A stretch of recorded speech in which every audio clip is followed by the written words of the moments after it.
Hello, my name is Marcus. I'm the compiler of a collection of therapy quotes entitled 1001 Windmills of the Mind. A collection of advanced self-help quotes taken from what's often called the psychodynamic or the psychoanalytic perspective, which long ago, as I understand it, was referred to by some as philosophical medicine or narrative medicine.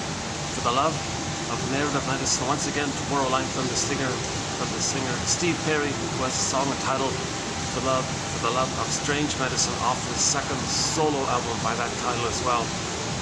Can we borrow his song title of his, For the Love of Strange Medicine? So these quotes are strange.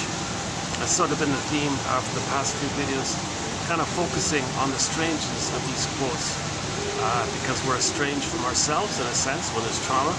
When the baby's traumatized, he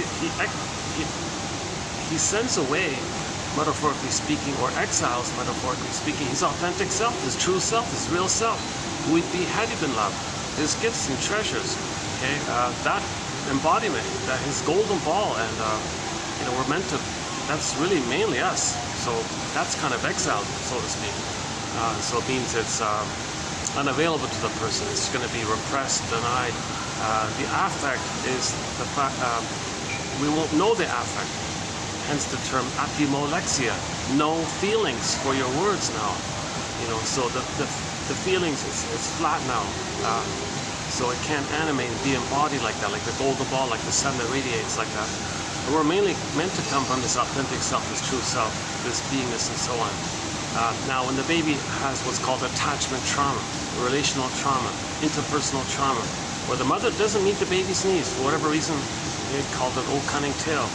For whatever reason on the mother's end, for example, she's stuck with the pain of her past, and all time is that time for her, and the present is just still the past for her emotionally, although yes, materially, she understands the present is the present, but she's relating to all time with that unresolved, unfinished business that she has with her mother in the past, where she can get her needs met, and she felt pain froze up her soul, so she wants to repeat that interaction. But when she gets a baby, what she does is, often when the trauma is very severe, she uses her own baby as a stand-in for her back then, to make the baby play a proxy role, evocation of a proxy. Baby, you play me in the nursery. I'm going to replay what happened to me, so I'm going to restage it now. So you play me, I'll play the mother. I'll see you as needing love and having needs and all that, and I'll be the mother who said no to me. So since I'm the mother who says no to me, to distract myself with the pain of it, I want to see it externalized. Externalization phenomenon. Okay, so the mother wants to project her feeling of being unloved and shamed, no good and all that onto the baby. So baby, you play me, I shame you the way my mother shamed me, because the mother became the shaming mother. And then part B is the mother is angry at her mother. Okay, baby, thank you for playing the proxy role of me as a baby. Now I'm going to flip-flop. Now I want you to play the role of my mother as a baby. Now I can continue. Now I'll play myself and continue my anger with my mother. The poor baby's being totally scapegoated by this. The poor baby's not being seen.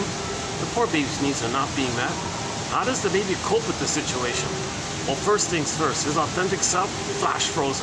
Okay, now it's like the woolly mammoth, the frozen woolly mammoth, or Echo turns to a statue, okay, or something becomes frozen like that. And then now it's going to be pressed down into the limbic brain, deep down like that. So the image is Miss Core is on the field, the Greek myth Miss Core, Earth opens up, she gets pulled down like that. And the emotion of this is called shame. And hell is a metaphor for the emotion of shame, this burning by the feeling. Okay, so he really feels devalued, unloved. He feels pretty bad like that, obviously. He feels rejected. He thinks, geez, why is mother rejecting me? Why is my mother not meeting my needs? The baby can't appreciate that the mother's got that she has a battle with her mother, and she's still fighting with her mother, and she needs her own baby to play a role in her drama. Baby can't understand that kind of thing. So he's just, the baby's not in that place where he can have empathy and understanding for his mother's problems. So all the baby experiences that he had a need for mother's love and it wasn't there. He thought he was terrified, he was a goner, protect his soul like that.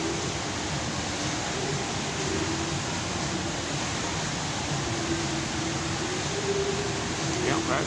So how does the baby adapt to this situation? Okay, this is called attachment trauma.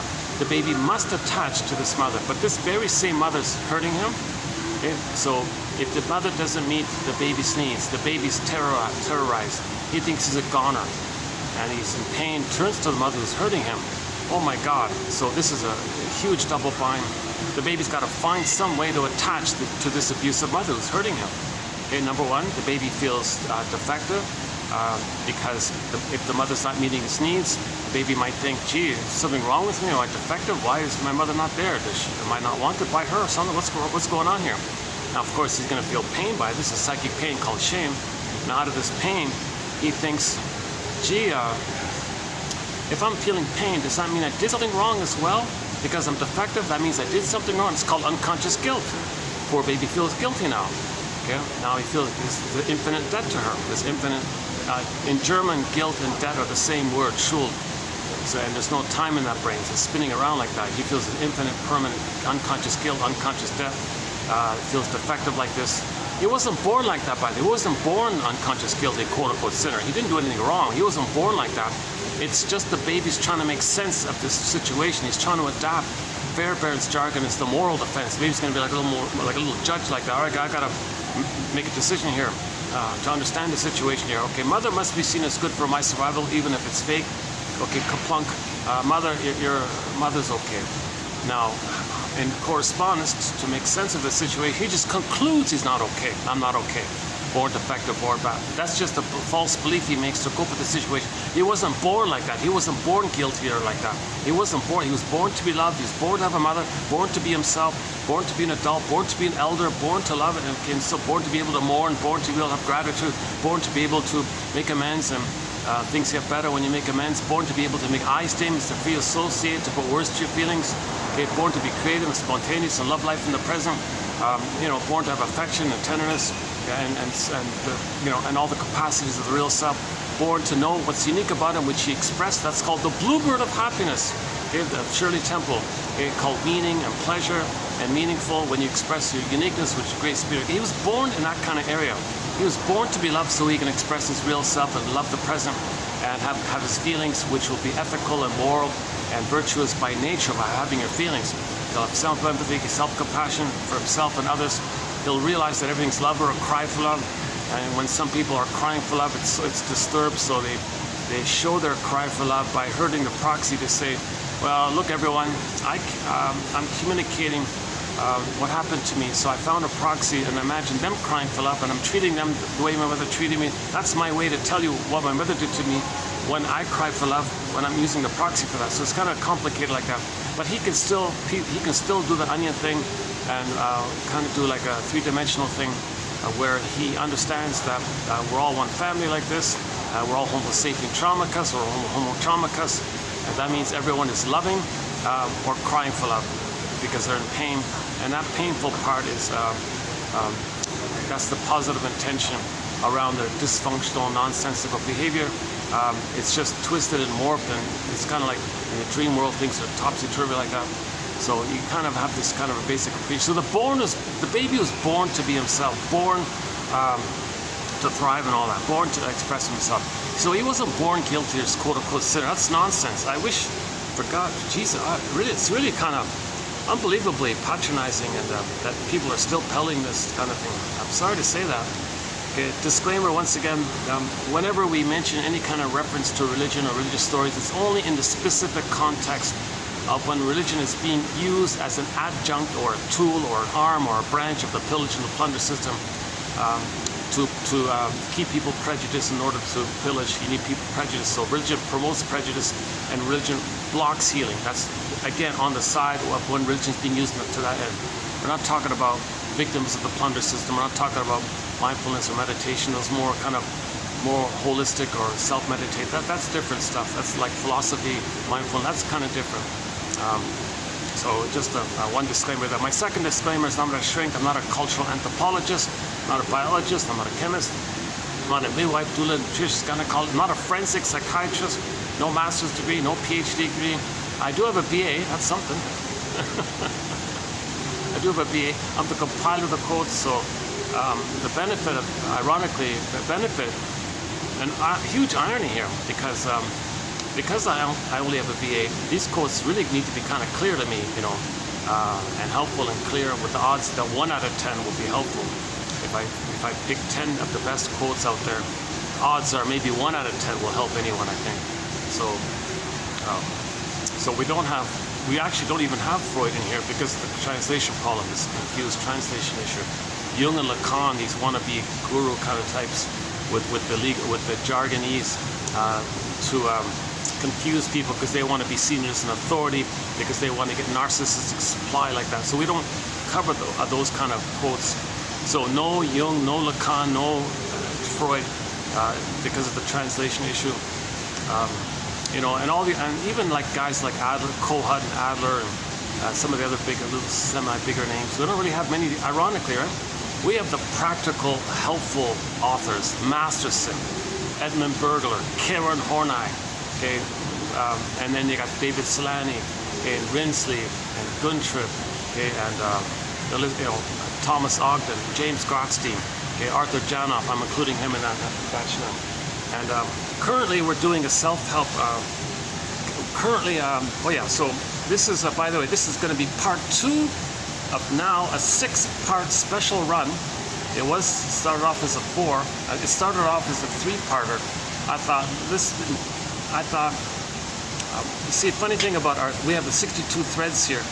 One of the threads is on the narcissistic pattern, but we talk mainly about the cause of it. And I never really focused on sort of the superficial symptoms of how we see it, because there's a huge, massive abundance of material describing people with the narcissistic personality pattern like that, and a lot of rants about it, a lot of self-help books about it, massive. So I thought that information is abundantly available.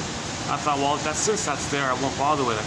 So what's missing is the psychic structure or the psychic underpinnings that cause all that. So up to this point, we covered that kind of area in terms of symbiosis. Okay, so unmet symbiosis, babies merge with the mother. It's one like that. Then you got to split 2 symbiotic issues. So the symbiotic issue wasn't met. So plus the baby's in the uterus, he'll look God like that, and he needs a symbiosis. And if that's failed, then he'll go through life wanting narcissistic supply. Look at him, respond to him, think well of him, just constantly looking for quote-unquote narcissistic supply. That narcissistic supply, the source is back to the unmet symbiosis. There was a trauma there in the symbiotic stage. All babies need symbiosis, merging, oneness, mother-infant dual unity, post the birth time, in particular from birth to 4 to 5 months, like an extended womb-like condition called the stage of symbiosis like that. It's a Garden of Eden, it's Shambhala, it's blissful like that. But you didn't get it. It's kind of like an egg. You need that egg to have yourself. So no egg, no psychological self. You can't have your psychological birth if you don't have like a psychological egg. That egg thing is missing. So that means all babies are in that kind of narcissistic place, like they're kings and gods, like in the uterus, infantile megalomania, glorified, solipsistic, all about them. They're the center of the universe, all about them. Sound familiar? So all babies are in that kind of narcissistic kind of place like that. And in normal development, they leave, it resolves, and they move forward like that to the next phase of development, post 18 months. But if they're traumatized prior to 18 months, they're stuck there. And they're spinning around still looking for, mother, what happened? Where's the oneness? Where's the oneness? That's called narcissistic supply. So they're always looking for supply, to be the center of attention, make it all about them, and use all kind of tricks to do so. And this is a survival issue for them. So there's no empathy. They didn't reach the place of empathy and affection like that. They're still in survival all the time. So they don't have empathy for others. So that's a very common, famous trait about people with a narcissistic personality pattern. Lack of empathy or warmth for others, lack of human connection like that. They're just still colicky, crying for that oneness like that. So that's why they make everything about them, and they're the center of it all, and they got to twist it that way. And they don't care about others. If somebody responds to them in terms of supply, fine. It was theirs anyway, so why should there be gratitude? They were entitled anyway, so that immense sense of entitlement, it comes from this source point as well. It's supposed to be, so if someone's nice to them, well, it's supposed to be like that. Of course, I'm a little king like that. You should be thanking me for doing your job. Like they have a, now we might say they're very arrogant, inflated, and big head and all this stuff. But the source point underneath it, what's causing it, is that time where the baby didn't get that oneness, that merging with the mother, that symbiotic merging with the mother infant dual unity, Shambhala, Shangri-La, Nirvana, Avalon, any kind of paradisical image. They didn't get it. They needed to have their beingness, to have their embodiment. That's why they feel empty like that. they feel immense emptiness. They feel an immense emptiness underneath. So that's why they're so adamant and forceful to get that supply. Because if they don't get the supply, it brings up the emptiness. If the emptiness means what the emptiness translates to the baby, how the baby would feel if you had no mother. That's called, now later we say, narcissistic rage. Okay? That helplessness and passiveness state and helpless state and powerless state the baby felt when there's no mother, and he thought he's going to be a goner. Okay? He's going to be immensely enraged by it. He's immensely terrified. He's rage. Okay? Anger means you don't get your needs met. Anger means your needs aren't met. The baby needs the oneness of the mother. If that need isn't met, it's going to be anger like that. Anger is an expression of that need. But for the baby's point of view, the anger turns to narcissistic rage because he thinks he's a goner like that. That's why, you know, when you see people with a narcissistic personality pattern, that the common pop culture phrase is, gee, I feel like I'm on eggshells around them. I say one little thing wrong, they bark at me like they're, what do I say? Everything is wrong or something's right, nothing's good enough for them. Like that kind of eggshelly thing. That's because,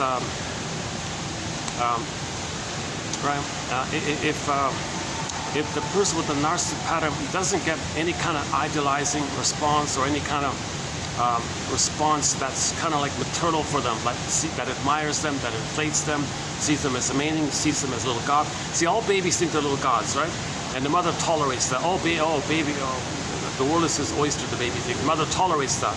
So they want, later on, they want others to tolerate that. Oh, you're a little god, you're a little amazing, you're so special, you're so unique. Oh, you're above it all, you're amazing. And they always need that kind of place. And it's a timeless thing. It's infinite. You can have 20 lifetimes. It doesn't change the past. Trying to get your needs met post that critical time when the wiring gets set in, it doesn't work. So the idea is to identify, make the inference that the needs aren't met, talk about it, do the grieving process, Inside Out 2, pre-association, ab-reaction. Inside Out 2 film shows you the imagery of the healing process. Okay, you ride the broccoli boat, ab-reaction, and you get your embodiment back, called the middle way, the third side of the coin, the both and sense of self, meaning a proper sense of self that's sort of three-dimensional, like both and, like a coin with three sides.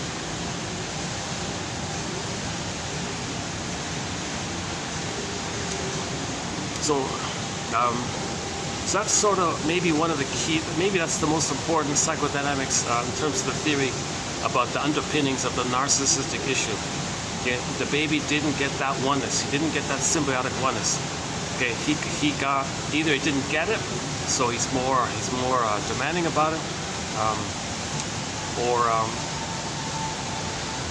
like if he totally didn't get it, then he'll just reject it in others. He'll just be immensely envious and just spend his time rejecting in others. And that's his attachment to the mother. The mother rejected him, he'll reject others. He might be stuck in that kind of mode. And that's his symbiosis with the mother, imitating or mimicking her.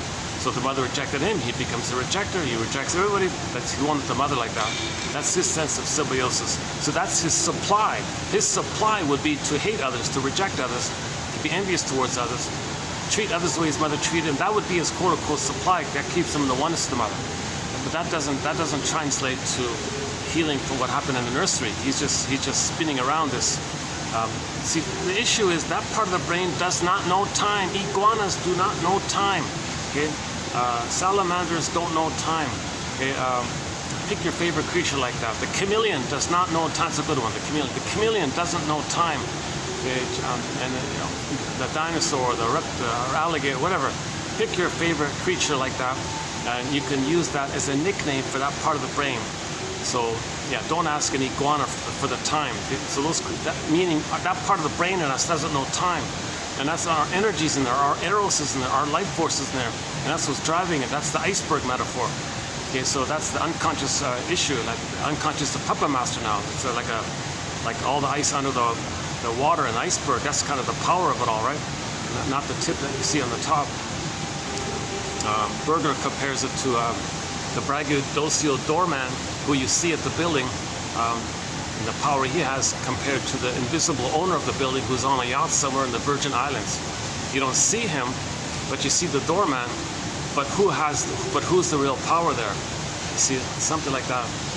So our energies in that survival issue, and that survival issue does not know time, timelessness, eternal, infinite, good, okay, so on. So in myths, when they say, "Oh, the gods live forever," okay, that's just code for symbol. That's just Myths and fairy tales are symbols and metaphors for psychological issues, psychological matters, psychological points. So the point is, psychologically, the baby does not know time. So when you say that God lives forever, well, forever, there's no time, eternal, forever, there's no time, that's why it's forever. So that's all it means. And the God's idea is because the baby's mentation is pictorial, no words, it's imagination, things are wildly exaggerated. It's called primary mentation, primary process thinking. Okay, there's no conscious logic in there. It's just topsy-turvy, and things can morph and shape-shift and twist, and like Alice says, up is down, left is right, or the cat in there says everything's mad down here, and things can condense, this can represent that can flip to that. You thought that, no, it was that. You thought that, no, it was something the opposite. It just constantly swirling around, and it's all images. That's the thing. That's the theory, that the baby has these images like that. Interesting thing about, that's why myths and fairy tales are products of this imaginal primary mentation. Myths and fairy tales are products of the imaginal primary process mentation. Another huge topic. So we got 62. That's another topic, the primary process thinking one. But the key point is no time. No time. And there's no real place even, or even space. It's just spaceless. It's dispersed and infinite kind of thing. So the baby's really spaced out, floating around with no sense of time or place. He thinks he's like the whole universe or something. He's blissed out like this. That's an interesting theory like that. Well, the blissful oneness, oceanic oneness. Yeah, this will be a shorter video. I got a really late start here today. It's already 4:30, I think. Let's see, what is it? 4:33, yeah, okay. So this will be a shorter video. Oh, so back to my point before. So this will be part 2 of now 6 on a little tiny mini self-help book. It's like like a mini pocket self-help book, which I'm immensely surprised it's not a bestseller. I think this is a basic book that should be in everybody's iPhone or everybody's bookshelf or whatever. It's only, I think, $2.99 or something, or maybe $3.99, something like that. If you join a club, you get it for free or something, but you got to cancel within a month. So the book. So we'll be covering a book called "You and a Narcissist." That's the title of the book, by Professor Kimberly Harding. Now, she's a biology professor, so she makes that clear. She's not a shrink. But ironically, her little book is better than most self-help books out there. Now, the shrinks don't talk too much about the symptoms. They're trying to understand what causes these symptoms, and what's the developmental issue, and what's the psychic structure that leads to the symptoms. They're trying to understand childhood development, fixations, and intrapsychic model that leads to that. So again, the basic theory is that the baby and the mother are one. It's symbiotic. It's just merging in one. He needs that kind of thing.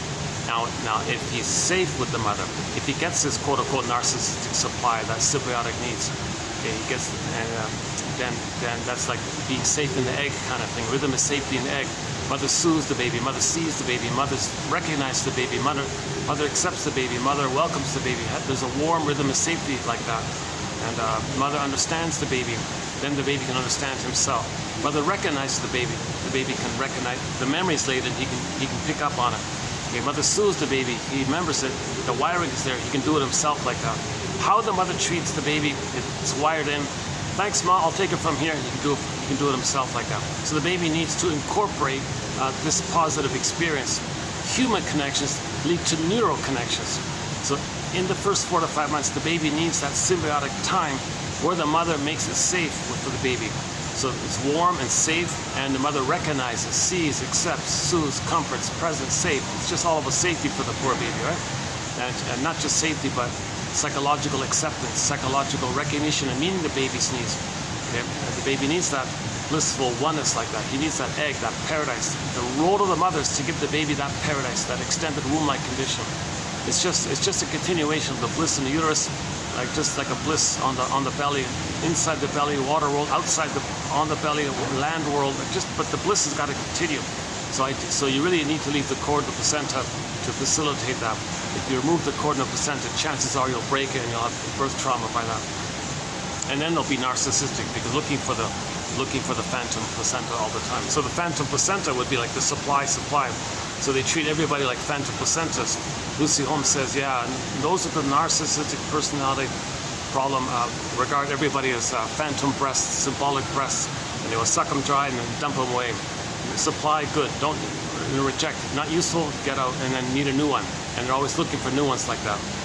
So they could be Peter, they can be like Don Juans and Donna Juanas and so on. So this, the promiscuity of the Don Juans, the Donna Juanas, the playboys and the playgirls, etc. Okay, because they're operating out of the survival brain. That brain, the lizard brain, only cares about reproduction, okay, and survival like that. So they're operating kind of like that. But the psychology that pushes it, not only in terms of survival, is the excitement that they're going to do the rejecting because the mother rejected them. So there's the excitement, that's the attachment, that's a narcissistic supply. They get narcissistic supply with the mother when they reject others. And so they got to fly around and reject others. So if the playboy or the playgirl or whatever and allures somebody and rejects them, they feel excited. They got their supply. They're giddy, they're excited. They don't feel any kind of bad, they don't feel any badness about hurting the person or misleading them. Not at all. They're not at that place. They're just fighting for the oneness with the breast nipple. They're still looking for that oneness. They're looking for that supply like that. They're not in a place to care about the feelings of the person they rejected. They've identified with the aggressor who rejected them. They became her, the mother. So to have a mother, they got to go around rejecting people. So find people who are innocent, allure them, reject, allure, reject, and they get their supply. And that's why the promiscuity issue is the Don Juan, what do you say, 2,000 women or whatever it is, thousands of people like that. It's this whole area, in that kind of area, without love like that. So there's no love because you're repeating the trauma that caused you not to be able to love. So you're just recreating the exact interaction that took away your ability to love. You're just repeating it. Just you become the aggressor, you find proxies to play you and you shame them. Then you might even hate them. Now if somebody at a distance says, gee, that wasn't nice what you did. You allured them and rejected them, you feel so excited. Don't you feel badly for what you did? What are you talking? I'm in survival mode here. I'm entitled. It's my right. I'm entitled to get my supply. Me as a baby, I was entitled to get the oneness of my mother. Yeah, but you're not a baby in the nursery. You're an adult now. I don't understand the present. I only use the present to pull it into my past drama. Okay, so the present's still the past for me emotionally. I'm still stuck there in this place of timelessness. Don't ask lizards for the time. Well, you're not a lizard. I know, but the lizard part of my brain is dominating me. Well, okay, well, develop your other brain, your secondary mentation, your reasonable mentation. Well, how do I do that? Well, start with this. Start with this. Start with 1001 Windmills of the Mind. Or start with the comic psychoanalysis. Dark Horse Publishing, you can get a comic that teaches psychoanalysis. No kidding, I kid you not, there's a comic strip. It was originally put out in 1955. It ran for 1 year, 3 months, a new issue, 4 issues, 12 sessions put into comic book format. It's the best 101, even to this day, almost 80 years later. It's still the best intro to psychoanalysis. Start with that, okay? Or get, I would say get Narcissist's book, The Search for the Real Self, Karen Horney's book, okay, Our Inner Conflicts. I would say, if you get this collection, you can get the Janoff quotes from 2745 to 70. That's like a kind of a crash course right there. Plus all the 10,000 quotes we have here and the 62 topics. So it's kind of like 62 books. It's really an incredible collection here. Nothing like it out there. It's never been done before. Not to this depth, not to this clarity, not to this depth, not to this vast depth and clarity. This is a sparkling collection. It's really, really exciting kind of thing. And we're always finding new quotes to add to the collection. Like at the present, at the moment, okay, we're doing Miss Harding's book, a biology professor. Ironically enough, this might be the first biology professor, I think. She did a great job. I just thought, yeah, let's include some quotes from this little book of hers. So she writes very clearly. She knows what she's talking about. Yes, it's partially a rant on her end.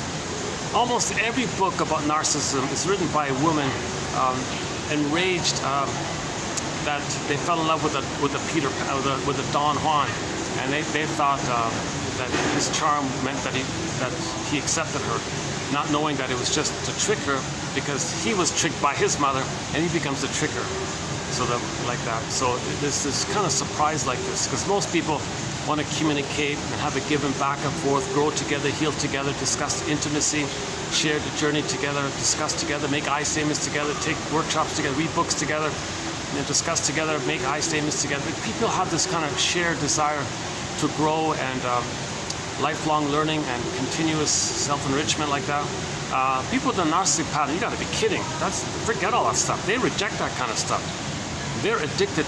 They're just addicted to the time in the uterus where they were on the throne, okay? And then for repetition compulsion, they replay the trauma by finding proxies to play their soul. They play the rejecting mother, and they're addicted to them, and they're zipping it around.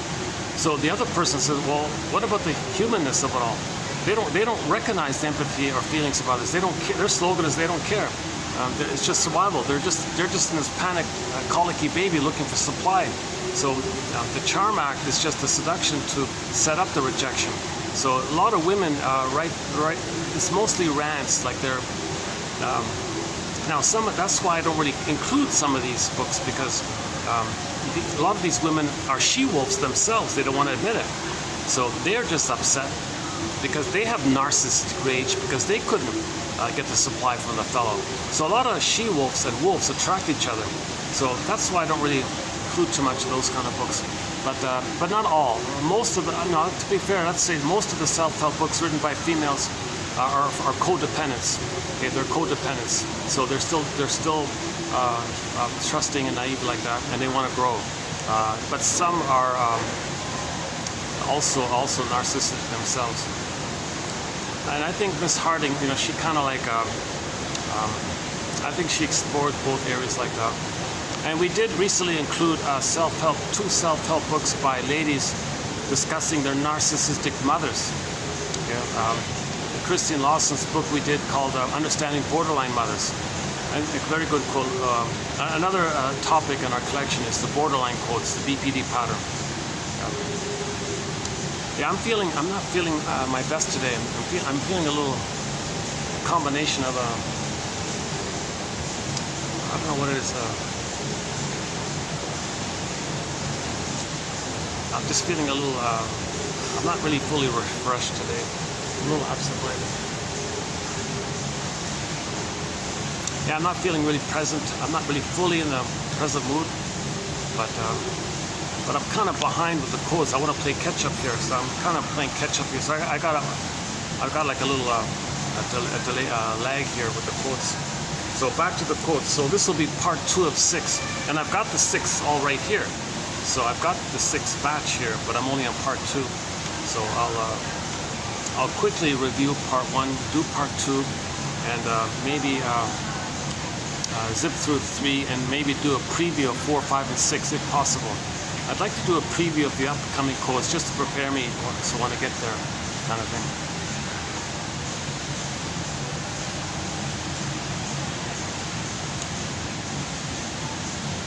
Okay, so normally in most videos here, maybe if you randomly pick any video, you'll get like a 1 or 2 hour, sometimes a 3 hour kind of foundational material about repetition compulsion, transference, okay, the psychic structure issue, the scapegoating, the trans logic, the emotional triangle, and then the stingers and the clingers. There's a wealth of material there. There's a whole body material. I think this time I'm going to forego it because of the time and how I'm feeling here. So I won't give you the normal kind of introduction I try to do in most videos. But 2119 starts up with our repetition compulsion, Paul Libby Russell, those plus the 10. 2291 and 2, Morton Keeson's quotes about how dysfunction means you're still being loyal to the mother, trying to save her, that issue, and how hard it is to forgive her because you feel like a crime was committed, and if you were to just forget about it, you're betraying yourself by how you really felt about it. So now you got to go on the hero's journey to get nearer to medicine to find out why did the mother, why did she do that, and get to a level called free association where you can find the broccoli boat and inside out too, ride the broccoli boat. Okay, so you just keep validating what you're feeling. I must have a very good reason for saying this. I must have a very good reason for feeling this. Just what comes up like that. Okay, so what's the hardest thing about that? So what does this suggest to me, or what does this remind me? And just keep riding the broccoli boat, and then spontaneously there could be the ab-reaction, the catharsis. Okay, so all the repressed feelings, that joy popped away. It was splitting either or, right? The other side, she rejected her soul. You want to get the soul back, called the firebird, the phoenix, the red bird rises. You want to get that kind of, you want to be able to understand what happened so you can now feel what you couldn't have felt. If you can understand now what you couldn't have understood back then you can feel what you couldn't have felt back then. That's called ab-reaction. The key seam, the key healing image in Inside Out 2 is when they rode the broccoli boat back, found that mountain of repressed memories, and God rushed up to the front like that. That was the avalanche. They call it the avalanche sea.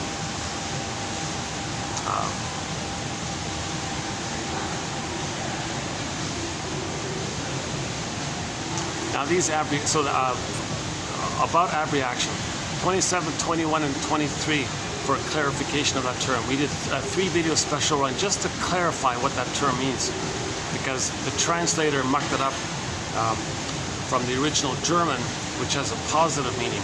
Ab-reagung has a positive association. The ab in German is a positive association.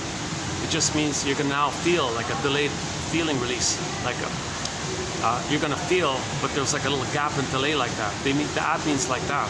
But when you say ab-reaction in English, ab-reaction, well, ab means like abnormal, like it's negative. No reaction, bad reaction, like against react.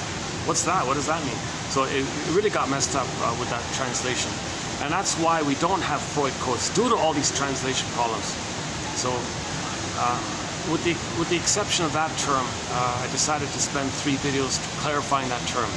The positive ab-reaction that the German word means, the genuine catharsis, purification, release that we've been talking about for thousands of years, versus the sham stuff, the fake stuff, the things that actors do on stage where they pretend to have feelings. That's not a genuine ab-reaction. Or people are tense, okay, because they can't feel, there's pain, they're tense, then they blow off steam. That's not an ab-reaction. That's a fake. Blowing off steam is not a genuine ab-reaction. So this whole topic, again, 27, 71, and 3, but I would highly recommend the preface, the Janov quotes, which preceded 2745 to 70. Okay, and there's a wealth of material in the introductory part. So let me just do a little jump here and jump into the narcissistic topic here. Plus, I'm only supposed to. I'm in one of these what do they call it? Like these. Like I'm not a member. Like if you're a member of this place, it's like a gym membership. It's very expensive. Forget it. I'm not gonna. It's like a work. Like they got like a work thing in there. And they got like soundproof rooms and office spaces and meeting rooms. It's ridiculous to be.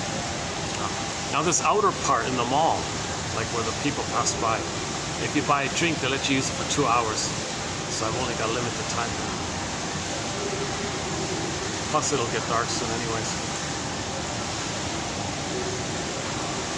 The last video wasn't bad. I did part 1 in the hotel, the nice Midby hotel there. I didn't go there today because Sundays they have their big buffet. I don't go there on Sundays. But yeah, so part 1 was done yesterday at the mall there. Sorry, at the hotel restaurant. Where they have the gong, the little gong. I close up with the little gong.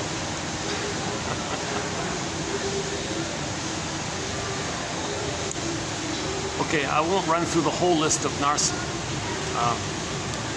I think the key issue with narcissism is what I was trying to say before. The baby's in a state of oneness with the mother. And there's a problem there. It wasn't met.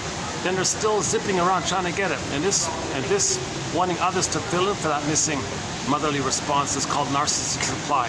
Because you want others to tend to you, respond to you, think well of you. Okay, just do something, direct their energy and attention and affection and efforts towards you, like a mother sends her love to the baby. That's called narcissistic supply, like that. So that's the core of it all.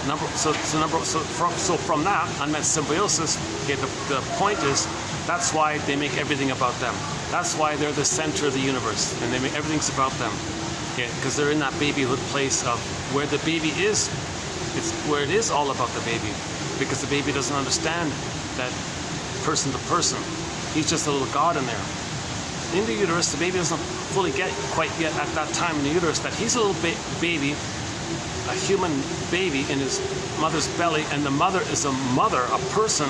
He's a person, she's a person, two people. He doesn't get that kind of person to person, thou kind of stuff yet. He's just in this little spaced out God kind of thing. He's not, he's a solipsistic little bubble like that.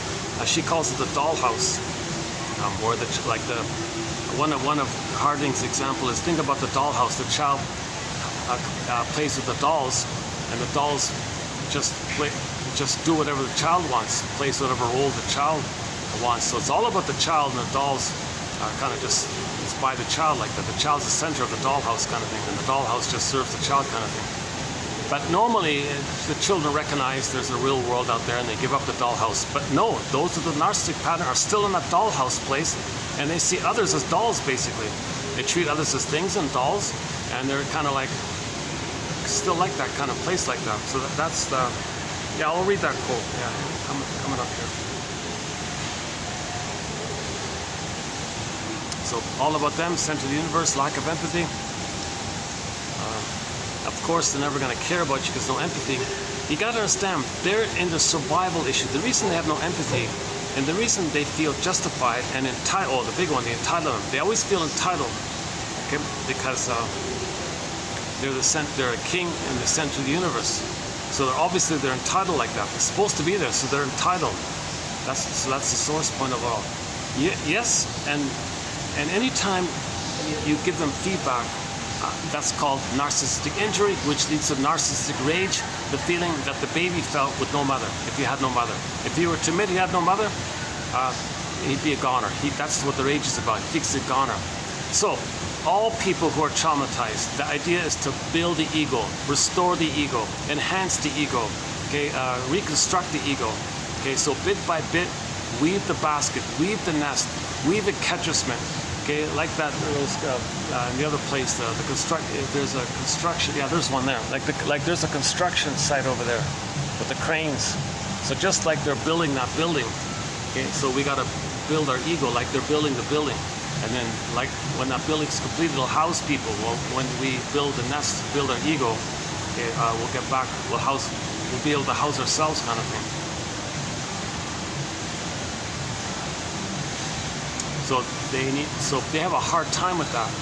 So because all of their life force and energy is to preserve that defensive structure of unmet symbiosis, unmet oneness. It's a defensive thing. So they're in survival mode all the time. It's always survival. There's no love and feeling and play. There's no trust and relaxation. There's no real joy yeah, like she said in part 6, I think. Let's say she said that some person, some narcissistic boyfriend of hers hurt her or something, and she said, you know, why don't I my subway, my SkyTrain ticket in there. When I take the SkyTrain here, I put the ticket in there. Yeah, I take the SkyTrain when I get here. Another reason a little bit delayed.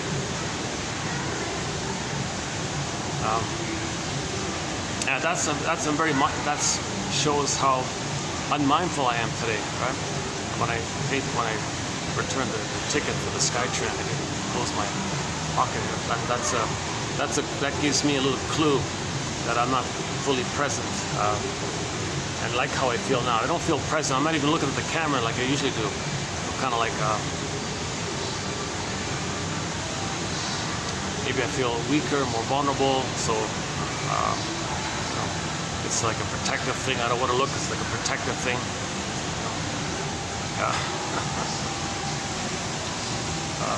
Where were we?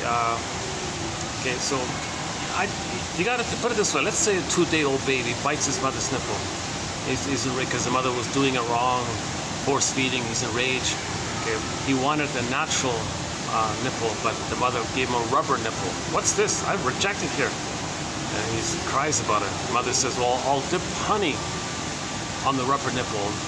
Will that work? very shamed by this. That's not what he wants. He doesn't want the concentrated sugar. He wants a human connection, not a rubber nipple. That's not a human connection. So he's very shamed by these kind of things. So he survives, yes, by the trick of the sugar. Yes, he materially survives. Yes, he can materially function in life with the defensive self. Okay? But his beingness, his feelings, his soul, and all that, that's all turned to ashes, frozen, exile. So imagine Snow White in a deep sleep in a box in the forest. That's our beingness. Snow White's a metaphor for our beingness. So Rapunzel in the tower, his core pulled down. Yeah, Iron John in the golden ball in the cage, etc. Faithful John turns to a statue. Echo turns to a statue, and so on and so forth. So our beingness is unavailable to us. I mean, our beingness and our feelings are unavailable to us. So the golden ball went down the well. Another way of doing it. So when the child has attachment trauma and he exiles his soul like that, out of the emptiness, he identifies with the time in the uterus where he's a little king. Okay, and then he spends his life wanting to see his unloved self onto others, and then repeats the interaction that caused that. So he becomes the aggressor.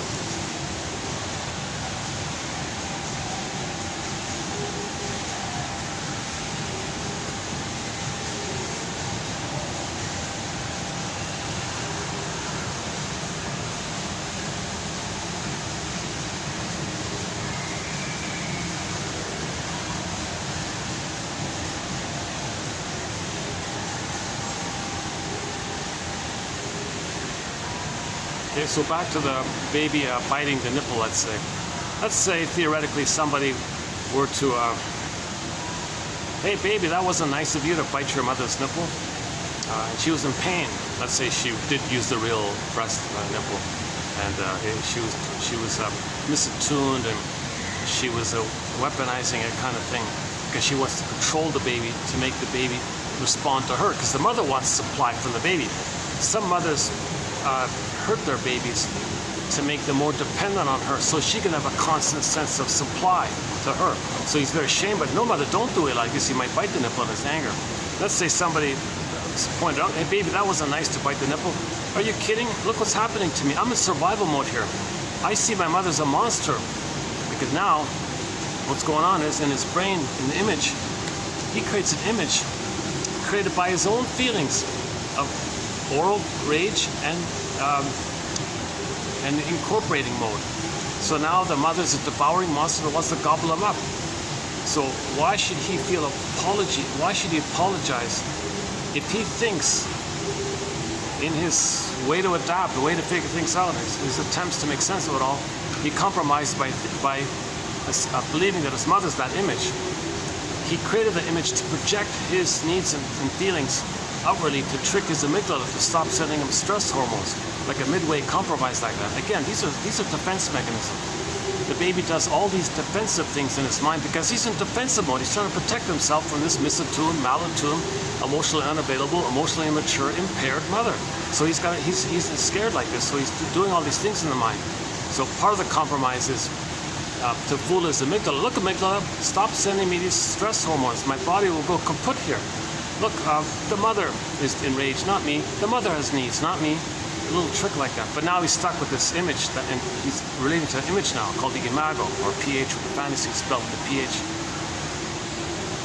So if that's the source, the prototype is laid down, right? So later on, if you say to somebody with a narcissistic personality pattern, you know, what you did was hurtful, or that's like asking a 2-day-old baby, don't you realize it was hurtful that you bit your mother's nipple? But he thinks he's fighting with a monster that's trying to gobble him up. So he hasn't reached any kind of place of humanness to humanness, let alone empathy, or let alone regret and the ability to make amends. He hasn't reached that kind of place. That's why narcissistic people are so selfish and cold and all about them. And the charm act is just the bait to hook you in to get the permanent supply. So part of their survival is to charm you, they're very intuitive to charm you, to lure you, then they got a permanent supply. And now the other people are trying to, they feel addicted because there's an emptiness there and intermittent reinforcement, and the clingers are looking for love, and they distort that the stinger is rejecting them, but they're alluring or rejecting. The clinger says, oh, sweet lemons, they're not sour, they're sweet. Okay, I'm talking about the clingers now. I'm jumping ahead here. So trauma post 18 months is the clinger category. So let's just stick with the stinger category. Trauma prior to 18 months. 18 months is the time when that infantile megalomania phase dissipates. The child's ego develops, and he sees reality like that. But he felt safe to have that ego. He felt safe to admit the present. But if he's terrified in the past, but ego is frazzled up, submerged, that's the scarecrow. Wizard of Oz, scarecrow. Unthought known. It's known, but he can't think it because it's got no brain. So we can't, that's called the unthought known. So the ego is submerged and frazzled up like a scarecrow in the unconscious. And to finish up that, then we feel we don't really love life. The feeling self is missing, so the heart is missing, and the Tin Man. And then you got the scarecrow and the Tin Man being like that means the person's going to feel disembodied like that cowardly lion kind of thing. So like a soul fragmentation like that. So in the healing journey, okay, the personification of the healing forces is personified by the Dorothy character, trying to line things up. Line things up. Get the scarecrow, Tin Man lined together. Okay, mind, heart, body. Get it lined up together and skip along the yellow brick road, the golden road, the feeling self.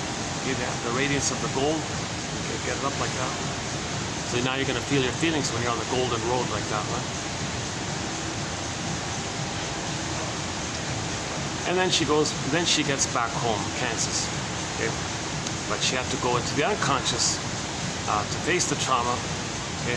Throw water on the witch, meaning the witch is how the baby felt. Water, feelings. Oh, poof, image goes away. Now she can come up.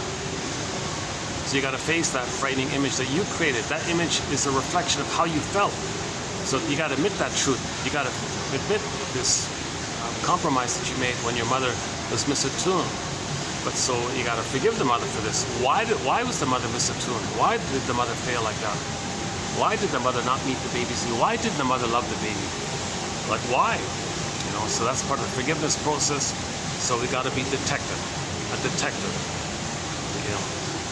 So, in the Iron John story, the person had to get the key under mother's pillow to free the soul. The key under mother's pillow is code for the mother used the baby to meet her needs. Anne Sexton, 1960, in her poem, she has a line there. Sorry, daughter, I made you to find me.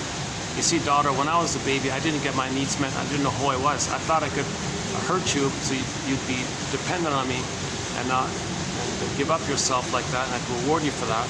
And I thought by doing so, I could make you respond to me, be there for me, don't let me feel alone. Give me a constant sense of supply, symbiotic supply like that. Okay? And then I thought, I made you to find me. So she apologized by giving the key back. So in the healing journey, the truth will set you free. This truth, that key, is the mother used the baby to meet her needs. She wasn't emotionally present to meet the baby's needs. It's the opposite. She said, "Oh, here's a baby. I'll brainwash this baby to make the baby meet her needs." That's the attack. That's the severe sign of trauma, called the "Oh Cunning Tales." There are many "Oh Cunning Tales" on the mother's end. So we got to forgive our mothers to understand why they're doing this. Well, they're in pain. Everything's love or a cry for love. They're crying for love. When the mother parentifies her baby, she's crying for love. Baby, be my mother, love me, okay, meet my needs like that. So, meaning respond to me, be there for me, not supply, let me feel important like that. Maybe she'll get that oneness so she can find herself like that. And the baby will go along with it. Okay, mother, I'll be one with you, I'll imitate you, we'll be symbiotic like that for your symbiotic needs. So the baby just mimics her. Now, but he is angry at her for this. So after he shames others, he thinks the ones he just shamed flip-flop, he suddenly is his mother. Now he's angry at those people. That's called, so scapegoating is going to come from there, prejudice is going to come from there, the emotional triangle phenomenon is going to come from there, the talionic issue is going to come from there. Paging Sandra Frenzy. Oh boy, I'm very choppy in this video today, my God. I'm really too choppy in this video, my goodness. Yeah, I'm kind of edgy, I'm kind of a little edgy today, I'm a little antsy today. I feel a little rushed for some reason. I got here in a little slightly agitated mode by the time I got here.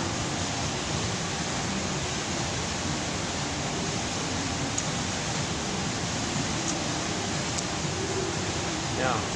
However my delivery is, however it is, sometimes smoother, sometimes not so much.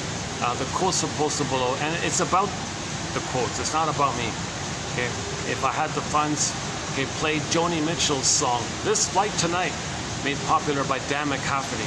I'd be on this flight tonight, and find a shrink and do the analytic process. So I have not been analyzed. So keep that in mind. I only have a BA. Okay. I'm trying to learn this perspective by finding the quotes and talking about it. So this is trial and error, brainstorming, guessing,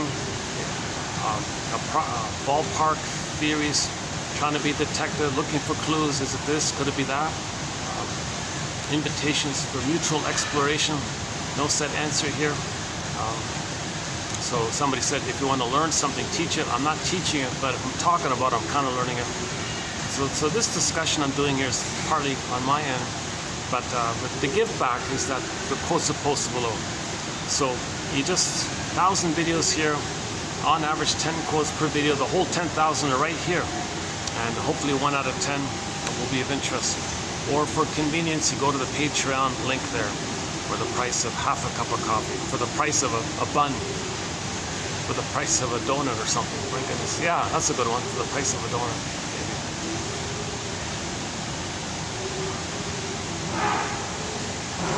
Or for the price of like a good donut, let's say, whatever. So it's just a minimal fee like that. Well, speaking about money, yeah, interesting story. I don't talk about current events, but just before coming out, or just before it closed to come out, I just saw a little headline there. In Sweden, the migrants, to help them out a little bit, you know, sorry we're not doing a good job helping you to integrate and all this. And, you know, if you want, we'll give you 34,000 euro, and if you're willing, if it'll help you to start up a new life in your home country or something. So it's curious, like, I thought that was not bad, but somebody replied, oh, they don't care about that. They don't want to go back to the place where they almost died, kind of thing. So they'd rather just try their luck where they are, I guess. But that's a tough one, right? Like if you're from a place that's being plundered and pillaged and all this, can they find a corner somewhere and open up their own farm with that money and make by like that? I thought it was nice. I thought it wasn't bad. I didn't realize Sweden was kind of that positive side to it. But there's a backlash by many people. So.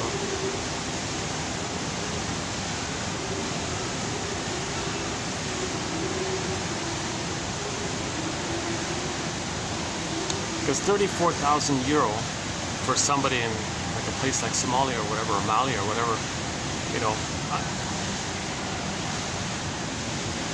would it be safe for them? Like, I don't know. I don't know why I got off topic like this. Sorry. I don't talk about current events. I don't talk about news events, really. Just on the rare occasion, just something on my mind. I found that my first reaction was that was a nice gesture. You want to help someone start off with their new life like that. Because, you know, in the plundering, you know, they're kind of the cause of the destruction of their country, so they're desperate like that. The least you can do is help people however you can or something. So I thought a little bit like that.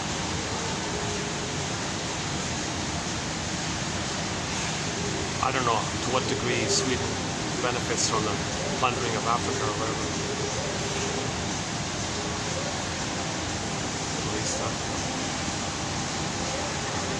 See, this supply, you know, the plundering is kind of like a supply. Give me the resource, give me the supply, give me the... There's a kind of like the plundering is kind of like a reflection of the interstate. If the interstate is that there's the supply, well, the outer state we pillage and the pillage, because the interstate, the outer reflects the inner, as above, so below, inside out, like that. Okay, so we have a whole thing called the 48 Symptoms of Homo Trauma, class 27, 25, part 3 of 3, a 7-hour video.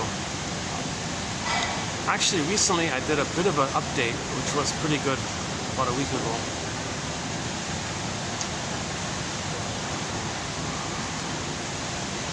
Okay, let's just leave it there for the time being about the underpinnings of the entitlement.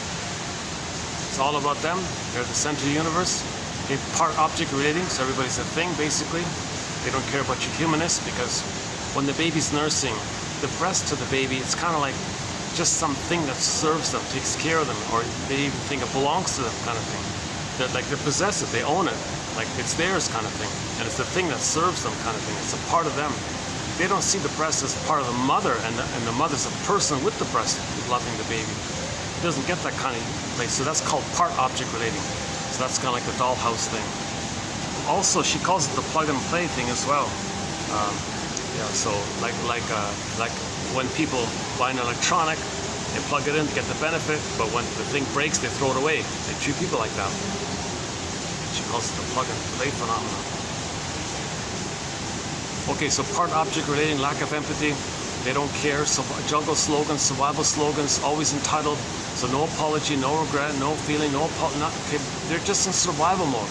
Remember, the amygdala only, the iguana only cares about the salamander, the chameleon, and so on. They only care about survival and reproduction. There's no warmth or feeling or family or play like that, right? The feeling self, the middle one, that's all frozen with trauma. They're operating out of the flaring up the amygdala, EAS, enlarged amygdala syndrome. They're operating kind of out of that place. So they're just operating out of survival all the time. Oh yes, so she was saying, Miss Harding was saying that there was a moment where she was really angry at the narcissistic boyfriend who used her or something. And she had a fantasy something bad would happen to him. And she said, yeah, well, why isn't there any karma for these guys? What's going on here? Then she realized, oh, wait a minute. If they're like that, that's the karma, if they're going to always be like that. They're never going to be happy if they do that. That's maybe the karma, she said. Interesting way of putting it. So let's begin here. Okay, let's see how many we can do here. So I'm going to see if I can cover 6 times 10, 60. Maybe they're about, let's just say they're about, let's just keep it simple. Let's just say 50 quotes here. Let me see if I can run through these 50. So here we go. Here we go. 50 quotes by Professor Harding from her excellent self-help, one of the best self-help books out there. Just a little mini pocket thing called You and a Narcissist. Okay, let's begin here. 2891. Two systems. Wait a minute. I wonder if I can just get a. Maybe I should just get a drink somewhere, just to get a little boost of energy or something. Yeah, they have these little juices 2 floors down. Let me zip down. Did I leave my bag here? Hopefully it's okay. Oh, I can take it. Yeah, hold on a second. I can take it. Let me take it.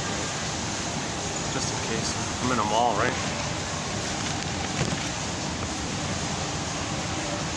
Let me tell the girl I'll be back. Hold on a second.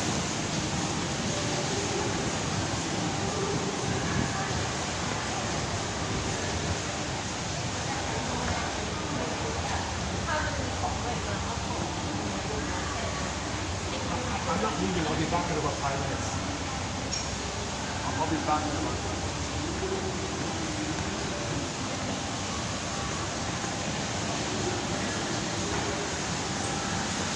Oh, oh, that's okay.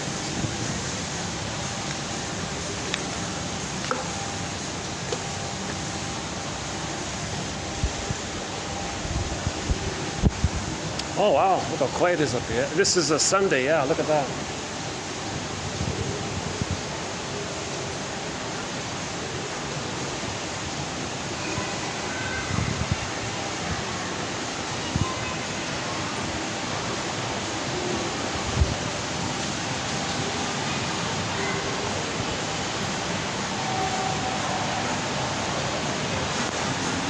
This is a great idea for a mall. It has a spiral thing.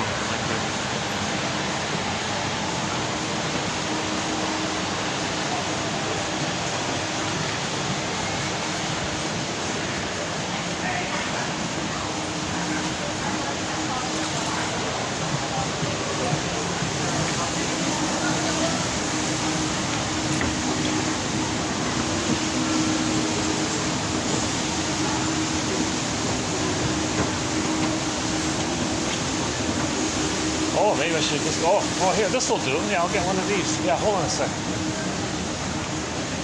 This is like a little bakery thing here. Yeah, hold on a second. This will do.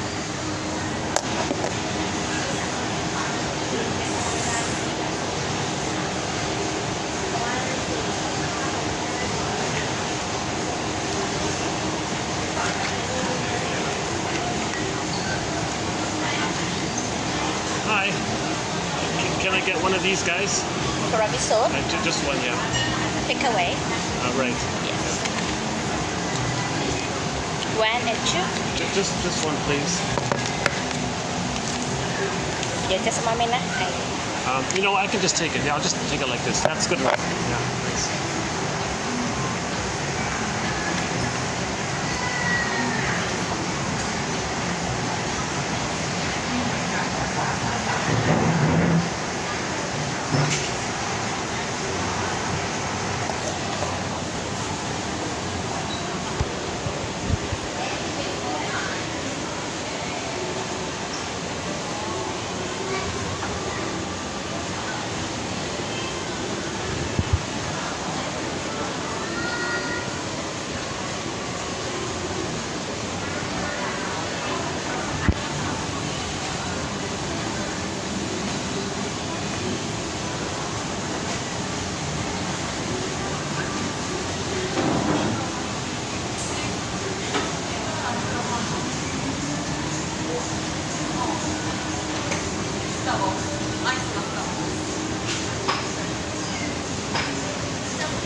Okay, great. Thank you. All right. Thank you. ถูกไหมคะ No, that's fine. Thanks.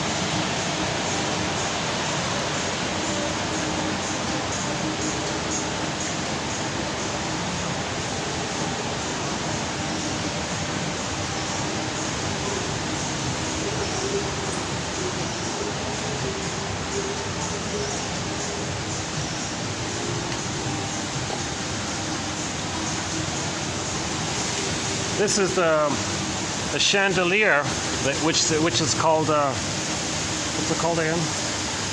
The evergreen, I think. The evergreen chandelier. Is that right? Yeah, look at that, eh? I'm surprised. Yeah, it's Sunday. Yeah, I'm surprised. It's usually much busier here. They're predicting a bunch of floods in the coming days. I wonder if that's part of it.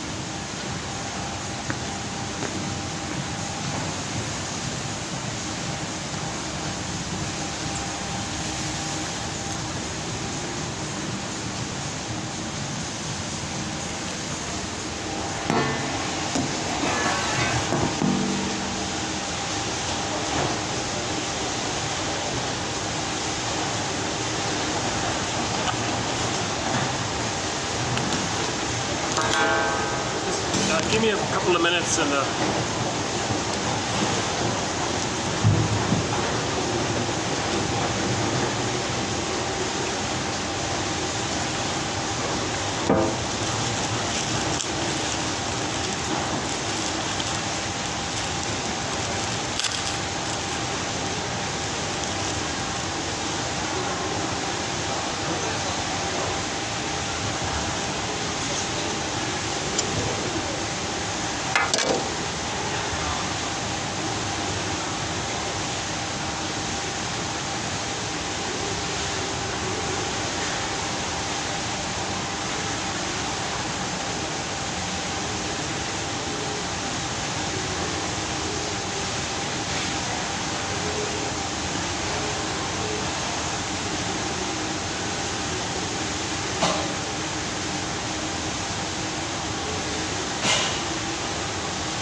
Okay, thanks for waiting. I don't usually do that. That's only the second time I stuck in a snack during the video. Can you believe it?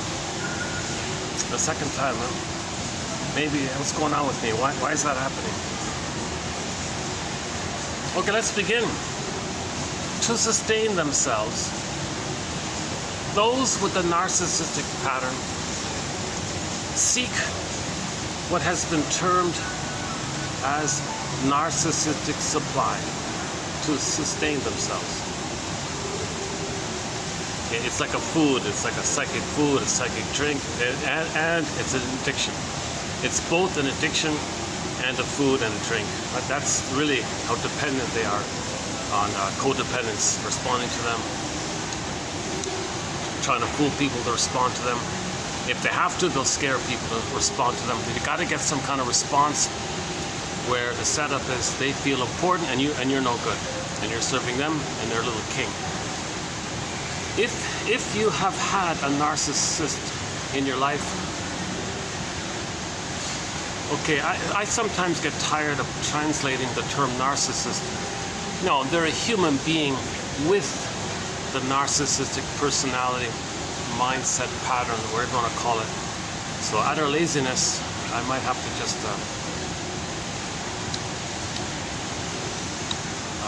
the last time I did this, I was translating the term narcissist. No, that's a label. They're more than just a narcissist. They're a human being, okay, who develop a psychic structure that we refer to as the narcissistic psychic structure. Okay, unmet symbiosis, refuge in the grandiose part self as a defense against the empty, shameful part self. To sustain themselves, narcissists, to sustain themselves, those with the narcissistic pattern seek what has been termed narcissistic supply. If you had a person with the narcissistic pattern in your life, you have been a supplier. You were the supplier. Whether you are conscious or not of this, well, as the supplier, you can decide to be out of stock.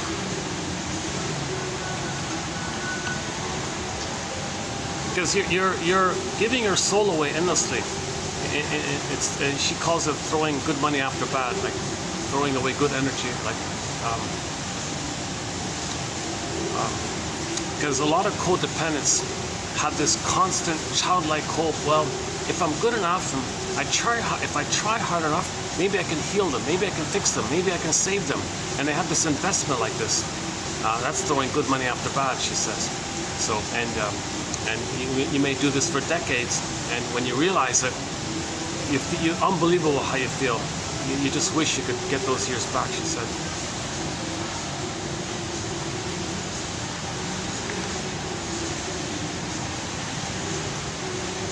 It is very difficult to change. It is very difficult to change things of which we are consciously aware of. For example, an emotional eater, let's say. Okay, so, like, a person can be aware that they use a comfort food, and they're aware it's because they were not comforted by the mother, and they're going to repeat the disappointment. Search for symbolic comfort, disappointment. Symbolic comfort, disappointment. So you're in this negative loop like that, where you're looking for mother's comfort, disappointed. Okay, whatever form it takes. The slot machine is alluring and promising and rejecting. Well, that's the mother. The mother was alluring and promising and rejecting, like the slot machine. Alluring, blink, blink. Okay, promising, rejecting. And the person might think, gee, was my mother so cold and refusing like this machine? Because you're repeating the present. You're repeating in the present a new edition of the past, so you can know the past. We don't remember the past, so we repeat. If we repeat, it's an attempt to know. When we know, we stop repeating. Or the wine, stimulating fluid. The spear was missing. Stimulating fluid by the spear, like that. So you run to the wine store, or a lot of hope like that. Disappointed. You might be angry and sad. and then you feel numb about it, the hangover. Jocose, morose, bellicose, comatose. So the baby had a great hope for mother's love, mother's spirit, and rejected. He felt sad and angry, and then the brain sent you endorphins to numb the pain, called the swoon. Yeah, so that's what a burglar means with the repetition of it. Run to the beer store, jocose, all excited. You're autocratic, and you do it yourself. You don't need mother now, you can take care of it yourself. So you're excited by the dopamine chase, dopamine for the chase, thinking that when you get the wine, you'll feel safe and get serotonin. You get a blip of it just for a second or whatever. You feel sad, didn't work, and you might be angry, the bellicose, and then the hangover he calls the comatose.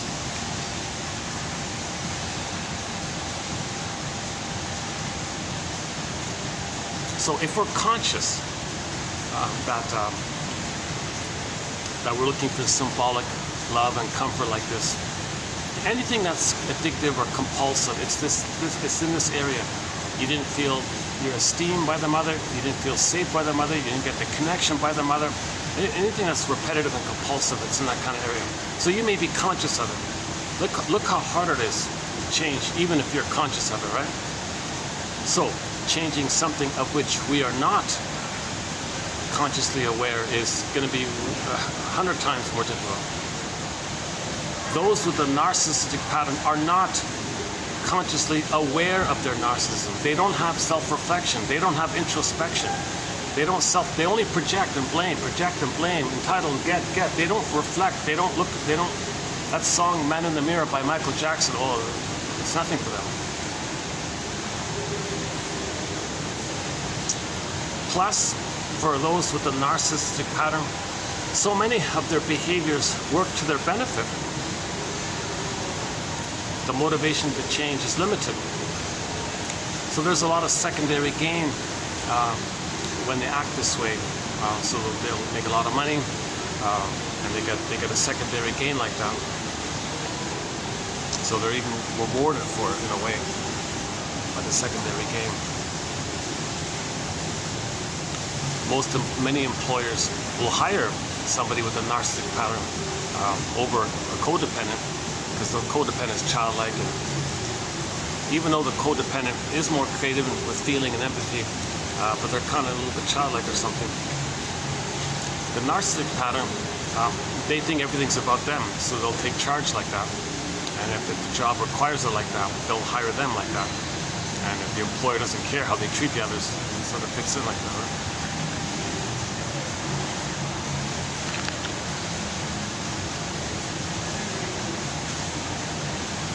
Too many people fall for the idea that they can somehow change a person with the narcissistic pattern, or at least stop the narcissistic abuse. Remember, they lie all the time to you. They cheat you all the time. They want you in pain. They take joy if you're in pain. They take joy if you're involved. They want to feel one up, so they want you down. They have shatterfoot and emotional sadism. Like, they're not kind people. I mean, they never received kindness from the mother, so they identify with that. That's all right. So some people, some codependents, we spin the fantasy that we can make ourselves feel better somehow. We want to believe that we can change narcissism, as the idea plays to our sense of hope and purpose. See, the codependents say, "I'm okay, you're not okay. I can save you, parent. I can save you, narcissist." Yeah, like the baby can't save the parent, but there's like the baby's trying.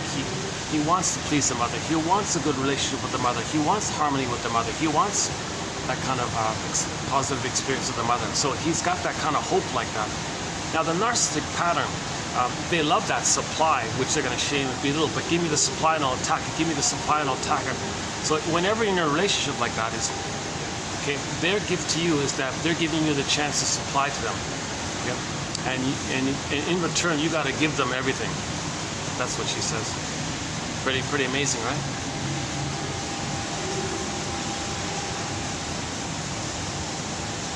And those of the narcissistic pattern are alluring. They have an intuition to play on your fantasies, to play on your needs, to hook you in. So fish see the bait, not the hook, kind of thing. they're looking for a steady supply. So they might be like a little nice in the beginning, a little bait like that, and you fall for it, and you're hooked in, and you're constantly trying to save them like that. Intermittent reinforcement. It's kind of like the pigeon theory. So like when pigeon A got a pellet with each press, okay, like consistently, and then it stopped. He kept pressing for a little while, figured out, oh, it's not going to be there, and he flew off. He was okay.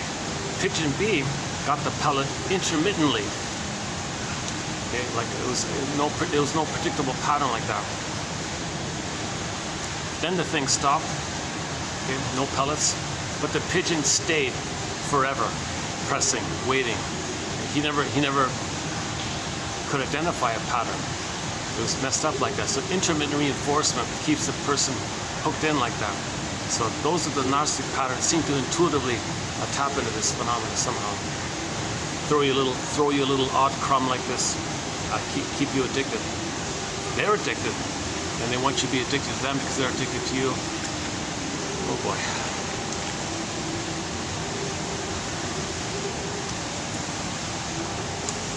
A person with the narcissistic fantasy participates in this fantasy as well, gladly pushing all responsibility for their behavior onto you.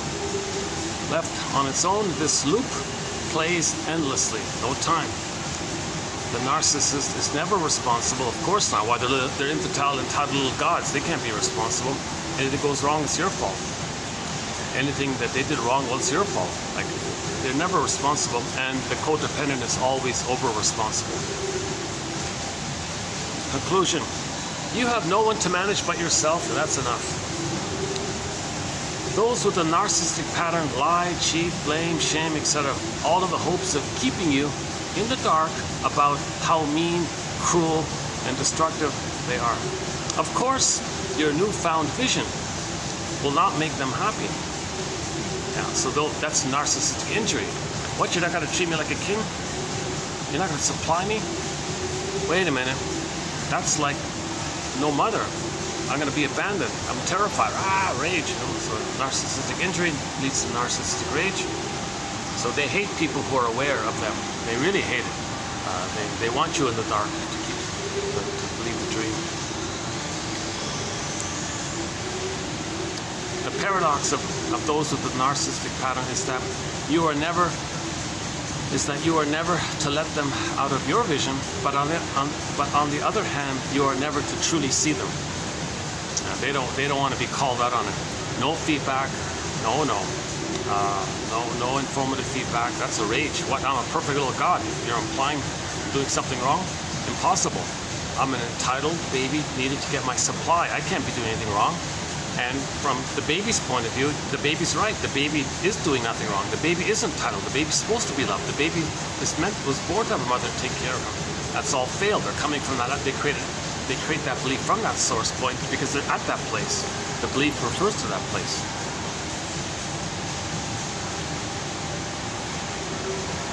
Those with the narcissistic pattern long to consume you and your entire life, and they will if you let them. They never take a break from being narcissistic. Yeah, she said, let's say the girl is tired of this, puts a boundary there, does no contact or whatever, and you know, a year later the guy appears to be nice and wants to make an appeal that he changed his ways. Should she trust him and take him back? She says, no, they're just more polished in their tricks. They didn't change. If the narcissist didn't do any self-reflection, if he never looked in the man in the mirror, if he never did any kind of therapy, any kind of genuine, forget it. He's just looking to polish his tricks.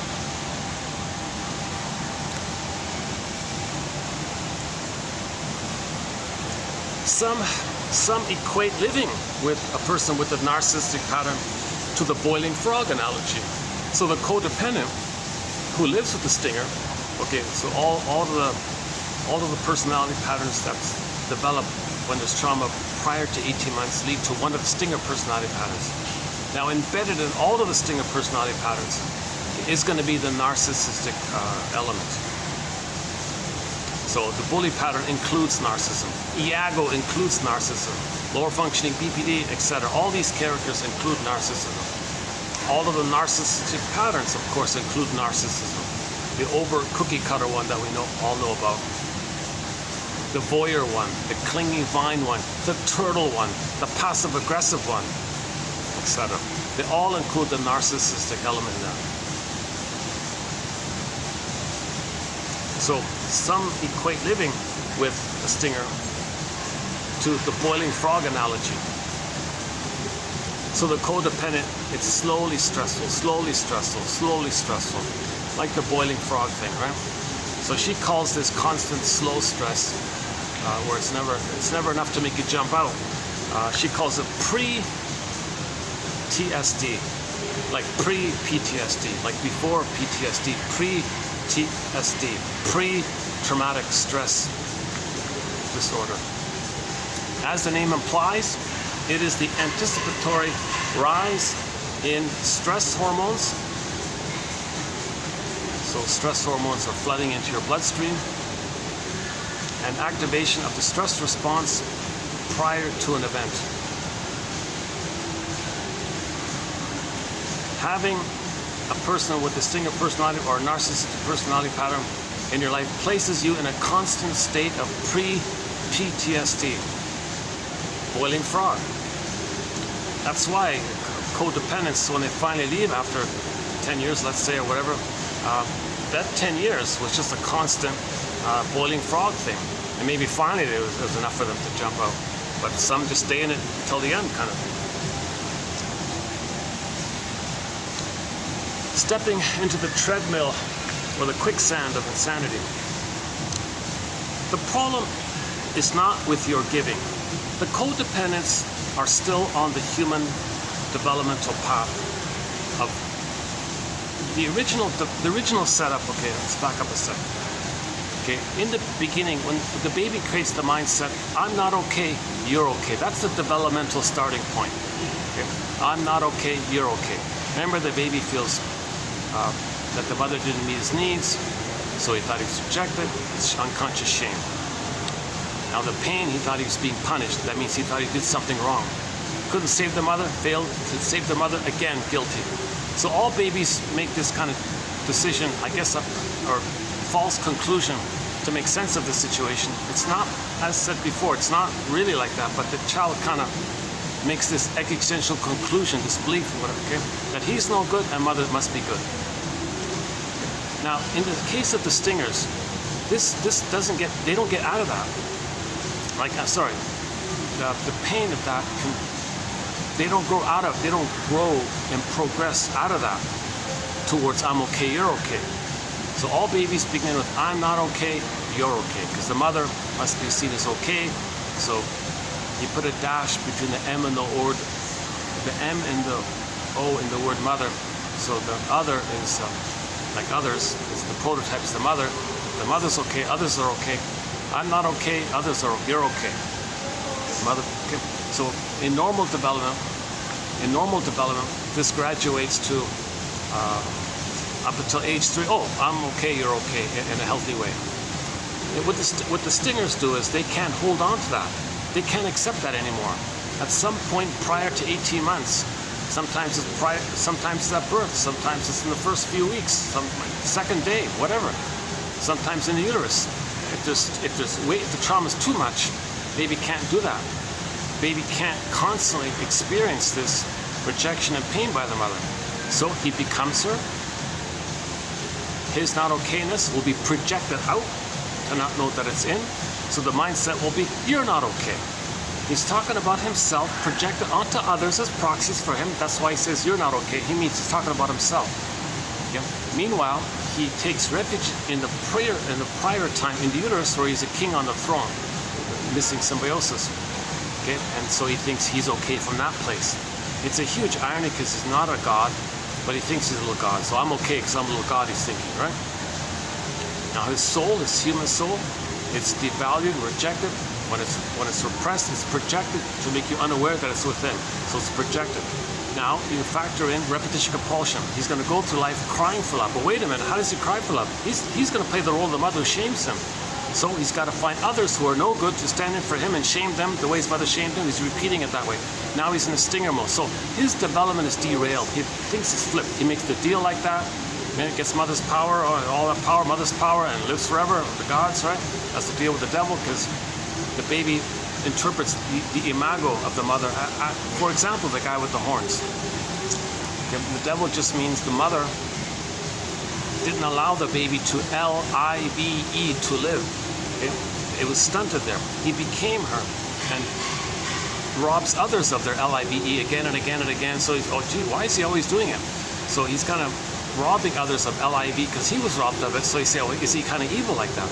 So that's the devil character, repeating what the mother did to them. So this imago of the mother, okay, we're not saying the mother's a devil or a cyclops or a sea monster or a witch that wants to eat him. The image he creates is created by his projection of his needs on oral phase, and creates an image like that. It's how he feels. He feels like that. He feels enraged and hungry like that.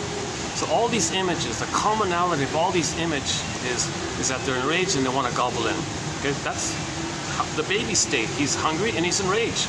Not just physically hungry, but emotionally hungry, spiritually hungry, morally hungry, like ethically hungry. Like, mother, where's your ethics? Okay, so the stingers, it's derailed. They say, well, I'll take the uterus king status. I'll take refuge in that old infantile megalomaniac grandiose part of self where he thought his little God is all about him. He'll say from that place he'll have this identity of I'm okay. Again, his authentic self, his soul, doesn't want it anymore. He's proxies to play, and then he repeats the things, so he shames others because they're not okay. Now he's got to find excuses, rationalization. He's got to make it up. He's got to hallucinate it. He constantly has to believe it to maintain that status of his. That's why we call him the stinger personality patterns. Oh wow! Oh, that waitress has a cool restaurant uniform, like a traditional kind of dress. Oh yeah, some of the staff really dress nicely. Yeah, it's kind of nice.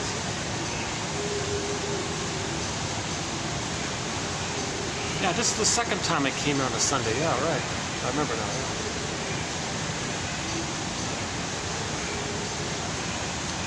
Okay.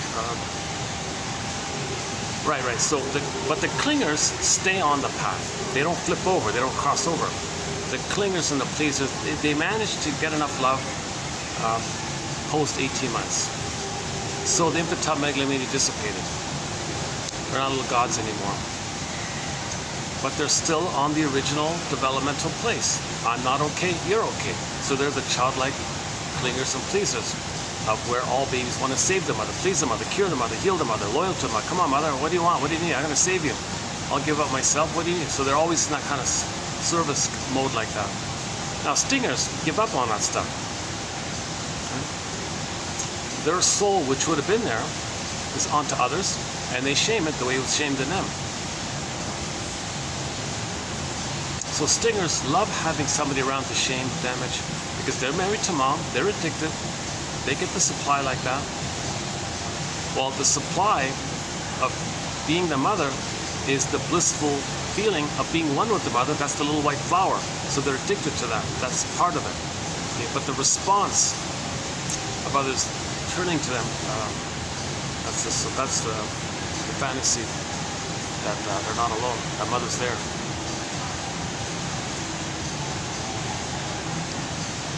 Yeah, like somebody complained that he looked at someone and you didn't look back. He felt slighted. He was enraged, he said.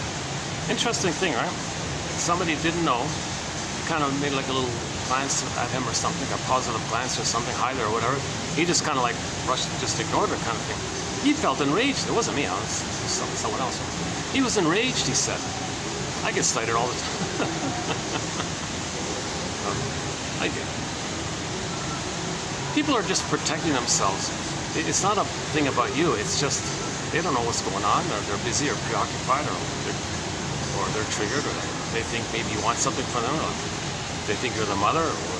So you can't, So, but the person who was slighted, he had a narcissistic injury, narcissistic rage, and he had this extreme, strong rage-like emotion over such a slight. A perfect stranger didn't return his glance or something.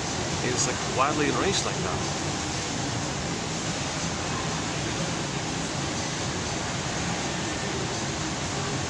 Oh, hang on, sorry.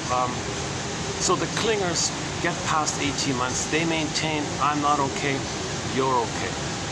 So they're always going to give attention and energy and eros and supply. What do you need? How can I serve you? What do you need? How can I serve you? How can I please you? They're always kind of like that, self-sacrificing, martyrs like that, or caretakers like that. So stingers love that arrangement because they'll interpret that as supply, the milk, but they hate, they'll shame them. Yeah, they're in both modes. They need mother's love and they hate mother. So the clinger's playing both. That's very toxic for the clinger. He's absorbing too much hate like this. He gives his soul away and he hates him. The stinger hates him. And clingers put up with this because they're holding on. Well, that makes sense. They hate me because I'm not okay and they're okay. Stingers say, of course I'm okay, you're not okay. And the clingers use sweet lemons. Oh, that's not sour. They're okay, they're sweet.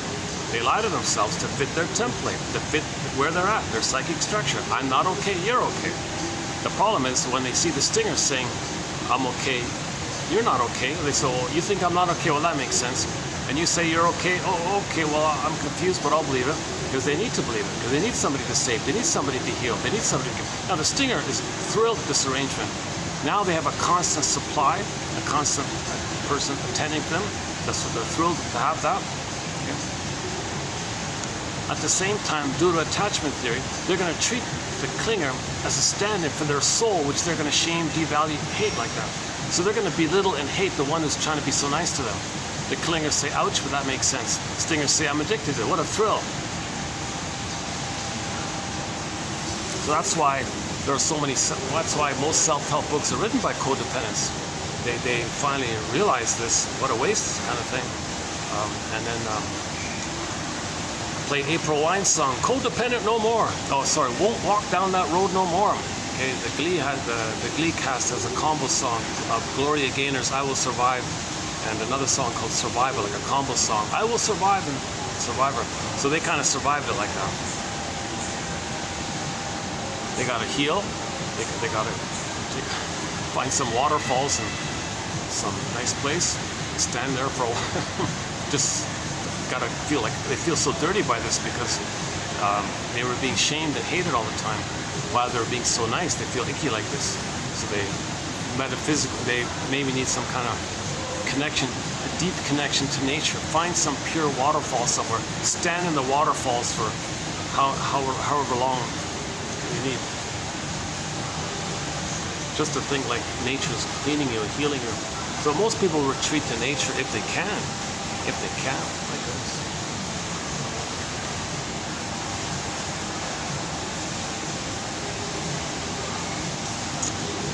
Okay, we did the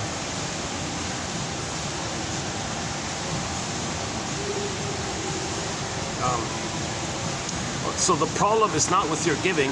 That's natural. So the clingers, that's the normal state of affairs. So still have the hope to get mother's love and all that. That's kind of still the developmental, but it's frozen. It's childlike, but it's still kind of the normal, quote unquote. It's abnormal because you're not supposed to be stuck there, but it's still on that original path like that. The stingers, it's all flipped.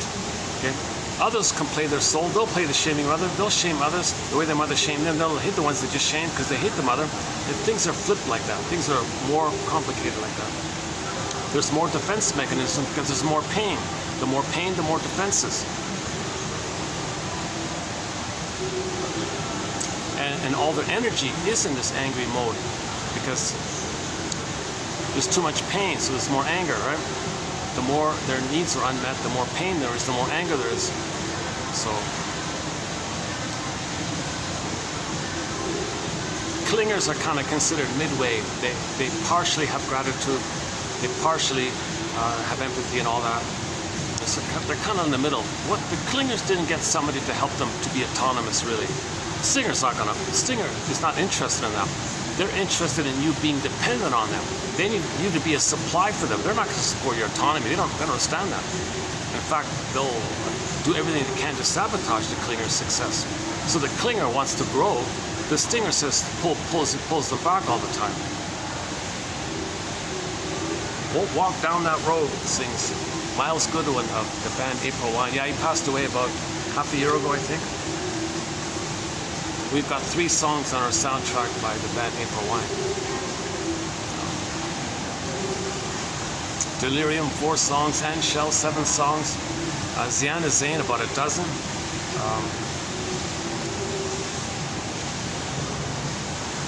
Deborah Kaya, 2. Indigenous singers, maybe about 15 or 20. Songs from around the world. Lots of classic rock, folk, ambient. 2 songs from Brazil, yeah. Pisa Morena. Pisa Morena by the band, oh boy. Cabo.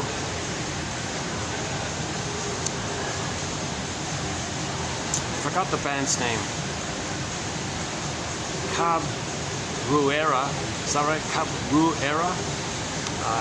It was a long time ago, but the song's called Pisa, P-I-S-A, Morena, by a Brazilian, sort of like a pop band or something. So that song's on our soundtrack. And another one from Brazil is Deli Rizdik's cover of Carry On Wayward Son. So we got 2 songs from Brazil, one from Peru, a few from we got all around the place, all around the world. I'm trying to get songs from all over the place. An incredible soundtrack that we have. Recently we included Charlene's one-hit pop song from the 80s called I've Never Been to Me. Melanie Thornton's song Love How You Love Me. That's a nice one, yeah. And so on, yeah. So we got an incredible soundtrack. I could spend 3 hours talking about our soundtrack easily. It's amazing. A lot of good music out there. And we have a lot of good quotes here. Let's go back to the quotes here. Where are we here? Treadmill, where are we here? Oh, the problem is not with your giving.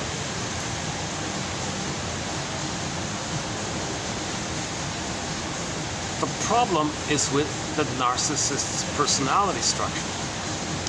The pull you feel to give to the narcissist is created intentionally by the narcissist. The narcissist wants you to feel pain so that you return to the narcissist to ease your pain.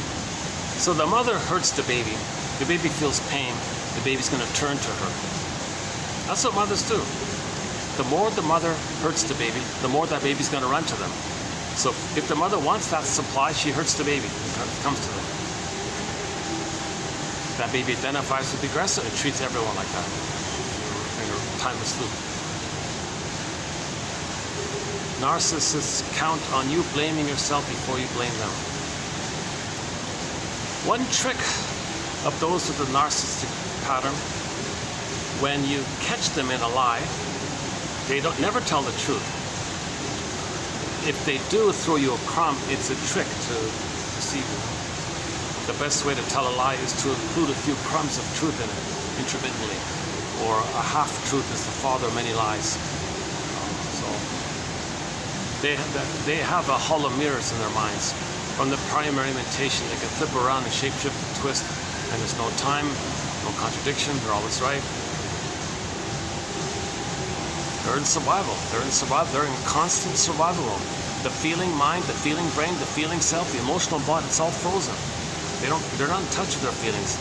Again, the jargon, aphimo alexia. No feelings for your words. If there's no feelings, where's the empathy? You don't know yourself. I feel, therefore I am.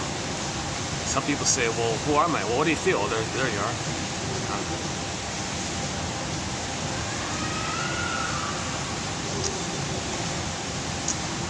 Okay, with a narcissist, the devil is not in the details, it's in the context. So they're masters of manipulating details and context. They can twist and flip around the details. Oh, you meant that? I meant that. Aha. So they can trick up. They're very good at this misleading, innuendo, equivocation, hedging. They're very good at this vague. They like a lot of vague terms because if the terms are very vague, there's a lot of maneuverability there. Plus the context. So, for example, they set it up so that if the victim complains, the victim is made to look foolish because the witness doesn't know the context. A narcissist is not grounded in reality. Narcissists, those with the narcissistic pattern, are grounded in their own self-centered internal world. That's the solipsistic bubble in their mind. The solipsistic psychic structure. You come from the psychic structure, your self-representation, the missing other representation, the missing fusion. That's your structure. You've got to fill it in all the time. If you don't have the mother, then you feel abandoned. It's too much. There's the rage, right? Narcissistic rage. So it's a developmental trauma. Narcissism is a developmental trauma, an attachment trauma, relational trauma, interpersonal trauma. It's a developmental trauma, a betrayal trauma by the mother. Okay? The bottle and schedule, rough handling by the mother, not around by the mother, making excuses all the time. Didn't want to hold the baby skin to skin. Didn't want to breastfeed. All these things.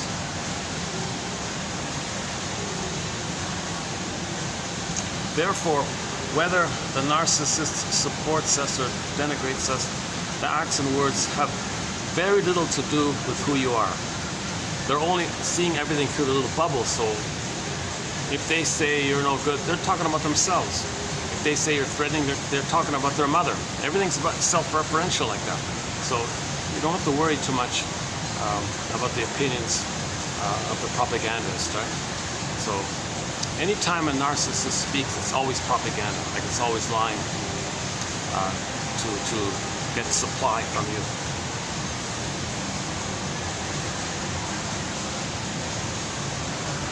Where are we here?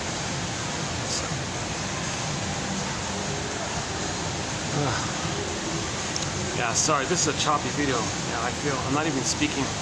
I'm not speaking too smoothly here today. Yesterday was way better. Yeah, yesterday was a good video. I spoke more clearly yesterday. Yeah, I was in a refreshed mood. Yeah, today I'm not so much. I wasn't gonna do a video today, and then I found part 6. I found part 6. Oh, okay, I'm way behind. Let's go. Let's not get too far behind here, because I've got some more quotes coming up in the pipeline by Masterson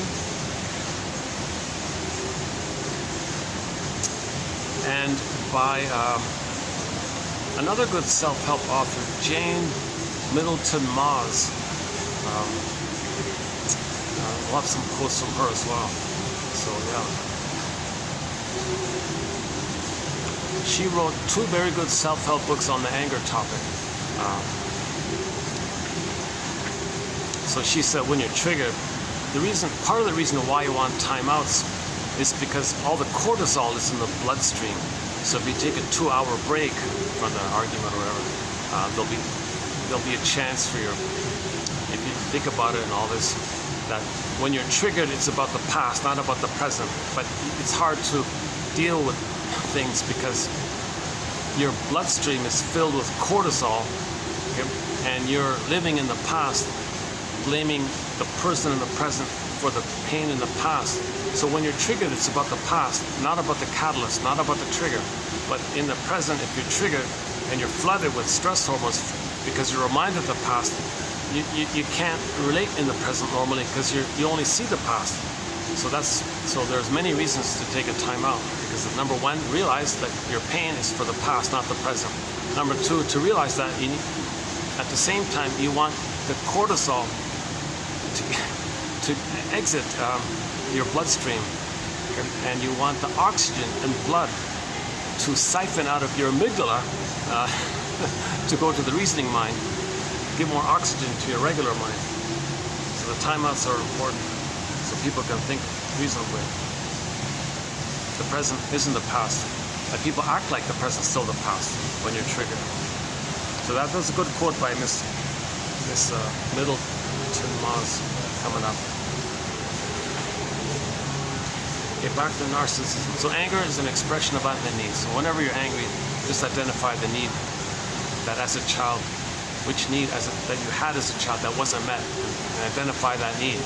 That's a basic thing. You can phrase it however you want. Well, as a child, that was important to me, or I really valued this, or I had a need for this, or I really wanted this, or I should have had, whatever. However you want to say it. Well, let's check the battery here. Oh, good, the battery's holding up. Okay, good. 6 o'clock. Oh, 6 o'clock. Hopefully they won't mind staying a little over this one time. Actually, I did say to them I might stay a little over 2 hours. She said, yeah, don't worry about it. That's okay.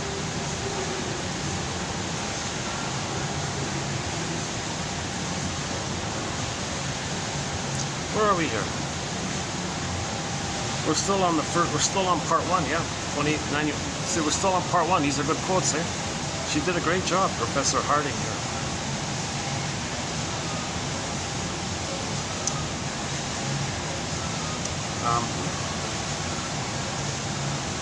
Nothing to do with you. Okay, when a narcissist speaks, it is propaganda in the making. Okay.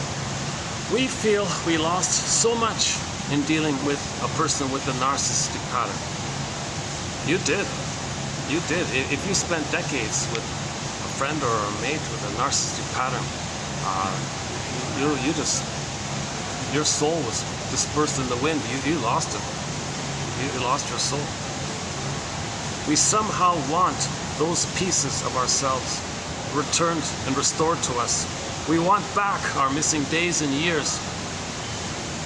So that's the grieving process. You lost all that time, all that investment, all that time, your youthfulness. Now the stinger felt, well, it was mine to begin with. What are you talking about? I was entitled to it. It should have been there. It was mine all along. So they don't have any gratitude like that. It belongs to them. In the psychic structure, the mother belongs to the baby. The baby thinks the mother's him. It belongs to him like that. So the narcissist won't have any kind of appreciation for the self-sacrifice that the partner gave for decades or whatever it is. Usually it's 6 to 7 years, they say, on average.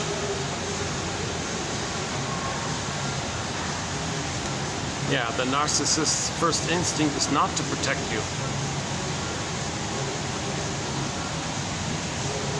Can you believe it? Let's say the parents are narcissistic and they see their kids being beaten in the schoolyard.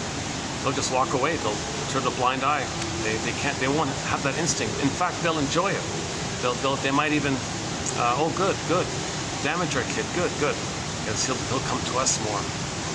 That's sick, right? It's disturbing, very disturbing. There's a real inherent sadism, meaning an aggressive, angry need to get mother supply. And if they're using the baby for the supply, if the kids are being hurt by the other bullies in the schoolyard, the parents will covertly delight in it because that'll be more of a supply for them. So they regard the bullies in the schoolyard as flying monkeys for them. Hey, you bullies in the schoolyard, be our flying monkeys, hurt our own son, then it'll come to us more. We'll get the supply. They don't want to see their kids successful or thrive. In some cases, there's different roles children play. So one role is the scapegoat. In some cases, they want the child to be materially successful, but emotionally dependent. So that's why some kids can have 10 PhDs but still be a mama's boy. They still get the supply if the adult is a mama's boy. The mother still gets the supply. So she can split it like that. She'll support your academic success, but she'll do it in a way if you're loyal to her. That's Rinsley. Rinsley talks about that a fair bit. Rinsley, Masterson's buddy. Well, Masterson and Rinsley did one article together. That's a good article. Yeah, very good article. Yeah. Look up James F. Masterson and D. Rinsley.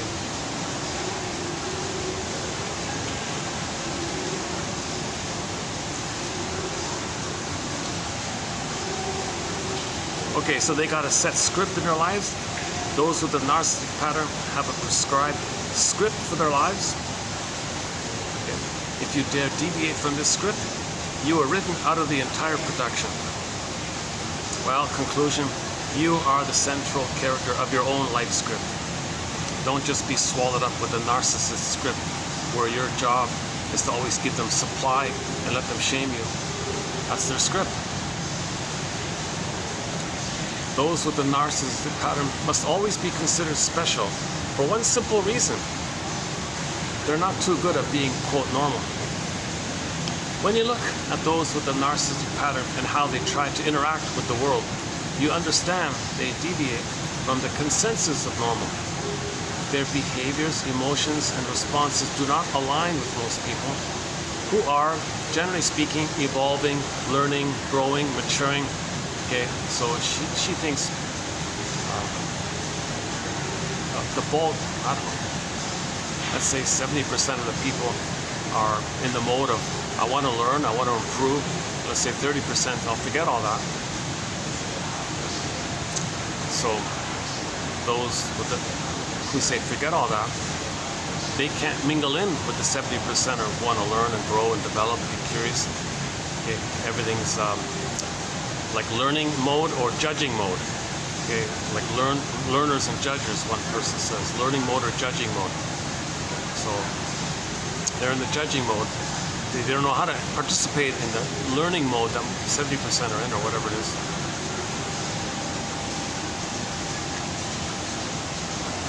Narcissists. See, the problem with this, with the numbers, is when in the therapy statistics, it's mainly flooded by codependence. Narcissists and bullies and all that, they don't go to therapy. Why? That's a huge narcissistic injury. Like,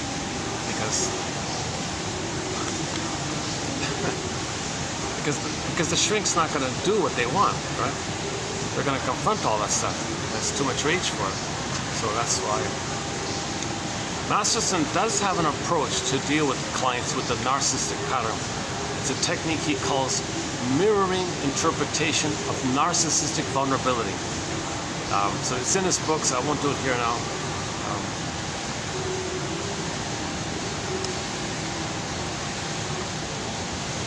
Okay, this quote's about basically the sour grapes mechanism. Well, if they can't join humanity, sour grapes don't need them anyways. I'll be special. I wonder sometimes if after failing so abysmally at the life and interactions that we all mainly enjoy, the narcissist in some type of default mechanism gives up. As a defense mechanism, the narcissist declares normal as no good, okay, sour grapes, and begins to self-define themselves as special. Basically, in a reverse of if you can't beat them, join them, the narcissist decides if you can't join them, act superior to them. In so many ways, narcissists cannot join, quote, normal. They simply don't have the skill set to do so. The skill set to do so is give and take. Give and take. They can't do it. Play Gabrielle, give and take, give and take. That song of hers is about how her boyfriend didn't understand give and take. Don't you get it, narcissistic fellow? It's about give and take. You didn't get it. Well, I can't do this anymore. It's about give and take. Come on.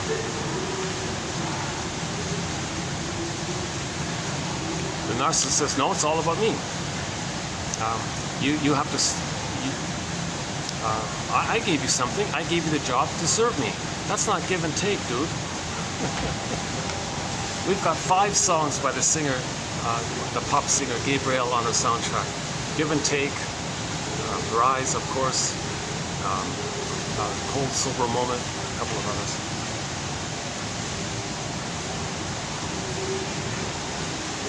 As a defense mechanism, okay, basically in a reverse of, all right, in so many ways, oh, we did that. All right, next one. Okay, here we go. When I observe those with the narcissistic pattern and see how they maybe try to act normal, it is painfully obvious that it is all an act. So they might try to act it as the bait, right? At some point, I think narcissists just give up trying to participate. They have no authentic way to engage with normal, so they are left creating special. So they don't have the feelings, no empathy for themselves. They don't validate what other people say. See, the normal thing is you want to basically validate what other people say. So if your friend says something, you might validate. You must have a good reason. I'm sure there's a good reason for you saying this and feeling this. Yeah, thanks for the validation.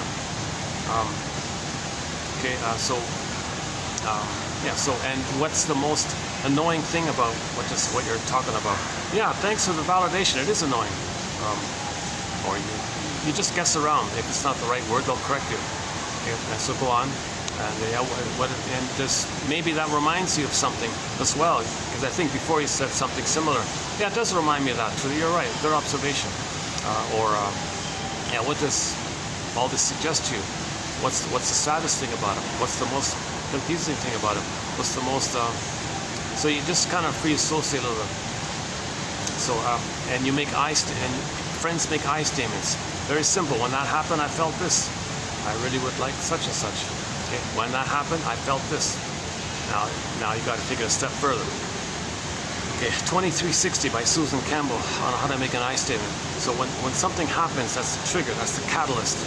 It brought up an old childhood fear. You name the need that you had at that time. Connection, safety, community, affiliation, learning, chance to learn, trust, trust, things like that. And when that wasn't met, you felt terrorized and all this. So you share that kind of information that's been brought up, and so that's you're a little bit vulnerable like that, sharing your intimacy like that. So when that happened, an old childhood fear came up, and that childhood fear was about my need for blank not being met, and how I felt such and such. Now that's all coming up by the trigger of the catalyst. Not about the trigger. You're just sharing what happened in the past like that. So the personal present gives you a little empathy. I see, yeah. So okay, that thing that I did reminded you of some past experience. Yeah, okay. So they're the caring witness like that. That's very valuable to have a caring witness who validates and accepts what you're going through and welcomes that you're facing this and wants to support you in that kind of thing. People with the narcissist pattern, they'll have a knee-jerk reaction to invalidate, to gaslight what you're saying. No, squelch, don't, because that's what the mother did to them. They've identified with the aggressor. Okay. Many babies have what's called an invalidating environment, meaning the mother invalidated. Okay, the word of the year by the Merriam-Webster Dictionary Company for 2022 is gaslighting. Excellent choice, because a lot of mothers do gaslight their babies. They deny the reality. Babies are confused like that.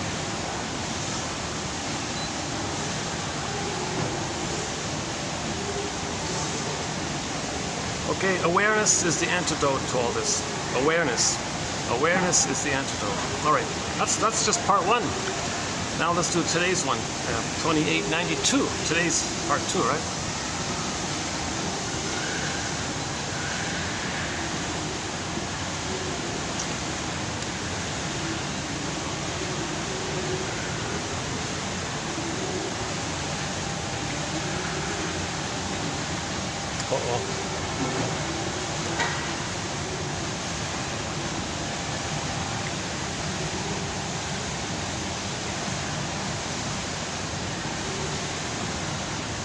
Well, I'm far enough from everybody. I don't think I'm bothering.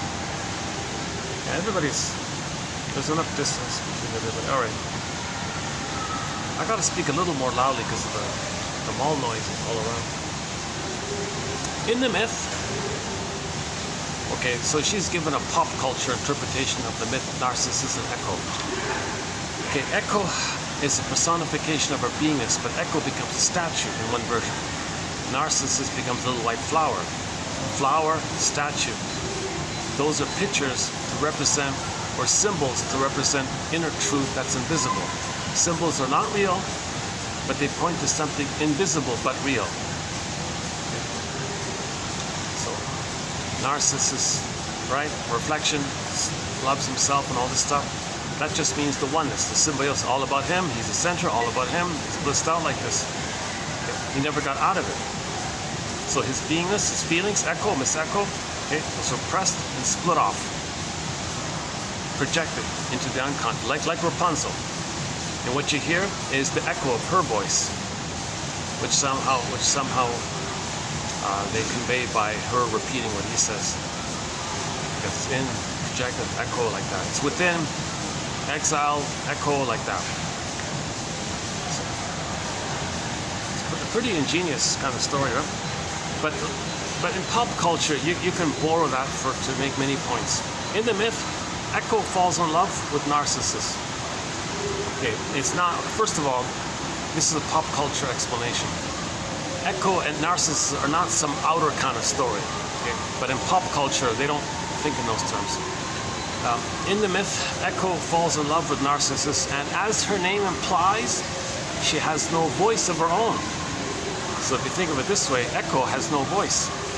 You only hear an echo. Where's the voice? She's got no voice. You just hear some echo, but you don't hear her voice. A witness without a voice is an apt description of what it is like to live with the narcissist.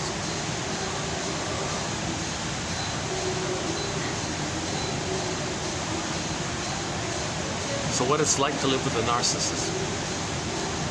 You're not going to hear his real voice.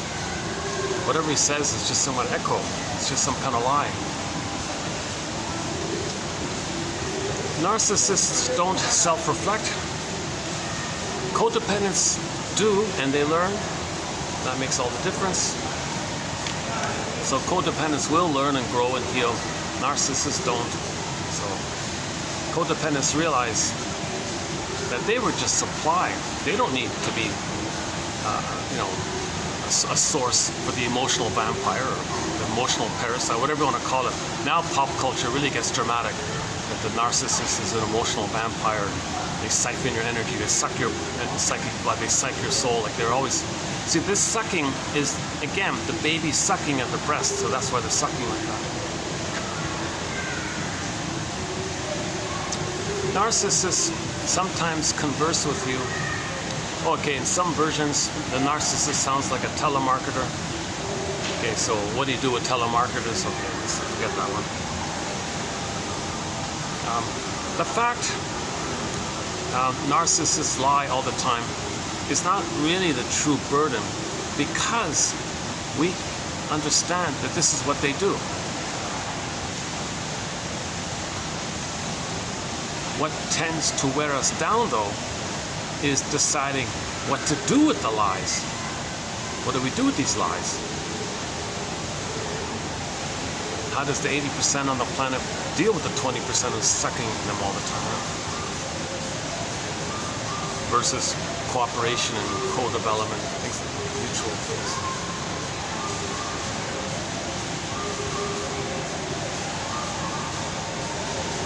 Now, when a narcissist gives you something, it's only to hook the chance to suck more. So it's not a true gift. They call it narcissistic giving. That's different from kind of give and take kind of world. But narcissists want to make it appear it's a normal thing. It's a sham like that, right? All right. So okay, so the burden is not so much that they do what they do. The burden is deciding what to do with what they do.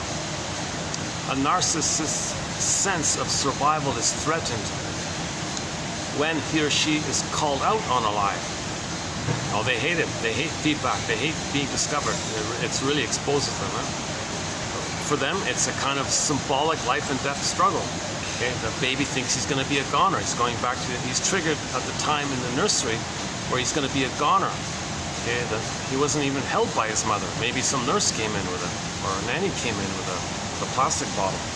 He thought he was a goner during those times. Emotionally. So when they don't get their act going, they think they're a goner. Narcissistic rage.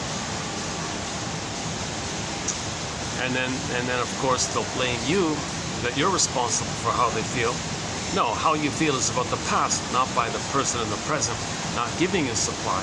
The person in the present isn't your mother's breast, but you're acting like they are. No, the way you feel now when you're triggered is back in the past when your mother's breast wasn't available. You may end up feeling frozen when the narcissist lies to you.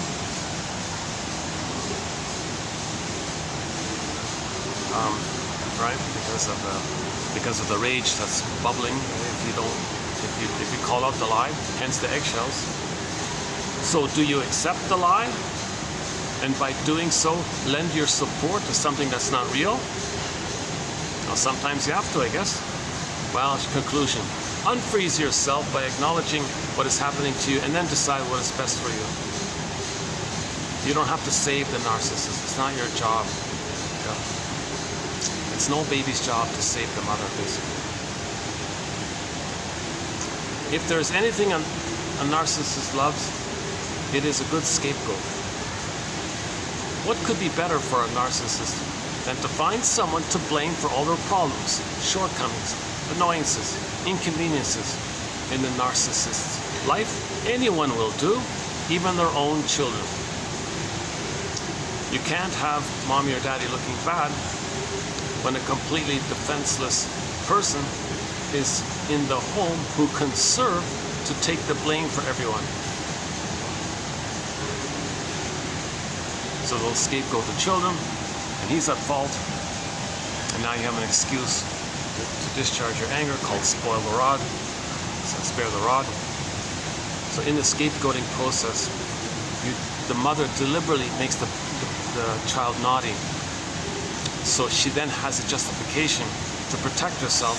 But the cloak is, why are you gonna shout at your kid? Why are you so angry at your kid? I gotta blow off steam. Why are you doing that? Well, spare the rod. Well, why do you have the steam? Well, I can't feel. I see. So you traumatized your baby to be naughty so you can blow off steam. That's called part of the scapegoating.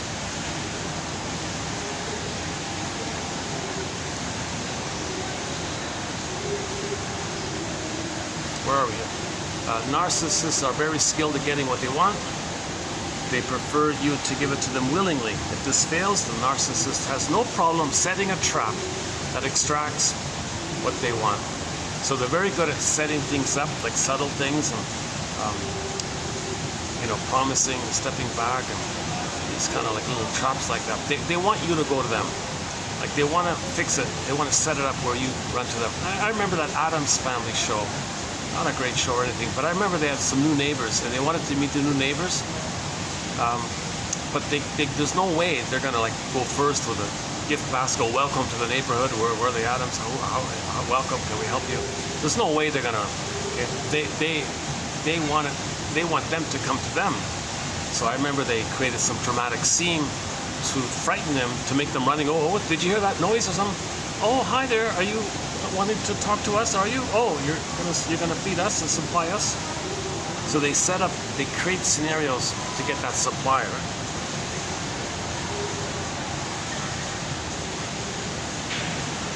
Or a common one is I think people block your path or something. You're trying to walk or something.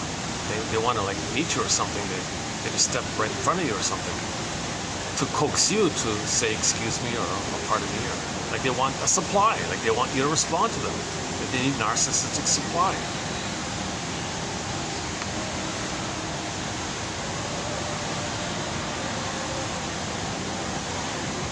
Okay, those with the narcissistic pattern are masters at misdirection and deception. If you interact with one long enough, you know that the surface veneer does not reflect the depth of what's going on underneath. We must lift up that superficial cover to see what lies beneath. One of the worst things is when we are duped by a narcissist and then transform this self-criticism, such as, oh geez, why didn't I see that coming? How was I fooled again? So they're very good at fooling you, but if you are fooled, it's no good to criticize yourself. Just try to learn. Just try to learn and be more prepared, I guess. Or analyze why you were duped. Yeah, just try to analyze why you were duped. They're duped because they appeal to your fantasies. Narcissists know what you're missing, and you're looking for good parents. They'll pretend that. Oh, I'll help you, sure. That's a veneer. But Watch, one of their tricks is this one here. Watch any movie or read a book designed to produce drama, and you will find the dramatic arc centers on one or both of the following. Okay, so misunderstanding. In sitcom, there's always a misunderstanding, right? There's information missing, or something's misleading or something. And number two, there's time is limited. If it works for movies and books and sitcoms, it certainly works for the narcissists in your life. Narcissists, those with the narcissistic pattern, are pros at misleading, missing information, lies of omission, lying by omissions, lie by omission. They say one thing mean another, or they can tend to forget something, or they can accidentally leave out important details, whatever the tricks are. Now if that doesn't work, well, just put in the time element as a crunch.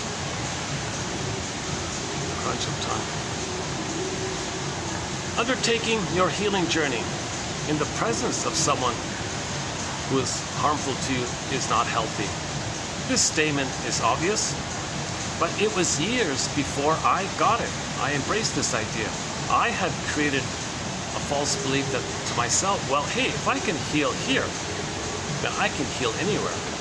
Oh boy, I now realize how distorted such thinking was. Conclusion, healing is about you and only you.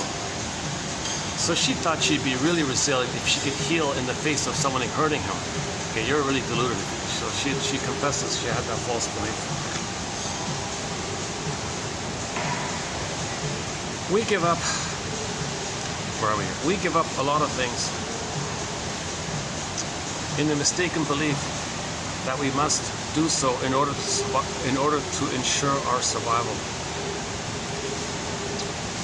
Living or interacting with the narcissist requires certain skills. Unfortunately, one skill that may develop is the giving up of one's self in the attempt to ensure one's survival.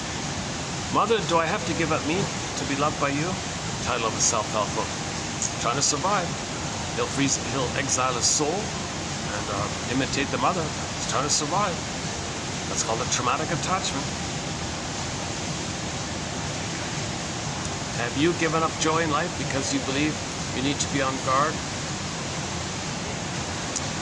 Have you given up taking care of yourself so you can do for others in the hopes of continuing your survival?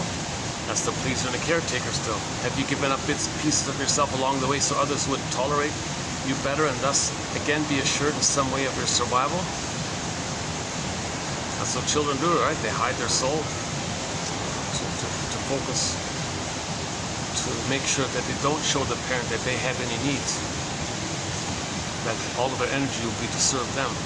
Have you given up your own needs so you can be indispensable to others, increasing the odds of your survival? I wonder what you would have given up. I wonder what you have given up in order to survive. As we learn and grow, we come to the awareness that our true survival depends on retrieving those parts of ourselves that we once gave up. Okay, enter the bag metaphor, Robert Bly's metaphor of the bag. So much of our soul is put into this bag, the shadow, dark, unknown. Okay, so it's repressed, dark, can't see, unconscious. Bag, dark, means you're unconscious. We put so many authentic of our parts of ourselves, our gold, the ball, okay, who we'd be had we been loved, the gifts and the treasure that the Great Spirit gave us. That's all in the bag, right? We drag this bag, okay, to deal with it, to cope with the mother, to please the mother. Okay, then we got to spend the rest of our past. Now you're older. Okay, you want to get it back. You don't want to be an adult still thinking like how you adapted with the abusive mother in the nursery. That's dysfunctional. The present isn't the past. You did that in the past to survive. Now it's out of context. You're not there. You're grown now, and you don't want to keep repeating that painful thing. You can lead to psychosomatic symptoms, unlived life, etc. That's called neurosis. To use those babyhood defense mechanisms all your life. That was just a temporary emergency thing you did as a baby.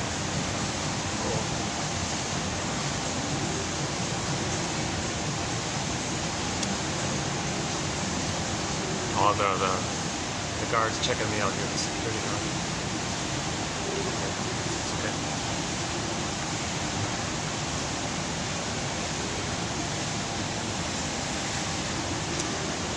Okay, next one here. Just because you trust them doesn't mean they're trustworthy. Narcissists are not trustworthy. That's kind of obvious. They lie, they hide, they blame, etc. However, because they so consistently use these behaviors, we can begin to trust the narcissist to act in a predictable manner. That's a tough one, eh? We always see people in a positive light. We're always trying to grow and heal and develop. They're not interested in that. That's derailed. They flipped it. They've identified with, they made that deal. Remember? They identified with the aggressor. So they're stuck with that deal they made. So they're uninterested in the quote-unquote more human side of being human. If they see the quote-unquote more human side of being human, they got to shame it, belittle it, damage it, hate it, mock it, be envious of it, see it destroyed, damaged, and get glee out of it. That's the deal they made. Remember the deal with the devil? Right? Again, the devil is an image to represent how the baby felt in his failed interaction with the mother. He felt like that image. The image is how he felt. It's not real. It's how he felt. It's a picture of how he felt. Think of it like an artwork or something. And he makes the deal with that artwork. All right, artwork, I'll act like you, and I get your power and live forever. So he's going to mimic the mother. He's going to mimic the mother and stay in a state of timelessness. That's why he doesn't want to get out of it. And it's addictive. And the benefit is he gets the little white flower, the little white narcissist flower, the feeling of bliss that all babies feel when they're one with the mother. They are the mother now, so they're always this blissful thing.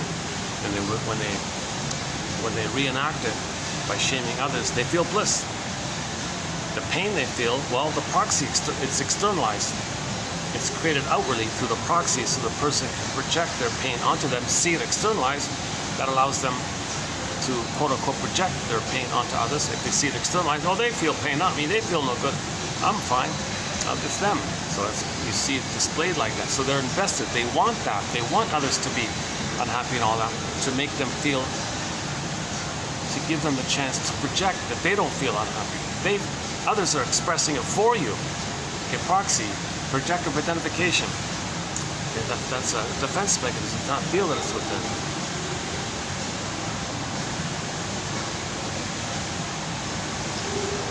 By trusting the narcissist to act as expected, we move from shock and surprise to proactive preparation. Yeah, so don't be surprised if you identify somebody as having the narcissistic personality pattern, that they want you to be unhappy or failed or whatever. And they want to see externalized what they feel within. As above, so below.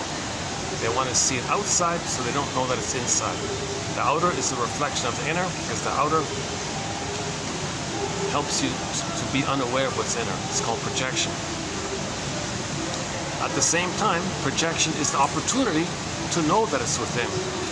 Projection is the means of bringing repressed material to your consciousness. Lachlan calls it a mirror. Look in the mirror. It's yours. Man in the mirror. Look in the mirror. You're the projectionist. The projection mechanism, the film thing, the projection machine, the mechanism is with them. The contents on the reel, that's your material. You're the projectionist. The machine is there. The film it's all yours, but you see it on the screen and you think it's there. Well, that's for you to notice within, that it's within. That's called shadow work, retrieving your projections, owning your projections, withdrawing your projections, because that's your soul you're talking about. So you want to get back your soul. Robert Bly says, if you said something about somebody strongly, go to that person and say, hey, give that, what I said to you, give that back to me. I said you're amazing. That's mine. Give it back to me. Or you said somebody's no good. You know, I thought you were no good. You know what? I want that thought back. Give it back to me. Please give it back to me. People are confused by this. but it's an exercise to make you fully accept that it's yours. So look up Robert Bly. Look up the most recent quote posted here by one of our guest mentors, Robert Bly, about maybe 2 weeks ago.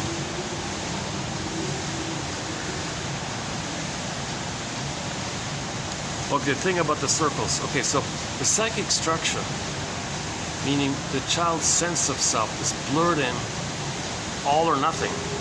That's why it's all or nothing with the narcissist. Give me everything or nothing. Right? One woman said it.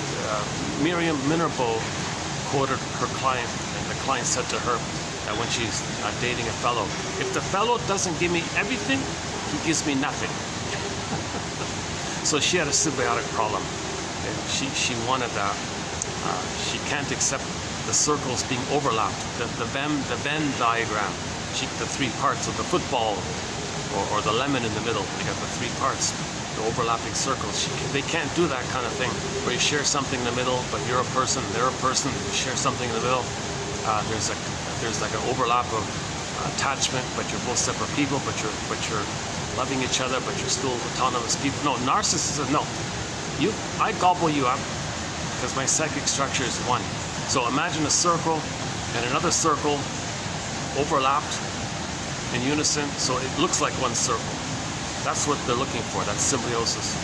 That's why they don't do the Venn. They don't do the Venn diagram. Right? They don't do that. When two circles partially overlap, the lemon in the middle, or the football, the portion in the center is called Vessia Pisces. I didn't know that, right? So, okay, the middle part. Symbolically, Vesica. Sounds like Jessica, right? Vesica Pisces. So imagine Jessica is a Pisces. Okay. Vesica Pisces represents the balance between union and separation. Safely attached, but there's a respect for each other's personhood. You're a person in your own right, I'm a person, and there's a mutual growth, mutual sharing, mutual development, mutual friendship like that. There's no perverse stuff. Well, I gotta use you and shame you, so I feel. But no pervert. We both want to grow together. There's like we're both better off if we're both better off. Right? Actually, the Chinese character for the year 2024 this year is a character called Hui, H-U-I. I'm guessing the way to pronounce it is if you take the word who and then way, like who knows the way kind of thing, put the who and the way, blend it together, it's like Hui. I think that's how you pronounce it, but it's spelled H-U-I. That character, that character is made up of two characters. The top one means benefit or advantage or something, and the bottom one means heart or love. Okay, so when heart underpins things, everyone benefits. So the whole character means mutual benefit or mutual benevolence, and we're both better off kind of thing. Interesting, right? With those characters. I didn't know that every year the Chinese have that there is a Chinese character of the year. They're amazing characters, some of them, right? I don't know them too well myself, but that's a good one. Look it up. H-U-I, meaning mutual, meaning benevolence or mutual advantage, because love is there and everyone benefits. So we all benefit with the presence of love being there. So that's the beingness. The love is like the beingness, and the doing is the benefit. So you got the beingness, okay, and when you have your beingness, your doing, we all benefit when you have your beingness. So when we all have our beingness, we all benefit. Hui, H-U-I, the Chinese character of the year for 2024. That's a great one, yeah.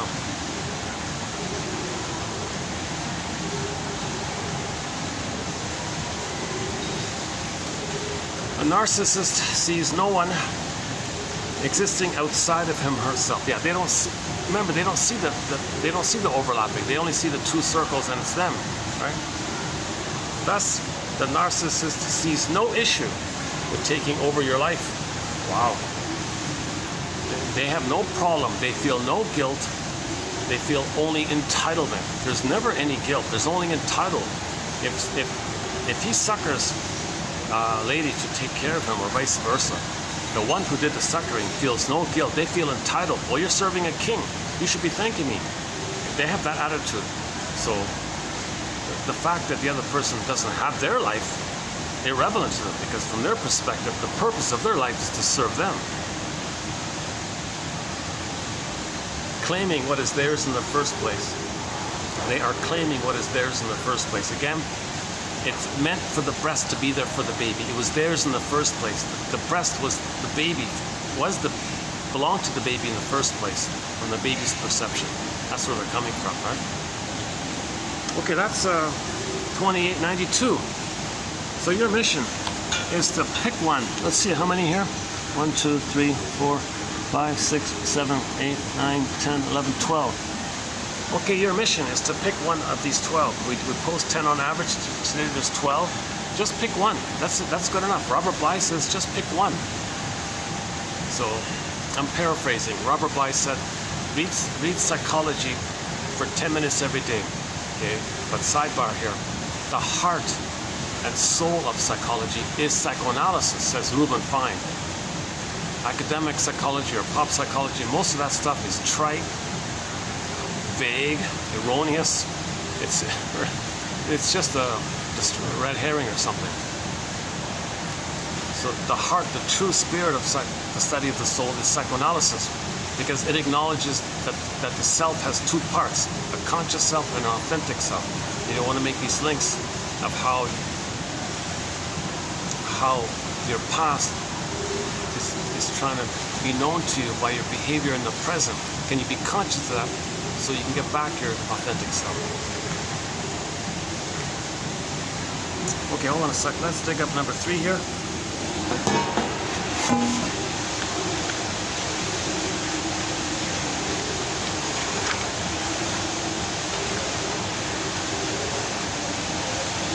Okay, give me another. Maybe I'll just take like a 2-minute break here. Fast forward this video 2 minutes. Let me finish my snack there. Hold on a sec. Sorry about that. Yeah, I'm just too tired today.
Let me just check in with the staff there if they're still okay with me sitting here. Wait a second. Otherwise I'll have to move somewhere. Let me pull out my battery here.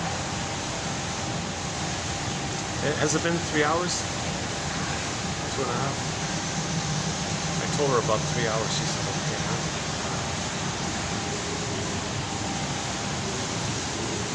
Oh yeah. It's fine. It's quiet. It's quiet around here.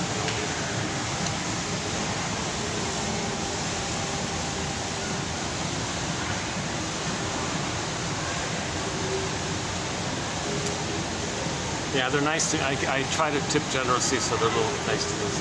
Okay, 2893. So what you just heard was parts 1 and 2. This will now be part 3.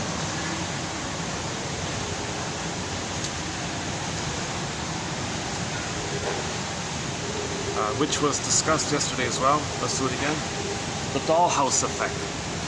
The dollhouse, so here's a good one, the dollhouse effect. When a child plays with a doll, the doll has no role other than the one created by the child. Whatever the child's imagination thinks, the doll becomes. The doll, of course, has no say in the matter, and thus exemplifies how narcissists treat us. We are one-dimensional objects in the narcissist's dollhouse, solipsistic world. Dollhouse world. The narcissist believes he or she can project any number of roles upon us, and we will fulfill them. Our consent is never sought or considered. Oh no, you're not. They didn't reach the place of recognizing that you're a person with feelings and needs in your own right. They're not in that place. It's utilitarian, it's part object relating. The baby's fighting for the breast, basically, still. Now, a child learns, though, that there is a world beyond the dollhouse of the child's imagination. The delight in life comes from interacting with this world, right? The delight in life comes from interacting with this world, okay, beyond the dollhouse of the child's imagination. But narcissists never grew out of childhood and prefer to remain in their dollhouse world. Narcissists never understand. We were only doll-like in their minds, never our own person. So the person with the narcissistic pattern, they don't even know themselves that they're treating others doll-like,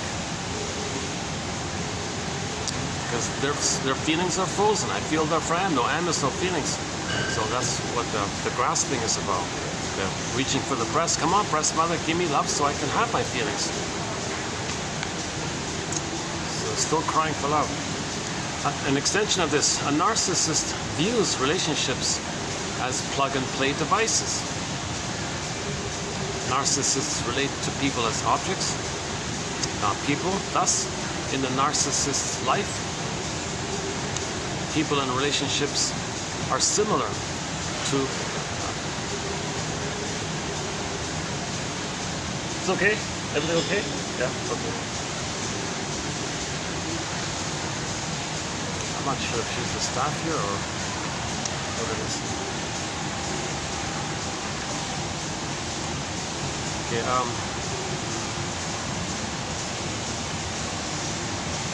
I don't think she works for this thing. Okay, alright. Oh, maybe she's from the office or something. Uh-oh. That's not a good sign.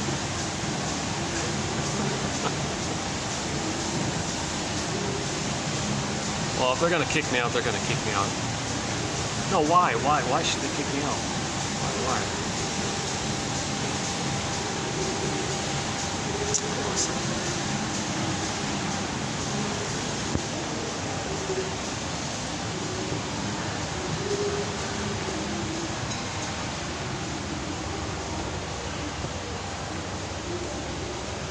Can I stay a little longer? I'll pay you another...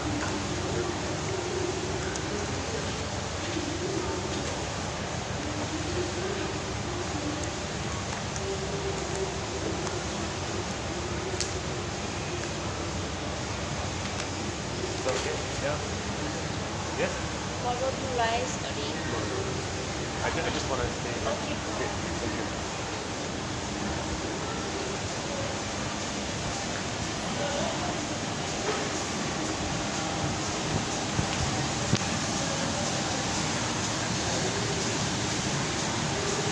Luckily, it's not too expensive.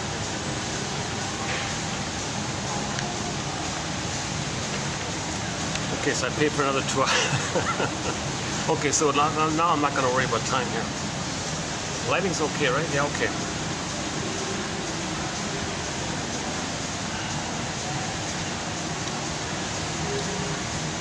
Okay, narcissists relate to people as objects, not people. Thus, in their life, people and relationships are similar to electronic plug-and-play devices. As a plug-and-play device, your sole purpose is to perform for the narcissist. The narcissist, quote-unquote, plugs you in, and you're expected to play without problems. If you cause too much hassle, you are unplugged and forgotten, similar to the failed electronics littering some households. Okay, so that's quite a graphic attitude. Here, I think she's angry when she talks like this. Yeah. So, you know, you plug in. I guess some ladies have a hair dryer, let's say. If the hair dryer breaks, they might just put it aside, kind of thing, discard it, kind of put it in the corner. So you plugged it in, it was useful to you. And if it's not useful to you, you discard it, kind of thing. So they treat people in the same kind of manner.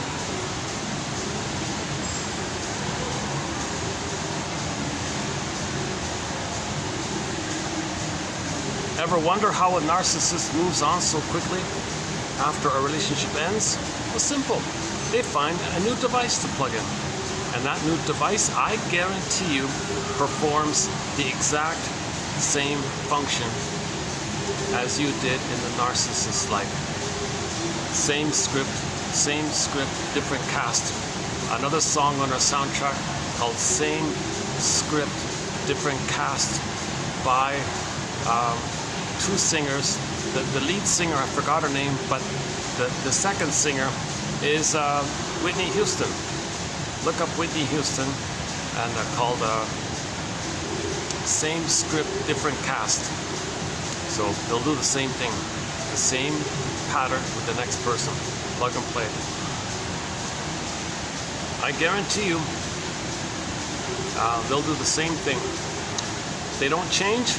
They simply move on and find new devices with which to play. The next one's about gaslighting. She calls gaslighting the disconnection effect. Okay, so in the gaslighting, things are going to be fragmented. They want you to not, in the gaslighting process, you want the other people to not link their words with their feelings with their words, or what they said with the context, or what they need with who they are. Like you want to make things disconnected. So the narcissist will disconnect your experiences from your perceptions, your actions from your intentions, your words from its meaning, your behaviors from the context, your emotions from your heart, like in that disturbing film, the gaslighting film, where you once saw yourself as a loving person. Spending time with a narcissist has you doubting these things about yourself. Gaslighting, right? Every one of your emotions is open to narcissistic criticism, correction.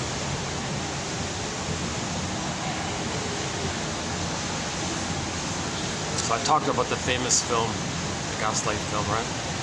The fellow was gaslighting the woman because he wants to supply the gold in the house, right? He wants to have her declared crazy so he'd inherit the house, hence the gold in the house. So that's like a supply kind of thing. So he'll gaslight people to get the supply, just like that psychopath in that film. He wants to make his wife declared crazy by gaslighting her. You know? So he lowers he adjusts the light in the attic or something. It's flickering. The woman sees it. Oh, I think the gas lamp is flickering. Oh, no, it's not. Yes, it is. No, it's not. Yes, it is. No, it's not. They go back and forth like this. He moves something. It was here a minute ago. No, it was. Yes, it was. No way. He does this all the time to make her crazy. And then she believes she's crazy. Look, she's crazy. Okay, they lock her up. He gets the house, kind of thing. What a sick movie, eh? But the phrase has been around. Because mothers do that to their babies. What that guy did to her, it's kind of like what so mothers are considered psychic criminals, psychic psychopaths. And that's why it's hard to forgive her, because there's such a crime like that. And that's why you're attached to her, and your dysfunction is a placard, a protest placard, announcing like a protest. My mother did this, I'm protesting. Injustice took place, like a protest. Like when there's an injustice, people protest, right? So there's your dysfunction is like a protest against the crime that your mother did. So we did some very good quotes about the forgiveness topic very recently, just like 2 weeks ago. I recommend those videos. Roger Gould is in there. There are a couple of other, Tian Dayton's in there. Excellent authors. Whether you are consciously aware of it or not. Okay, so most people seek some kind of communication, compromise, resolution, discussion, making I statements. Okay, so where you seek compromise, the narcissist seeks to one-up you. Where you seek understanding, they just want to control you. That stuff. So if upon interacting with a narcissist you felt as if you lost pieces of yourself, you did. It was the price you paid. It was the price you were expected to pay for this arrangement that you made.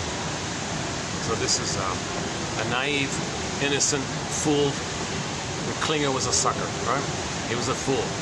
He was trusting, he was naive, didn't get enough parental support for his development. The stinger comes in and says, oh, here's a fool.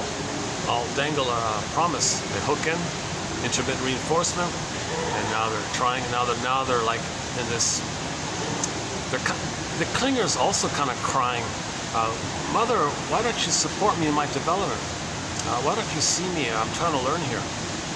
Stingers promised that, but then shame them for it, and they're still crying like that.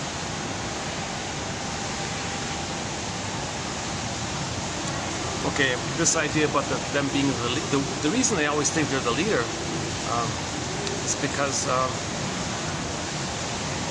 in the narcissist's mind, the narcissist is always the leader because no one else exists to them. Everyone else is just a dollhouse, right? When problems arise, the narcissist leader hides. Okay, so the one time a person with a narcissistic pattern won't be the leader is if when there's genuine problems, right? They don't like to lead when there are problems because it'll tarnish their image.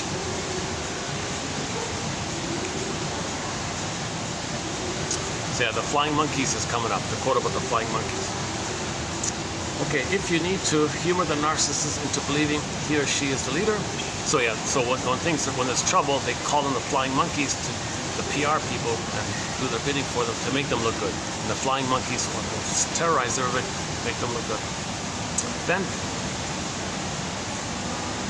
okay, so if necessary, you can pretend that they're the leader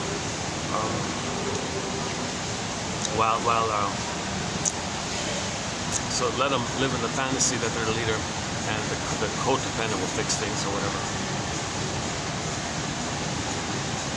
If you witness narcissists and remove all excuses and explanations for their behaviors, you conclude that narcissists take pleasure in causing pain in others. That's a tough one. So there's an embedded sadism or emotional sadism or schadenfreude in the narcissistic personality. That's going to take place when the mother got some benefit when she hurt the child. That child becomes the hurting mother, then they feel the benefit when they hurt others. So they have an investment to see others damaged, vulnerable, no good, unhappy, and so on. We all wound, okay, in reality, we may all wound each other accidentally.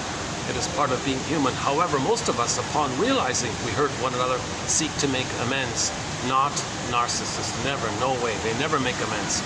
All the damage they cause, well, they're entitled. What are you talking about? They're entitled. If they're angry, well, it's because their entitlement needs to get met. They're in survival mode. But people who are traumatized post 18 months, they can make amends. They do feel sorry and regret and forlorn and like that. And feeling regret actually helps you to build your personhood, she said, another one.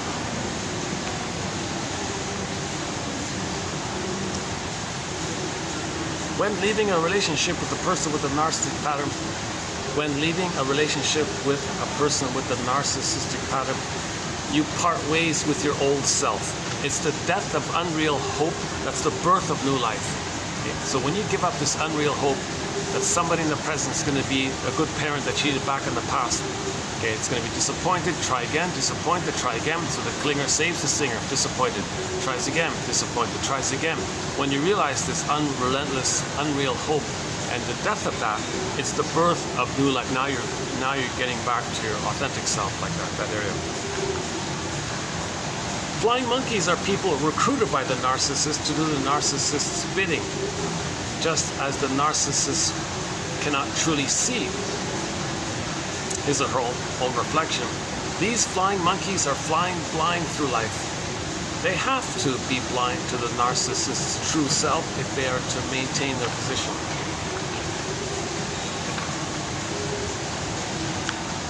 Okay, next. Okay, now we're going to continue with 4.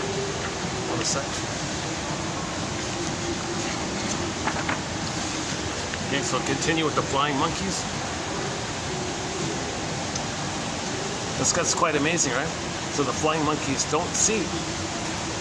Okay, here we go. Flying monkeys tell lies for the narcissist, seek to protect the narcissist, and initiate. Oh yeah, so the preface was not many narcissists, but not necessarily all of them, but many narcissists like to have a few sycophants and lackeys and yes men around them, right? And those people are there as a buffer to make them look good. And those flying monkeys do that because they want to be in the favor of the narcissist. The narcissist promises a reward to that, but it's all a dream anyways, but they believe the dream. So they're flying monkeys like that. It's pretty sad, right? Flying monkeys tell lies for the narcissist, seek to protect the narcissist, and initiate and maintain smear campaigns against anyone who disagrees with the narcissist. The only agenda of the flying monkey is to keep the narcissist happy. Not that this action is altruistic.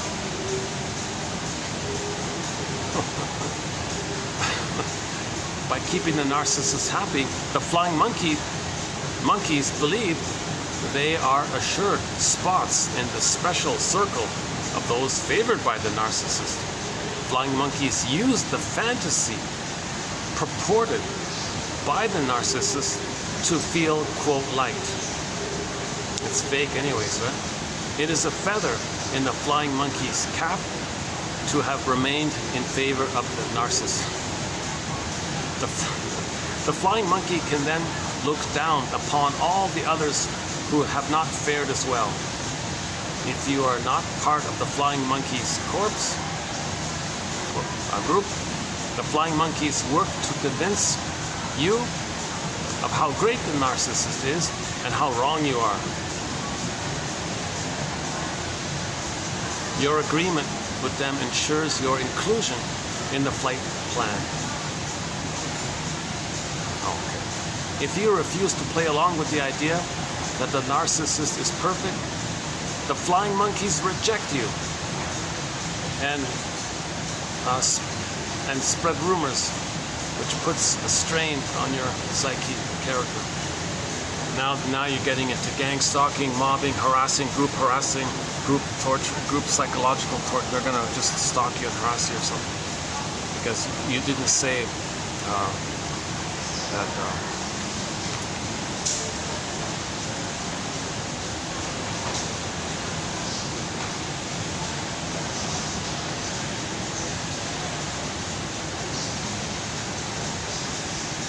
So in The Wizard of Oz, right, the witch says to the monkeys, just destroy Dorothy. Dorothy is the natural part of our healing. Okay? So if there's healing, if a person is healed, they won't fall for this codependent agenda to save the narcissist. So the image of destroying Dorothy, get Dorothy, get her, stop healing. Dorothy's trying to, save, trying to save, give the scarecrow the brain and give the Tin Man a heart and the Cowardly Lion a body. No, we got to prevent this healing, destroy this healing efforts.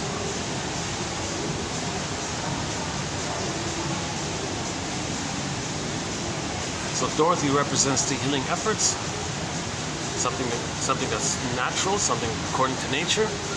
But when there's too much trauma, we're afraid to heal. We're afraid to heal, right? There's a resistance to healing. So the image of destroying that, okay, sabotaging your healing, the image is the flying monkeys, right? Or in pop culture, it's the lackeys who protect the evil witch who's destroying the goodness. So the flying monkeys are basically mini versions of the Wicked Witch, but that Wicked Witch is just an image of how you felt with the mother. It's not real. When Dorothy throws water on that image, the witch poofs away, or dances away in the red shoes, whatever it is, or dances away, or poofs away, or falls away, or melts away, or washes away, whatever it is. It's not real. Once you do the grieving and mourning process. Oh yeah, Miss coming up, Miss what's her name again?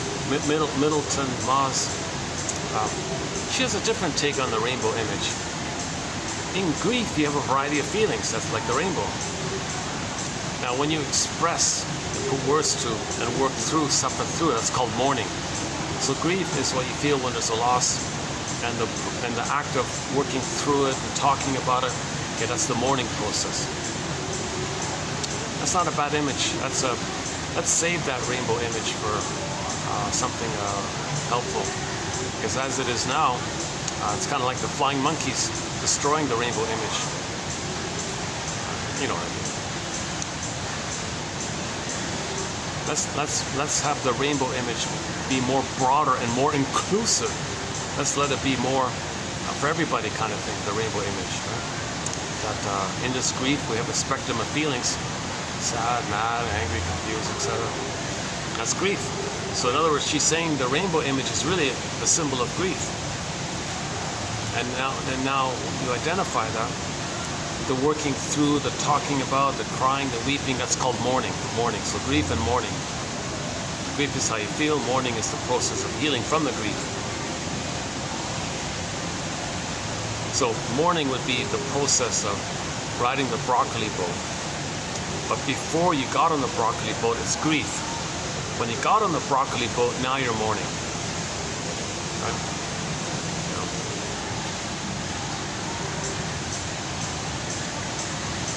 We'll get back to the monkeys here.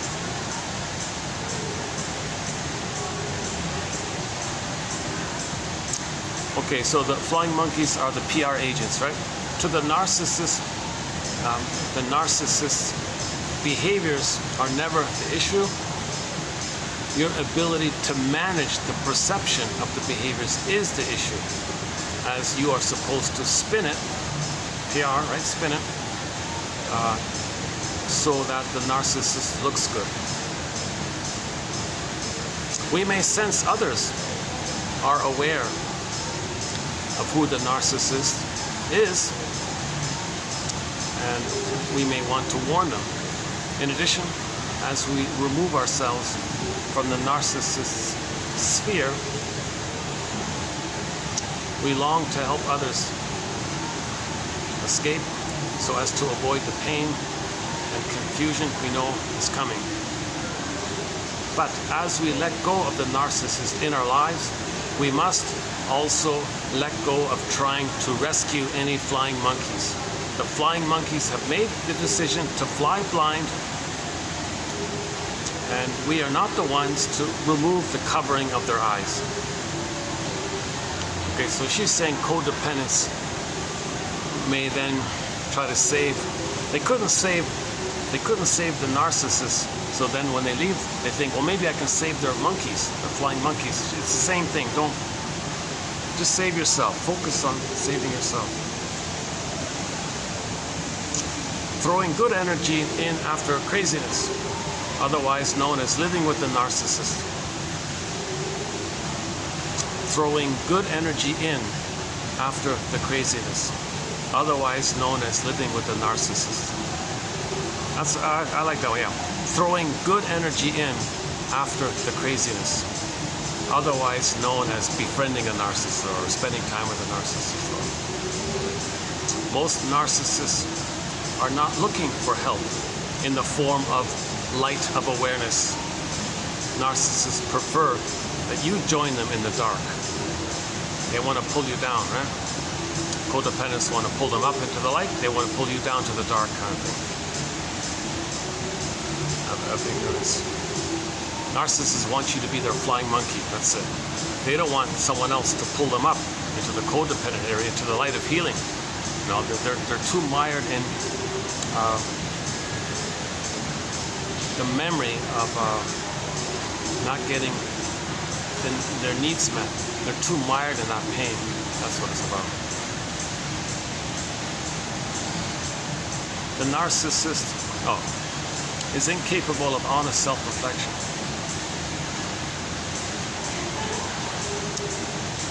To grow, one needs a sense of awareness beyond the current state of self.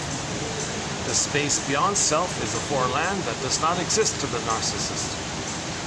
Compounding this problem is the fact that the narcissist has no ability to integrate feedback from the outside.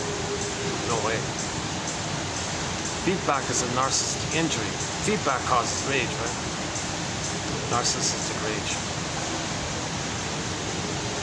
Feedback implies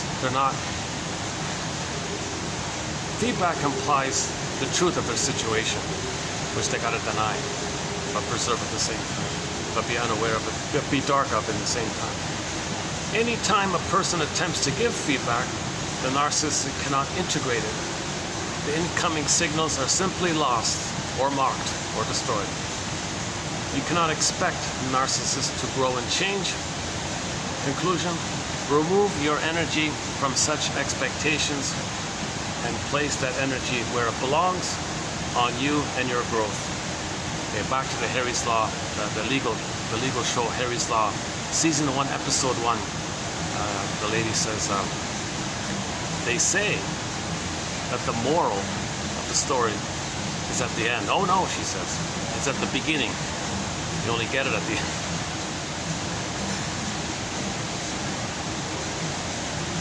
So the moral of the story was there all along, but you only got it at the end. Okay, this word love. Okay, the quote love that a narcissist professes becomes an issue of semantics. Sometimes it helps to substitute another word for this quote love. The word I choose is value. The narcissist may quote love you, but does the narcissist value you? To a narcissist, love and value go together like oil and water. The narcissist values no one but himself or herself. Exchanging the word value for love enables you to gain clarity into how exactly the narcissist is treating you. Can anyone truly love you if they don't value you? So any codependent person, all they got to do is ask that question to themselves. Do they value me? Oh no. Only in terms of supply, like only in terms of, but not you for your personhood, like not for your identity. They don't value you. They value some service you give them. It's not even a value, it's an entitlement. They don't even, they won't even value that, right? They'll just say it's my entitlement. Value? I don't value that. It's just my entitlement. What are you talking about? But they may use the word love as a hook to get the supply. So the playboy will do that, and so on, or playgirl. When the fantasy world of a narcissist is in jeopardy, the narcissist doesn't fess up. Instead, the narcissist will create a distraction, a red herring or something. Normally, the narcissist keeps everything hidden, but when he or she is backed into a corner, the narcissist attempts to get your thinking, emotions, and heart headed in the opposite direction of the real issue. A trick used by narcissists everywhere to divert your time, energy, and focus from the issue at hand.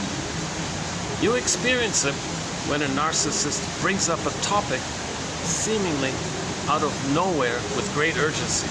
After you disengage from the narcissist, your first thought is, I wonder what that was all about.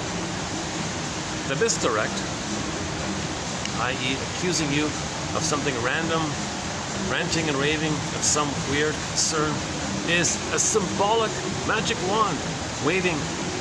Is the symbolic magic wand waving of a narcissist in illusionist mode. He's an illusionist, right? As you turn towards this distraction and drama, the narcissist used the momentum to pull you away from paying attention to the truth. So if you're about to give feedback to a narcissist, he might like throw this surprising thing to get you off topic, and you get caught up in that. What was that about? Well, mission accomplished. He distracted you. Now you forgot about the real issue, right?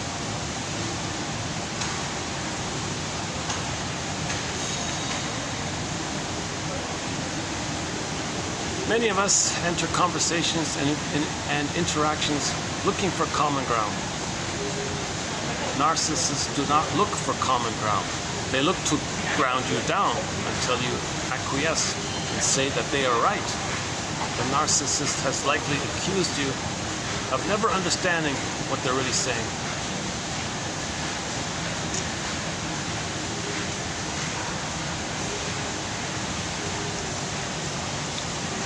So forget about mutuality and common ground with the narcissist. It's foreign to them. They don't understand it. They don't have the emotionality to understand. If the feelings are frozen, they don't understand common ground. If the narcissist happens to bang into one of your energetic boundaries, he or she will not take this as a sign to back off. In fact, your boundary incites the narcissist to even greater action to violate the boundary. You and your boundaries are not the problem. The narcissist's self-perception is. So if the codependent puts up a boundary with the stinger, with the knock, he's angry and he wants to violate, like he's enraged, like he'll be more aggressive against her. Gotta get my supply. Don't put a boundary. Don't block my supply. You gotta.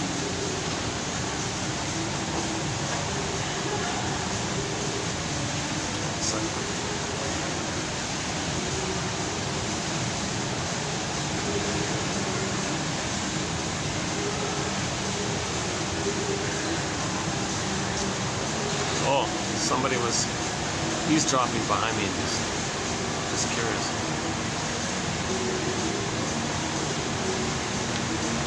Oh, it's funny. I was talking about boundaries.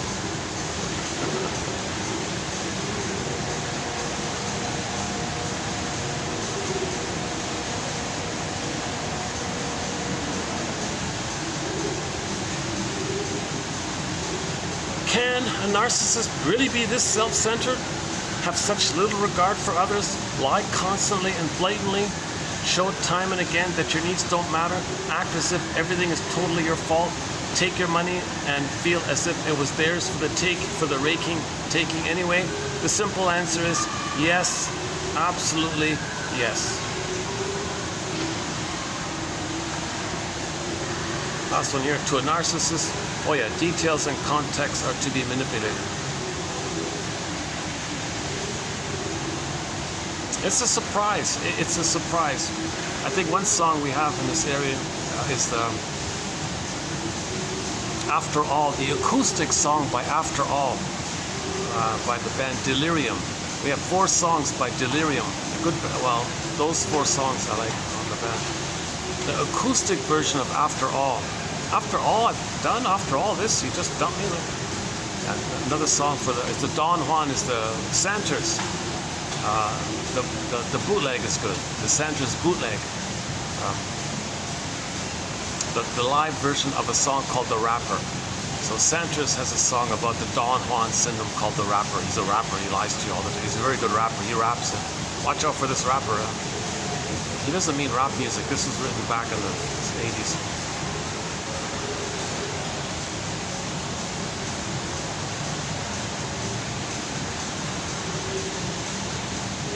That was 4, right? Okay, now let's do the. So what I just did was a preview coming up. That was 4. Okay, let's look. Let's take up 5. Hold on a sec.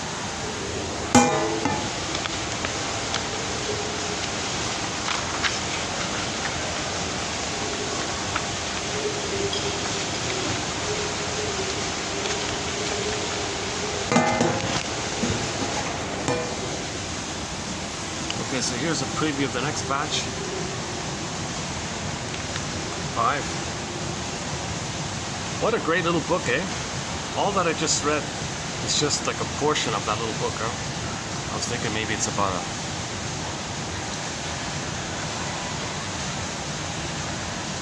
Okay, so the narcissist. Okay, all for me, none for you. Every relationship involves an exchange of energy.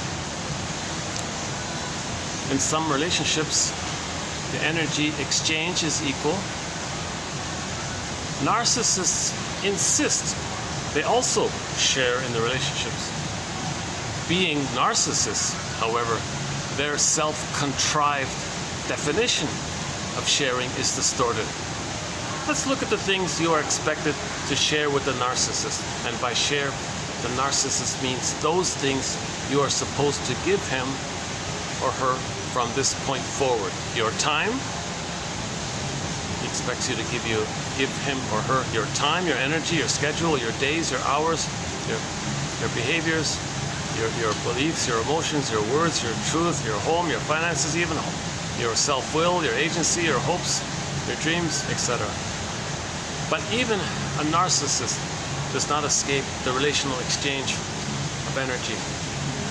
In return for all that you gave, they, quote, give. And by give, the narcissist means those items for which you are now responsible. Here are the items you are now in charge of taking. Here are the items you are now in charge of caring about. They're the narcissist's happiness, their well-being, their self-image, their fulfillment. If anything goes awry with the above items, it is your fault because you didn't care enough. In a relationship with the narcissist, the exchange rate is 10,000 to 1. 10,000 units of your caring to 1 unit of the narcissist's sharing. I've heard this. I've heard this a while ago. I was in like a bit of a work colleague or something a while ago, and he said it about his girlfriend or something. He said that the girl should be extremely grateful to take care of him. How did it go again? That he's giving her, that his gift to her is the opportunity to serve him, and they should be grateful that they have the chance to spend their lives supplying the little king, the little god. Now, that was my first real clear, like, wake-up moment of narcissism. That fellow made it really clear to me of what narcissism was. I thought that was my first glimpse of this very angry, entitled. It was like an angry. It was like an enraged little baby king or something. It was like an enraged infant on the high chair. I had that kind of quality to him. That the person he selected. That's a huge one that he gave. He gave something. Now that person has to give 10,000 in return. And if that 10,000 fails, well, it's their fault. They didn't do it well enough. That fits it. That quote, I was so glad to see this quote. I don't think I've seen others describe it so clearly like this. That's the sense of entitlement.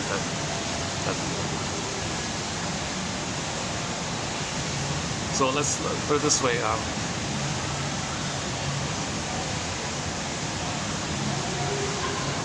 How to work? Okay, well, let's say there's a...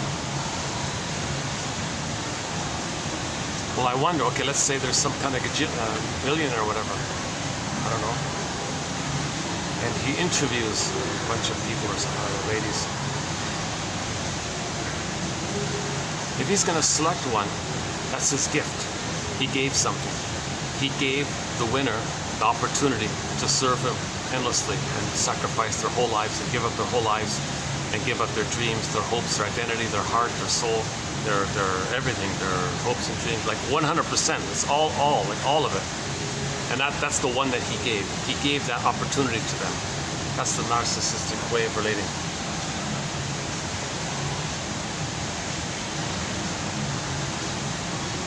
Narcissists are gluttons, especially when it comes to the good things of others.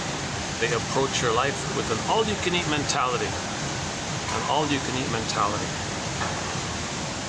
That's the greed. The narcissist only sees things in relation to self, and all things, including people, are only relatable to the narcissist through their possible contribution to this sense of self. Little tolerance exists within narcissists for things that are theirs in their mind. Oh, others, yeah. Quote, theirs. It's not theirs. Others don't have a theirs. Others all belongs to the narcissist that are not behaving as the narcissist desires. Your setting of a boundary is seen by the narcissist as part of himself misbehaving. Look at that, eh? If the partner sets some kind of need, you're setting a boundary, you're misbehaving.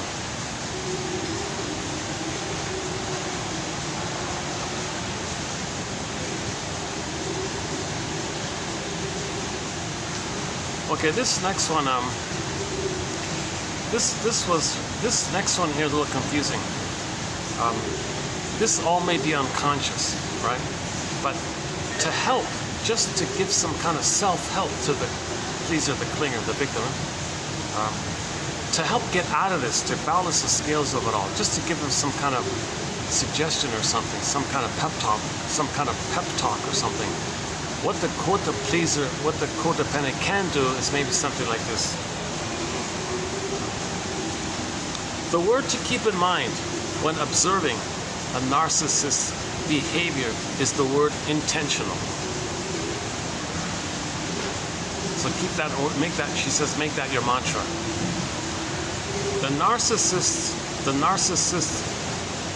forgot something important to you, say to yourself, that was intentional. It may be like in reality it was part of all unconscious, but on your side, you gotta appreciate what's going on here. Just say that was intentional. It was unconsciously intentional, but to help you, just say it was intentional. The narcissist, quote, mistakenly ignores you, intentional. That was intentional. He unknowingly creates drama to take care of him, intentional. He unwittingly neglects responsibility and blames you, that was intentional. The narcissist overlooks saying thank you for something nice that you did, intentional. The narcissist accidentally destroys something of value to you, intentional. It's intentional.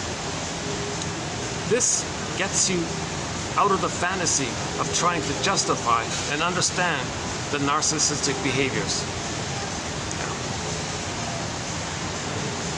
So there's an appropriate moment of anger to get free from this quicksand. Right?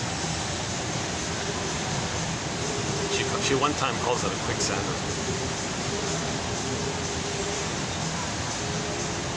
Okay, another frog metaphor here. For the narcissist under stress, the boiling frog metaphor works in reverse. A narcissist perceives even the slightest disappointment like a symbolic rise in temperature in the water to be a huge thing. Even a life event that most would fall, even a life event that for most would fall under lukewarm, has the narcissist flailing about as if her skin were scalding. Okay. Okay, that's the okay. That's quite a graphic image, right? So if there's a narcissistic injury, suddenly it's the frog in the boiling water. He's enraged like that. The boiling frog metaphor means people don't know the water's getting hot. The frog doesn't know the water's getting hotter. It's just slow, incremental, stays there, slow, incremental, gets used to it, slow, incremental, and then he dies. It boils to death. He never jumps out because it was slow like that. That's the usual way of thinking about it. So a flipped way to think about it is, if the narcissist doesn't get his supply, it's like the frog suddenly freaks out when the water's boiling and he jumps.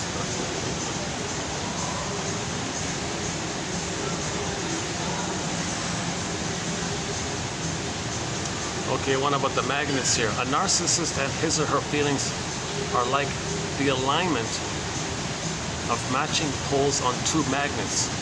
Okay, so a narcissist and his feelings, they're opposite poles on a magnet. Like there's a real aversion, right? The narcissist is here, his feelings are there on a magnet. The result is immediate repulsion. This is where you come in. The narcissist's feelings exist and have to go somewhere. That somewhere is you. You become the attracting repository for the feelings the narcissist can't own. The feelings are not really yours, but rather the projections of the narcissist. Okay.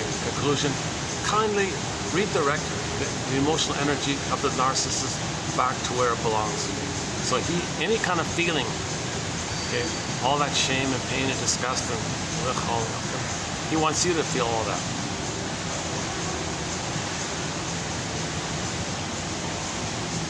So the magnet image is like a repulsion, right?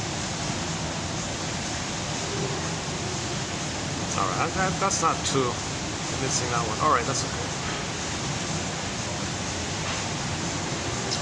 Oh, some narcissists have a hard time with holidays because in holidays, it's hard for him to make it all about him during a holiday. If there's a family holiday like Christmas or something, that's meant to be like a family communal thing.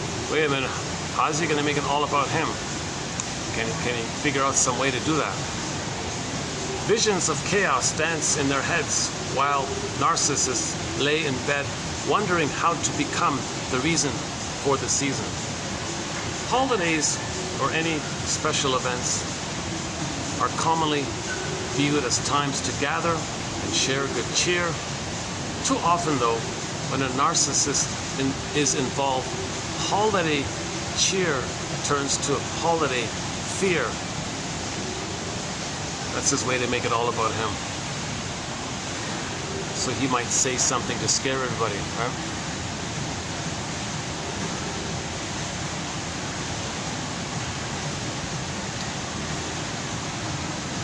Or damage other people's cheer so he doesn't feel ignored, right? So if he can't join in, remember, if he can't join in, he says, well, forget about it and be above them, special above them.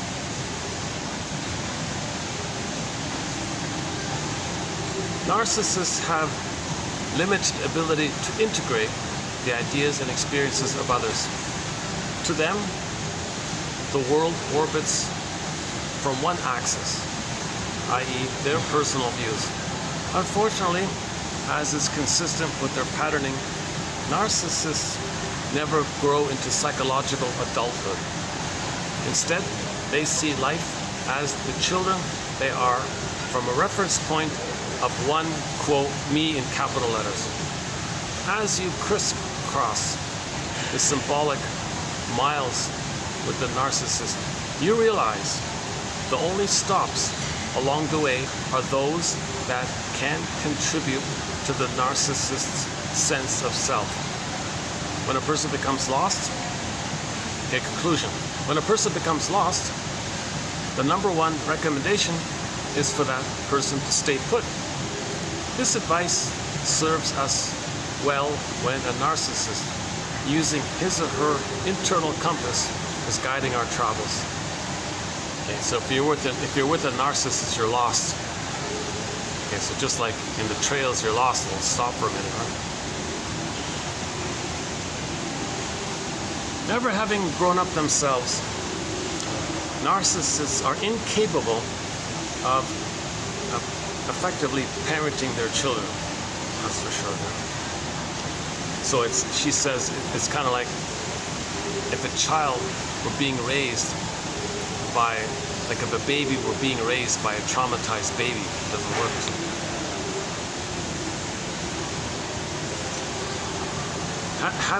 Having never grown up themselves, narcissists are incapable of parenting their children. Narcissistic parenting becomes a collection of what a narcissist cannot do, rather than what the narcissist can do. So narcissistic parenting is all about what they can't do. There's nothing that they can do, right? Pretty much. Wow. I have a hard time with that kind of all or nothing thinking here, but there's still some blessings. There's going to be still some blessings because the narcissist is consistent, so that consistency offers a perverse security or something. Narcissists are unable to see anything beyond self, and this applies to their children. For example, behaviors that should be reprimanded are instead encouraged or ignored. Behaviors that are part of a child being his or her own person are attacked and punished. Well, that's a given. If the child's going to be autonomous, well, that's not giving them supply. You're with me or against me here. The narcissistic mother will say, look, you're with me or against me here. The child sacrifices himself and devotes all of him. Okay? And so all of the child's for the mother, and the mother gives nothing to the child. It's all like that. Behaviors that are part of a child being his or her own person are attacked and punished. Okay. Narcissists cannot effectively relate to their children.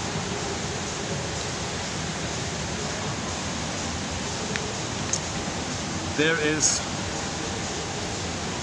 no one for the narcissist to relate to other than his or her own sense of self. When you play act as a parent, you have not space to really be a parent. Okay, that's 5, and let's do 6. 1 second.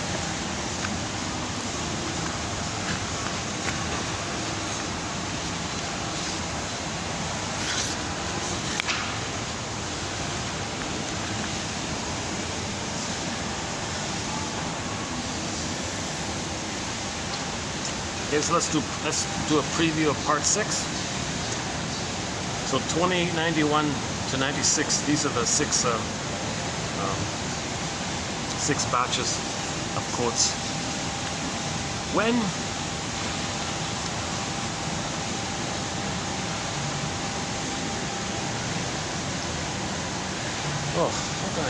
hey, let me oh my god, let me sit over there, it's more comfortable. Hold on a second.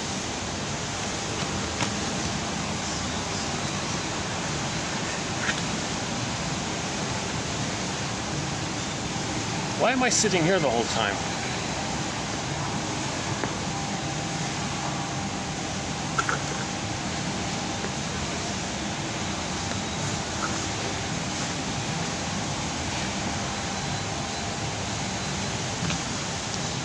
Okay, that's a little better. Yeah, let's sit here for a bit.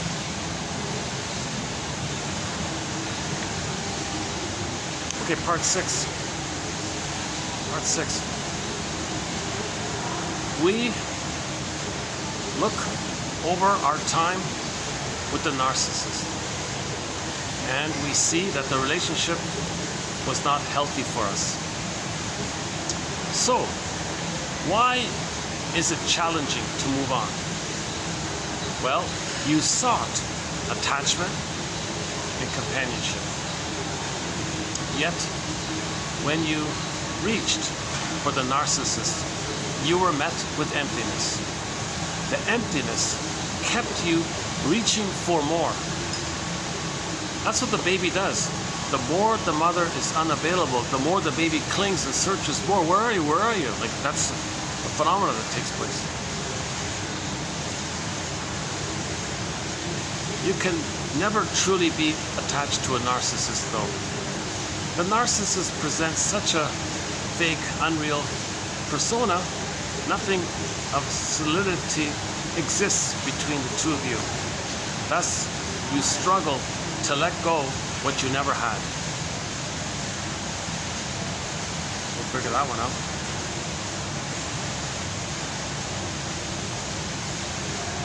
There's got to be some kind of brain chemistry thing looping around. There's got to be something. There's got to be some kind of like the pain, need the mother, pain, need the mother. It's looping around like that. So you're pain, but you need the mother. That's why it's hard to let go. Maybe something like that. I have witnessed one narcissist who loves the ceremonial interaction of having a child in school. She plays the role of concerned parent with a bit of superiority thrown into the mix. Yet, when it comes to the authentic acts of parenting a child in school, okay, filling out the reading logs, checking the homework status, filling out paperwork, she is nowhere to be found. She has played her role. In her mind, what more can you expect her to do? Okay, so this is just like trophy children or something. Oh, I'm taking my kid to school, look how great I am. But the child's not learning or reading. I don't care about that, I just want to look good. I admit. Oh, here's the one. Oh yeah, here's the one. Here's her rage. Yeah, here's her rage moment. I admit that in moments of confusion and anger, I harbored ill wishes toward narcissists.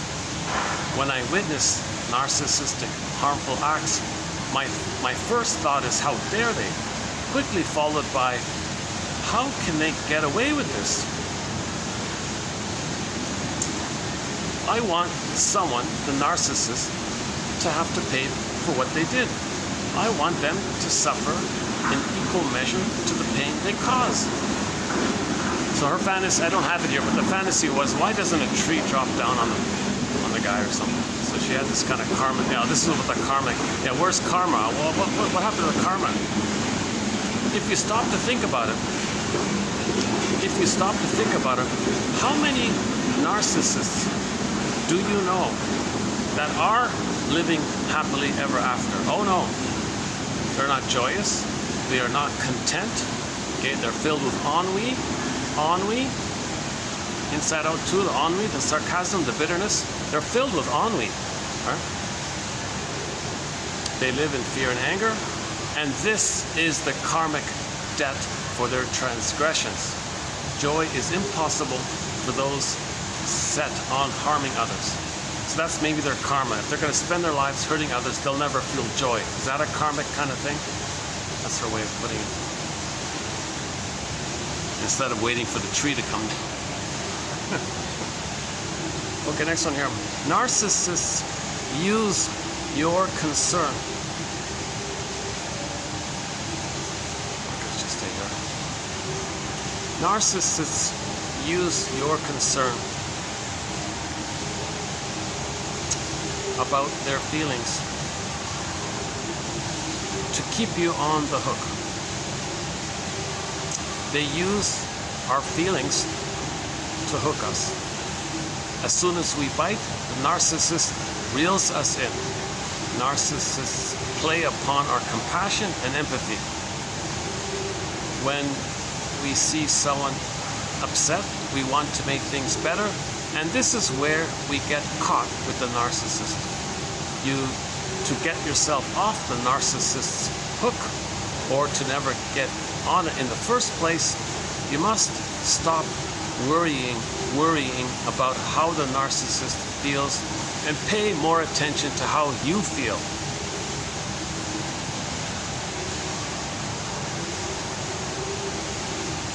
You know, sidebar here, similar to other, okay, so so narcissists are addicted to what they're doing, right? Okay, similar to other addictions, the narcissist needs to feed off other people's emotions for narcissistic supply to help stimulate their psychological needs. Without narcissistic supply, the narcissist will undergo withdrawal symptoms. Narcissism is likened to a drug addiction. Okay? Narcissism, the psychology of it, is named after a little white flower that gives people an addictive thing, an addictive hallucinatory blissful feeling, apparently. I don't know the details, but there is a flower called the narcissus flower. And somebody said if it's prepared a certain way, it gives people an addictive thing. And the narcissist, their psychology is addictive like that flower. That's why it's named like that. If the fantasies fail them and they cannot feed their ego enough to function properly, they will undergo whatever. Okay, the narcissistic rage, or if that doesn't work, they might become a little dramatic. If that doesn't work, they might have a kind of a dysphoria, anhedonia. Okay, so the underlying depression may come up. So all of what they're doing is a defense against the underlying depression, right? So it may come up if they don't get their supply. So the withdrawal symptoms, right?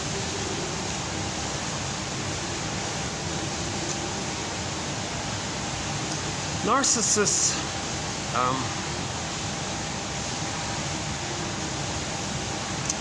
connects with it. Narcissists don't tip their hand with the first card they show. For example, let's say the narcissist creates a big convoluted story about a success at work. When you ask, oh, what did your coworker say about that project? The narcissist stumbles. Their follow-through is off, and they have no believable response.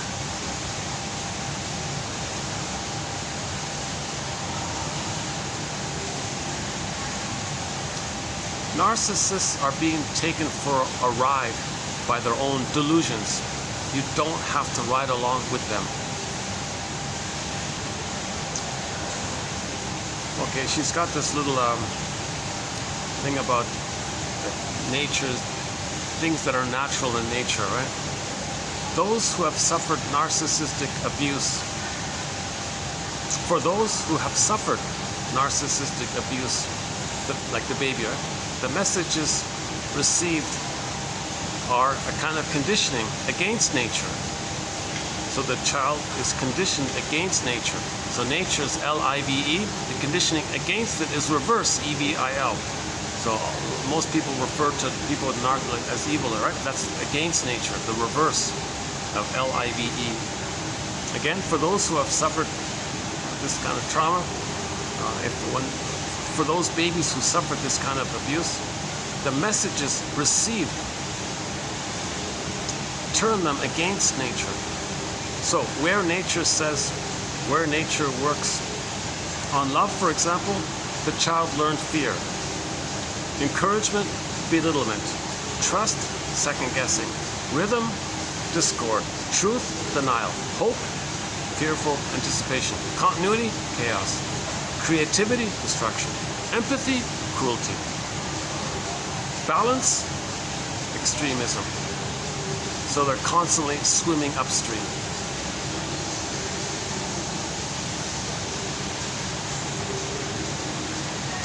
One way of putting it.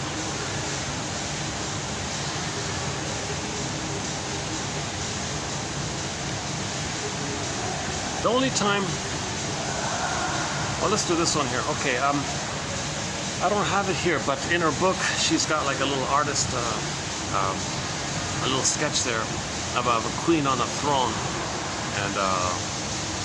and the eyes are kind of like blanked out or something. Something's blocking the eyes. But she's on a throne like that, and jewels and gold all around, and this woman is sitting on the throne like that. But the point is about the eyes. Okay, they're blocked, like there's some kind of covering over the eyes. Here we have an image of the narcissistic queen on her throne. She speaks of love. In fact, in her mind, she is all about love. Don't you notice her heart-shaped chair and her heart-shaped face? The fact her eyes are blanked out should not concern you. Of course she sees you. Really she does. It is just that she can't be bothered to open her eyes and actually look at you. She prefers the peaceful darkness of fantasy, to which closed eyes are a necessity. Please note her crown hovering overhead, an ever-present signal of her status and authority. Whether she has done anything to warrant such trappings doesn't matter. Her crown is there, and in her mind she deserves it. Sigh, she is waiting upon her throne of love, waiting. Bored? Oh yes. Everyone who has ever loved her has failed her completely. Now she must wait. Bored? Oh yeah. This is just like a metaphor to describe the psychology of the narcissist's inability to love, although they may profess it or advertise it.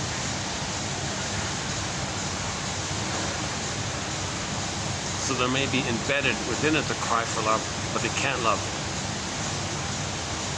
They end up with ennui. Ennui is the source point of ennui is that the baby was meant to, when the baby came out, he was waiting and expecting the breast to come.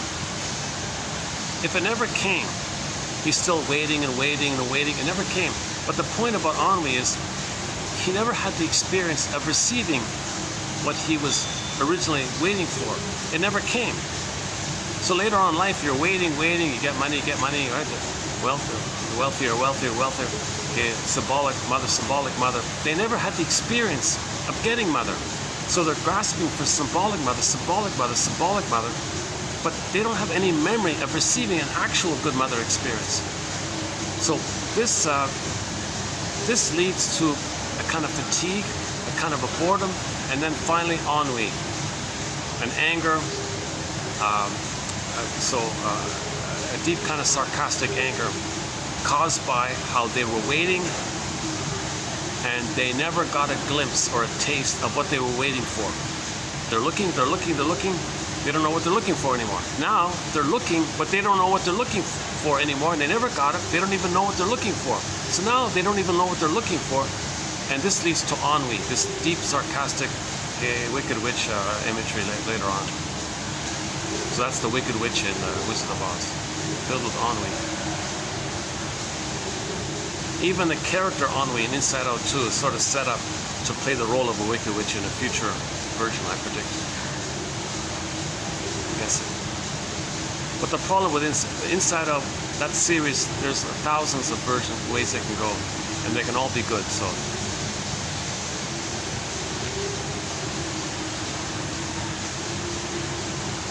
Rather than learning and growing over time, narcissists simply refine their techniques of control. Yeah, I've noticed that, yeah. I think I've noticed that.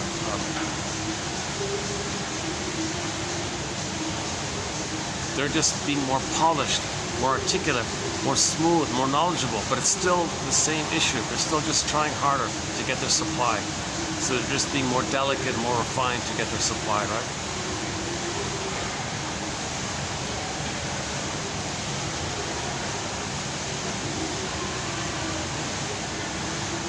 Once again, we got to get on the broccoli boat.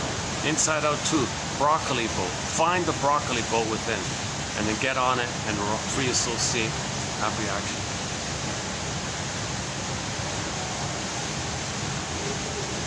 If any significant person in the narcissist's sphere of control begins to poke holes in the narcissist's self-created world, the narcissist believes everything's law. Yeah, everything or nothing. Yeah, okay.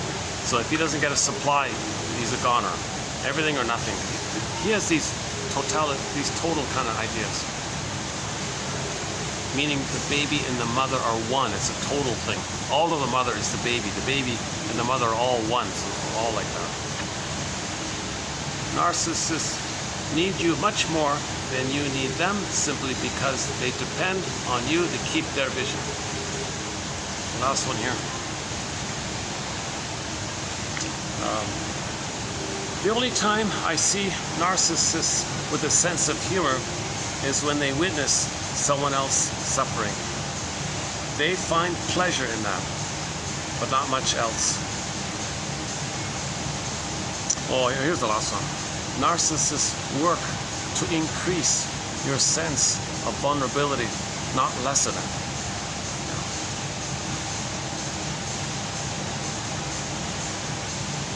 So the humor of the narcissist is schadenfreude, put down humor, mocking humor, shaming humor. If they manage to insult them in some way, that's their own soul, which they insulted. But they're excited because they're the mother who does the insulting. So they're blissful with the flower. They're excited because they're going to do the rejecting. They're going to do the shaming because they're excited like that. It's the chase like that for the mother who did that to them. So they're chasing for the mother who did that to them. So that's this perverse, sick pleasure called schadenfreude. Oh yeah, somebody said, if you mock psychoanalysis, if you take glee putting down psychoanalysis, one guy said, he calls you a schadenfreudian.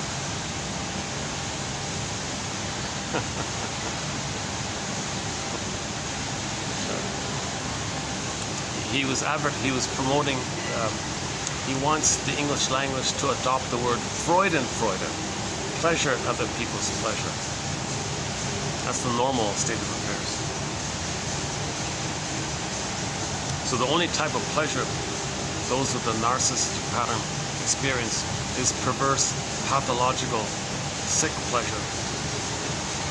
It's perverse, it's sick to damage your own soul, find proxies to project your soul into and damage your own soul, damage the proxy, because the proxy was you as a baby, and you're the mother who does the shaming, because you're excited by the dopamine chase of having that little white flower when you imitate the mother because you're blissfully married to mom. That's the psychic crime, psychic incest. Psychic crime leads to psychic incest. So there's this perverse sickness like that. So if you laugh at other people's expense like that, that's a clue that there's real trauma like that. Now we don't mean people who feel some relief. Okay, when like if the clinger, like if something. If something bad happens to the bully, the guy with the bully, and the kindergarten kid celebrates, that's not schadenfreude. He's just relieved that the abuse stopped. That's not schadenfreude. If he celebrates that he's happy that something bad happened, a tree fell on the bully or something, he doesn't. That's not schadenfreude. He's just relief. He's just in relief, immense relief that the pain will stop. But the bully takes pleasure in hurting the victim. It's a huge difference like that.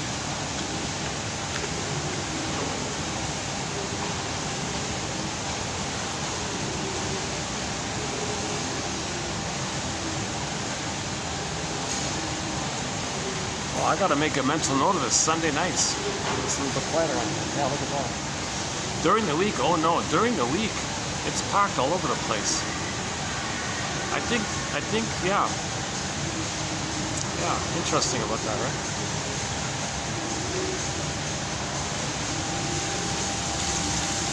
There's the evergreen chandelier. Oh, they got a guard watching me. Oh, I see. I got cameras all over the place. Yeah, that workplace inside is kind of nice. They got a. I had the fantasy if I had it, I could bring in the music, play the, I can play some of our songs.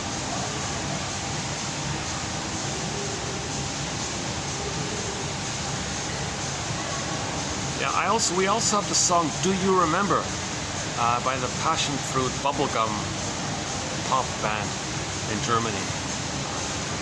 I didn't know this, but the three ladies that dance on stage, it's actually, they're just mimicking it. The audio was recorded by another woman named Letitia something. Kind of fooled me. I saw it, and it sounded pretty good, and it made kind of. I guess that's one way of doing it. Now I noticed this Letitia woman doesn't really have that much of a stage presence, right? Nice girl and all that, but those three have a real strong stage presence. So they're the dancing on the stage, lip sync, singing, pretending to sing the song. I was fooled as well. But it's a great song. It's called "Do You Remember" by Passion Fruit. A ring ding ding, dig a ding, dig a ding ding ding. It's snowing out. It's sort of a winter Christmas kind of song. It's snowing. I miss you. Where are you? Do you remember me? I'm wishing for a miracle that you'll appear on Christmas Day or something like that.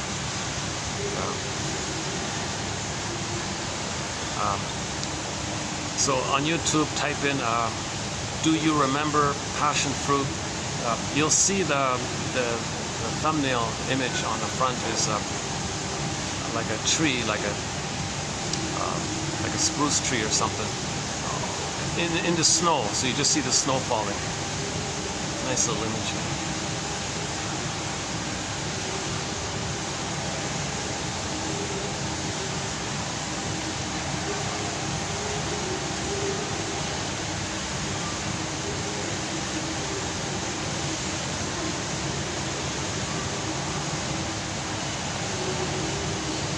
But her first language is Spanish, so then she went back to singing Spanish songs. They're okay, yeah.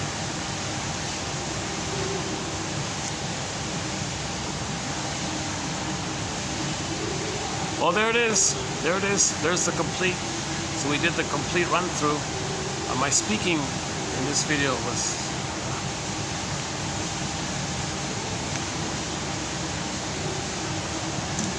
But I've got 4 more rounds. I'm gonna try this 4 more times. What I just did today was part 2.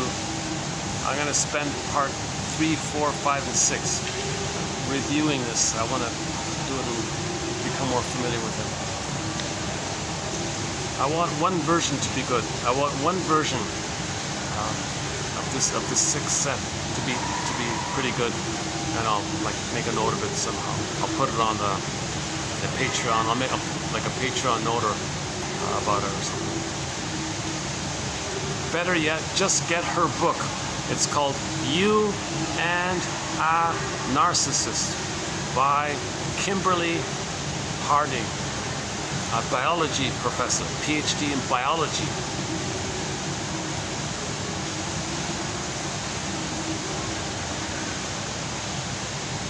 It's well worth. It's either $2.99 or $3.99 or something like that. If you join the thing, there's even an Audible, like audio, if you join. But you got to cancel before the month is up to get the free thing.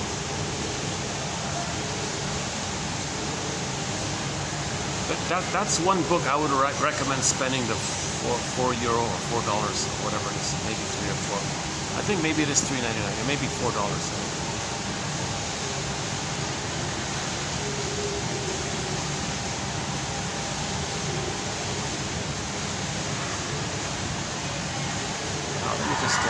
Let me try this chair here. Hold on a second.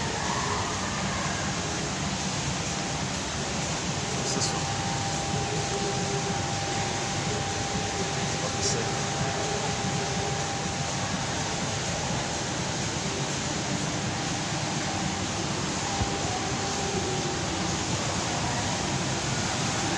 That's the evergreen chandelier. Interesting chandelier.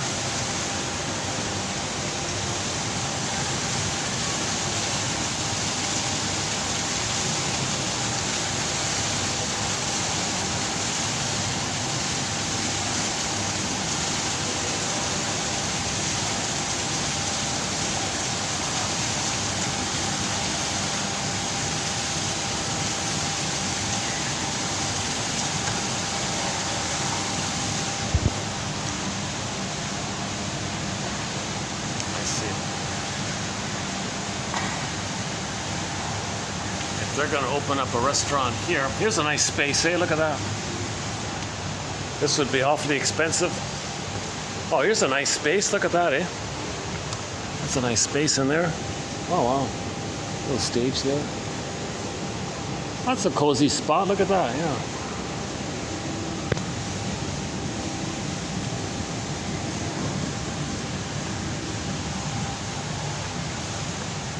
Can we take a peek, or is it closed? Oh, it's open. Oh, hang on. Uh-oh. I'm gonna get the guard. The guard's gonna be here any minute. There's the space. Yeah, nice space, eh?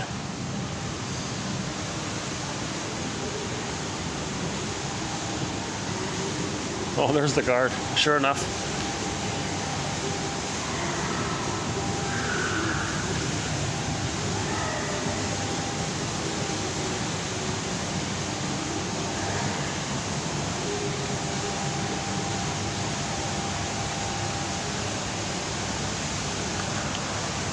Oh my God, the moment I pushed the door open, the guard came running.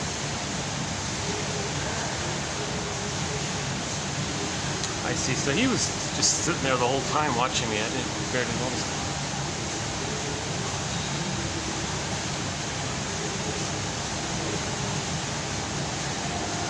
Yeah, okay, so interesting, eh? So as I was saying at the beginning, the psychological underpinnings for all of this behavior. So yeah, one lady had an example about how her mother makes everything she twists everything to make it about her. Right? So it's always about her. She's the center. It's all about her. She's the center. So the example was a woman in her 20s or something. Had a miscarriage, very sad event, huge major loss in her life, very sad about it. Called her mother, forgetting about what she's like or something. Mother, I'm very sad about her baby didn't make it in the delivery time. You know what the mother said? Oh, so now I don't have a granddaughter. She twisted it to make it about her. So she ignored the daughter, her feelings, her humanity, just made it all about her. And that daughter maybe in a moment of weakness, I forgot that or something. But that would be a real learning point if she didn't get it at that moment like that. Yeah, I would think something deep like that would make it clear that the mother had a narcissistic personality.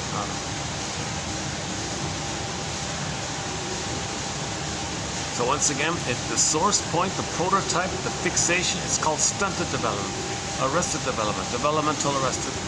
The development didn't take place. The child's meant to develop in the sense that in the beginning, he's one with the mother. That's missing. He's stuck there, searching, okay, relentlessly for this unreal hope to get that experience, a mother being there to soothe him, and so that he'd have a memory of being soothed. But past that critical time, it doesn't work. So you gotta identify your behavior, make the inference towards that, admit that, talk about it, ride the broccoli boat, suffer through, get the ab reaction, get your feelings back, get the phoenix. Want to get the phoenix. But to get the phoenix comes from an egg. Where's the egg? It's in a nest. Where's the nest? The nest is missing. So you got to build the nest. This is about building the nest.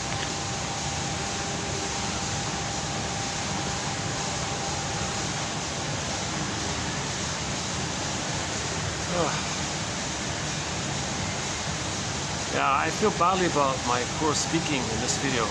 I noticed that all throughout I was kind of barely articulating some of the words.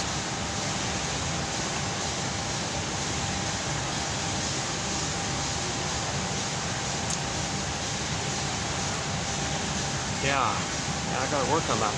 I know I was speaking more smoothly without the caffeine. I had the guava juice, the good guava juice, the fresh pressed one, the good stuff. I haven't found that. It's been over a year. That's gone. Somebody short sold it. It's gone. Even the expensive One's in the supermarket or something, or it's missing. It's gone. But that was kind of like my spinach, right? It was kind of like what spinach was for Popeye. Because when I had it a year ago, I could speak for 8 hours calmly, smoothly, enthusiastically, and I felt refreshed. In fact, when that 8-hour video was over, I thought to myself, I could have kept going for another 2-3 hours easily. That's just from a half a liter of guava juice. I thought, oh my God, this stuff's great. It's kind of like a pear. It's kind of like guava is kind of like a cross between an apple and a pear. It's more like a pear, like 80% pear, maybe like 20% apple.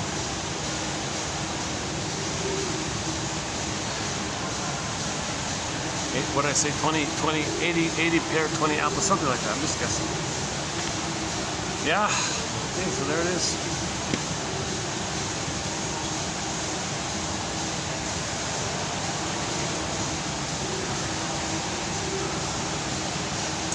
People with the narcissistic pattern don't want that to be exposed. They don't want to reveal it. They don't want to let you know that they're always invested in creating scenarios where they're the center, it's all about them, supply them, they don't want to care about you, but they want to appeal to your needs for love and all that, and hook you in like that. So her focus was the freedom you achieve when you have this awareness, then you'll be free from that. Then when you're free from that, focus on your healing, your development, and take care of yourself like that. You don't have to feel responsible. You just have to kind of manage, you just have to be prepared, knowing what they're like. Just be prepared like that. Like her example in the workplace. Well, let him think he runs the thing, and we'll do it behind the scenes, but we'll give him all the credit. Let him think he did it, just to save the company or something.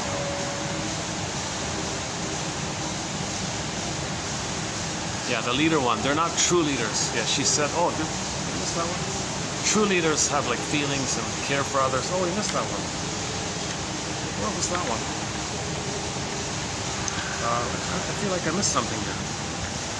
Where's that leader one? Wait a second.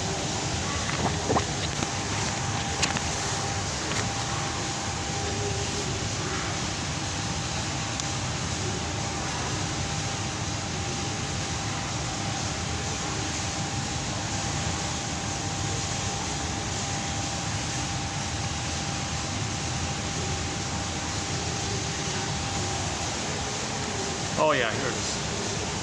Oh yeah, we missed a part of it.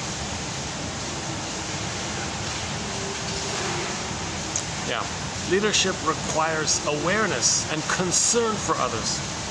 Neither of these are strong suits of the narcissist, but they think they're the leader because everything's about them. They think they should be the leader, and they want jobs like that. And they may be very good flying monkeys for others who need them. So ironically, narcissists can function as a flying monkey for their employers behind them. And the narcissists will have flying monkeys. Too many flying monkeys. Oh, a monkey reference, a recent song newly added to our soundtrack is a song by Randy Crawford called When I Get Over You. When I Get Over You. But to do that, I gotta set the monkey free. She means it like the albatross, the grief. So all that grief, the rainbow, the grief. So when you set it free, that's called mourning.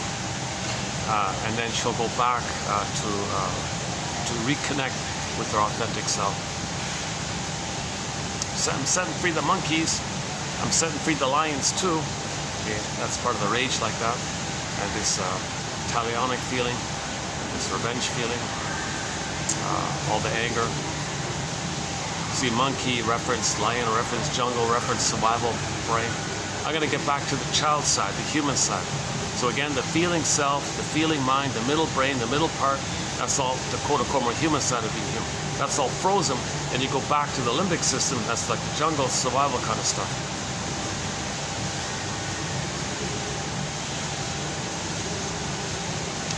The albatross quote, yeah, I recommend, look it up, $25.99. Route 66, $25.99. I think it's the third one down. So a woman had a loss, right? She couldn't grieve it. So she hopped on a motorcycle, was buzzing down the highway, and she had the fantasy that there was another motorcycle behind her trying to catch up with her. And on that motorcycle behind her was her own grief trying to catch up with her. So she went faster and faster, not wanting her grief to catch up with her. She said she left a trail of albatross like that. How much is a pound of albatross, Vicky? Oh, it's you can't do it because you got to go faster and faster. You got to be greedier and greedier faster. You can't afford it. So you can't. It's always following you. Like your grief is with you. This albatross. See, you got to mourn. You got to identify the grief. That was a loss. Name it. That was a loss. Start right there. Robert Blythe. Just say those specific words. That was a loss. That's the starting point. Now you're getting on the broccoli boat.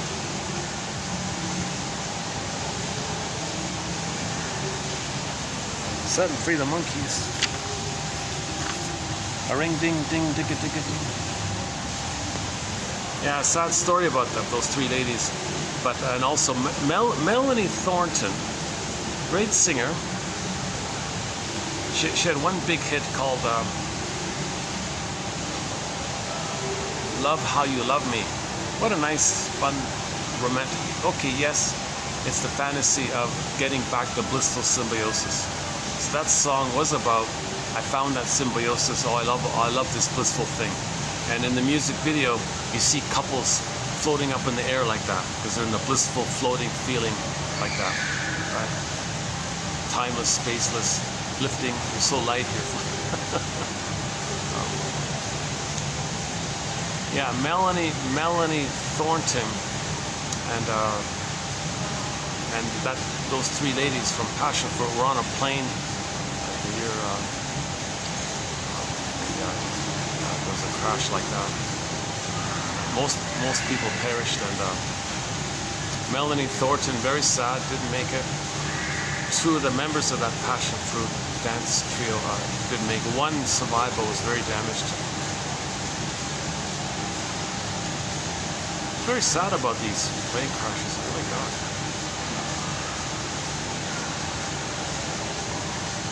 I don't think I would ever get on a small plane. Oh my God.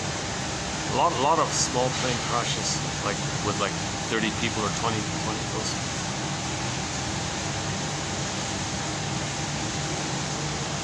Yeah, last month there was one in Brazil, right? As well. Eight doctors were on there. 8 medical specialists were on there.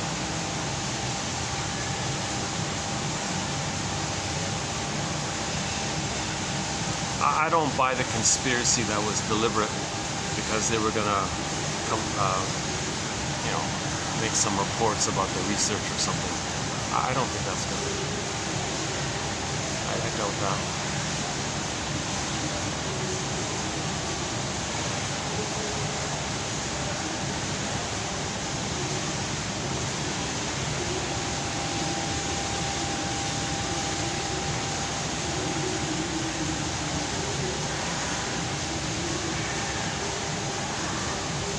Part of me just wants to just hang out and just talk freely a little bit. Part of me says, let's just wrap it up here. What time is it? Let's see. 8:22. 8:22. I don't usually do night videos. Okay. Sunday nights. Maybe I'll, if I remember, I'll come here again Sunday night.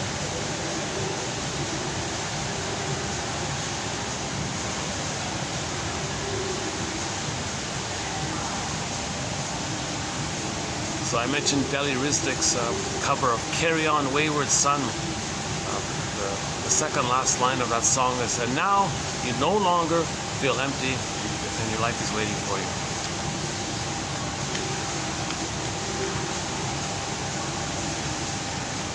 So let's carry on with our quotes here. I'll do another run through in the next video. I got 4 more chances to present this material. I'm giving myself a mission to present these six quotes smoothly, efficiently, tightly, neatly.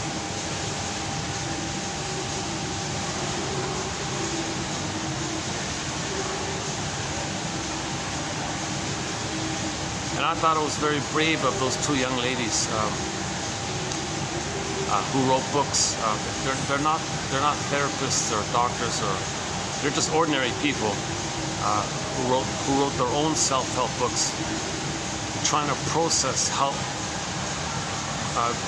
growing up, how they had to grow up with a narcissistic mother.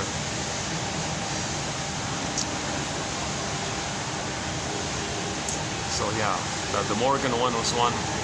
Her book is called "It's Not You, Dash, It's Your Mother." That one. And the other one was "How to Trick Yourself into Having Feelings."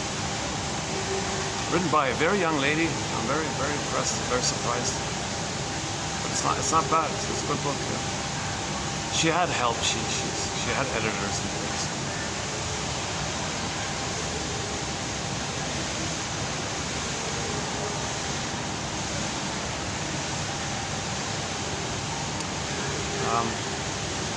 Yeah, okay, maybe I'll just close it up here. Close it up like this. Is that a good closing image here?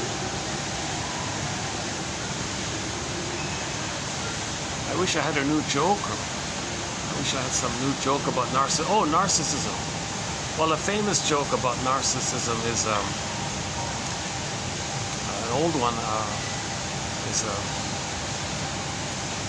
at some kind of cocktail party or something.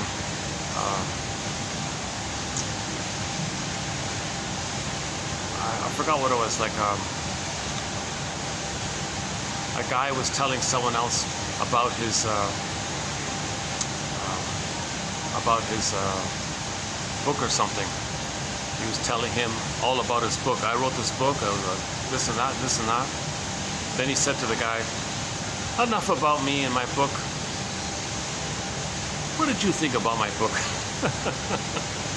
So he turned it around to make it about him still, right? "Enough about me. What'd you think about my book?"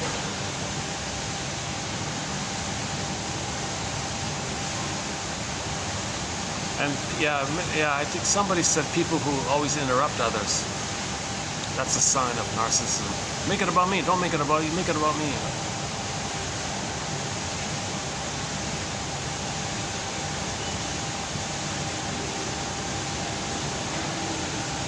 Yeah, that's a question mark about that. I'm not so sure about that one. Maybe they're triggered. Maybe they're just triggered from another personality. And maybe it's just a triggering from any personality place.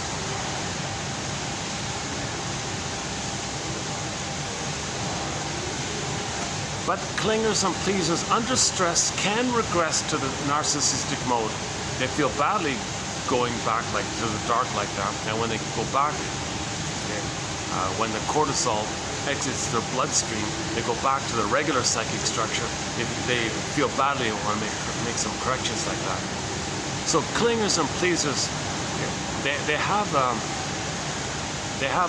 differentiated, but it's still fragmented, but they've partially differentiated. Things are still kind of split, but they've partially differentiated. It's kind of a mess like that. But in the stinger mode, it's just fusion. It's just this archaic, old oneness thing. The clingers have partially hatched out. Splitting is not fully resolved, but partially resolved. It's a little messy. Like that's why they're more emotional, more confused. Like Masterson has a line. Masterson has a line between the codependent and the narcissist. The codependent will say things like, "I feel helpless. What should I do with my life? I don't know what to do." They always have that kind of helpless, childlike place. The narcissist says, I'm angry I didn't get the promotion. I'm entitled, I'm smarter than everybody there. Why didn't I get it? What's the problem? What's wrong with them? Like they're more like that kind of thing. Where the clinger says, I'm no good, what's wrong with me? Stinger says, well, what's wrong with them?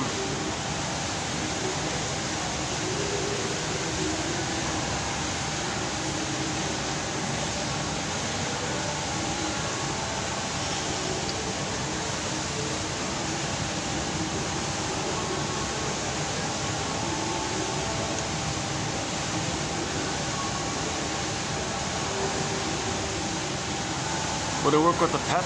Let's say somebody tells their friend about the pet. Enough about me and my pet. What do you think about me and my pet? Doesn't work.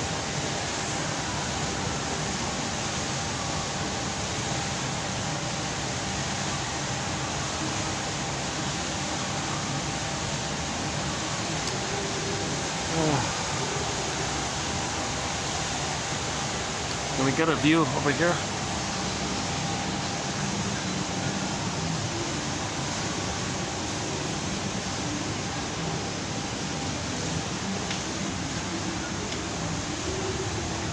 Not really. No, it's not much of a view here.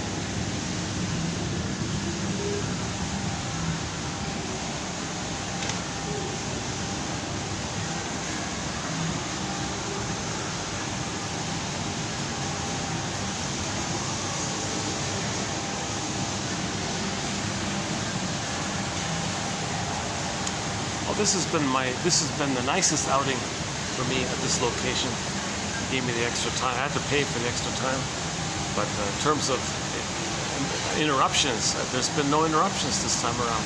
This is the first time I've been here without interruptions. Yeah, this is my nicest outing here. Yeah. Unfortunately, I'm speaking like I just came from the dentist or something. You know, I don't feel relaxed. You know what I'm feeling? I'm feeling what I often feel with the coffee. It gives me a little bit of enthusiasm, and then I have this crash-like feeling, and I can hardly speak. I don't get that with any other beverage. Only coffee does that to me. And here I am drinking coffee before the video.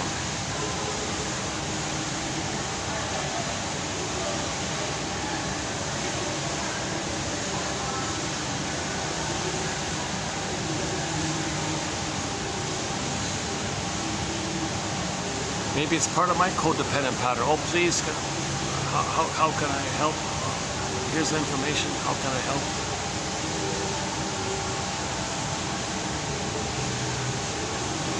Now, this book is widely available. That's no problem. But a lot of the quotes in our collection come from books which are very hard to find, or too expensive, or whatever. So this is a rare exception.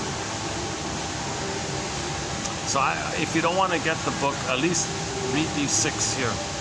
I think I've plucked out the key points of hers here.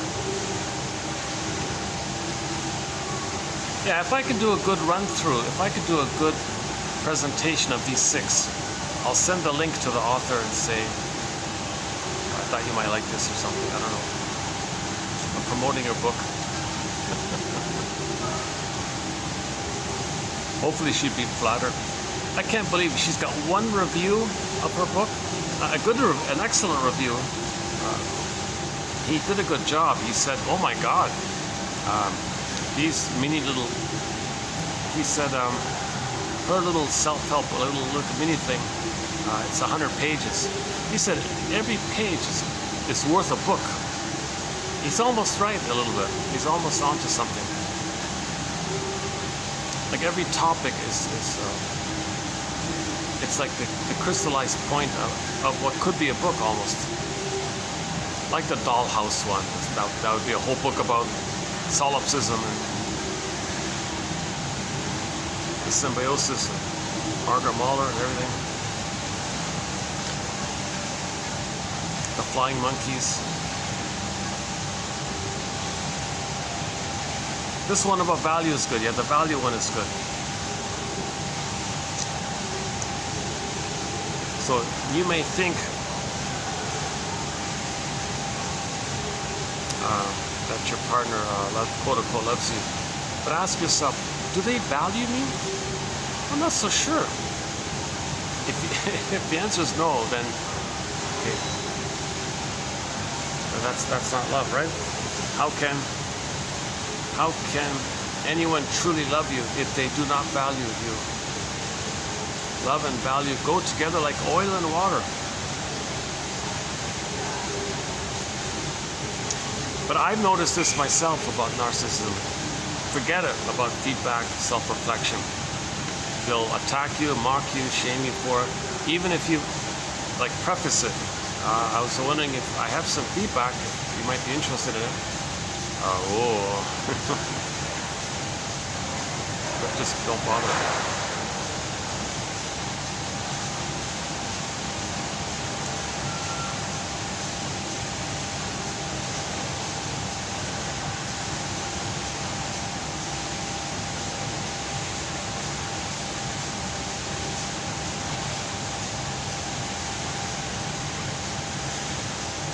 So once again, yeah, the baby, it all comes down to two words: attachment, trauma. The baby doesn't expect to be betrayed by his mother and be traumatized and be stuck and cursed with a traumatic attachment that leaves him with the narcissistic pattern or the bully pattern, the aggro pattern, codependent pattern, pleaser pattern, passive aggressive pattern. It's that histrionic pattern or avoidant attachment style, schizoidal, attached.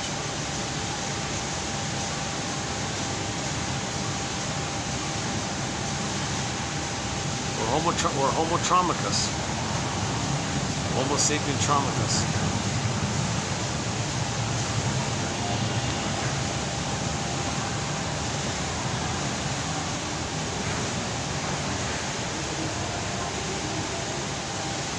Yeah, they're predicting floods where I am. Like in the coming days or something.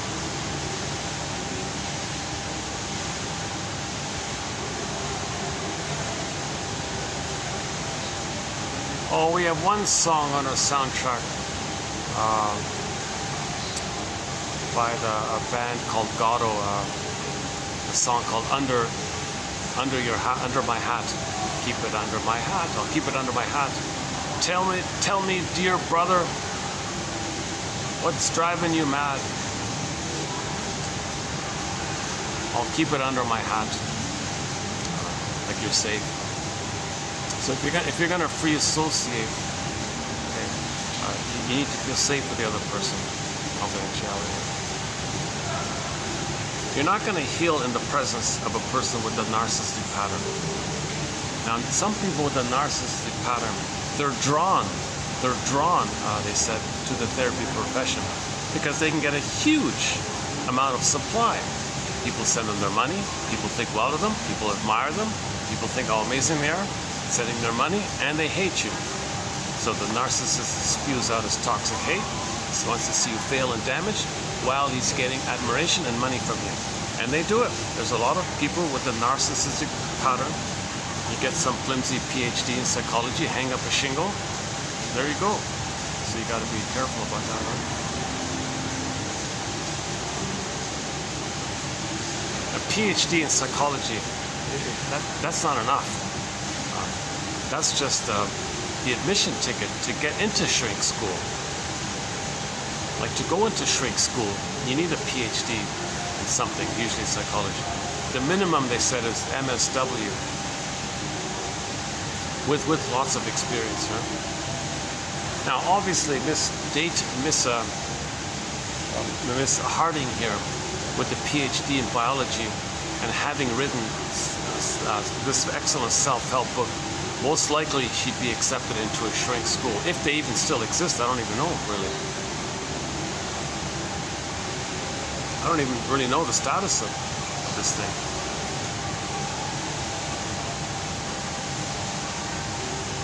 People have been mocking psychoanalysis for decades, right?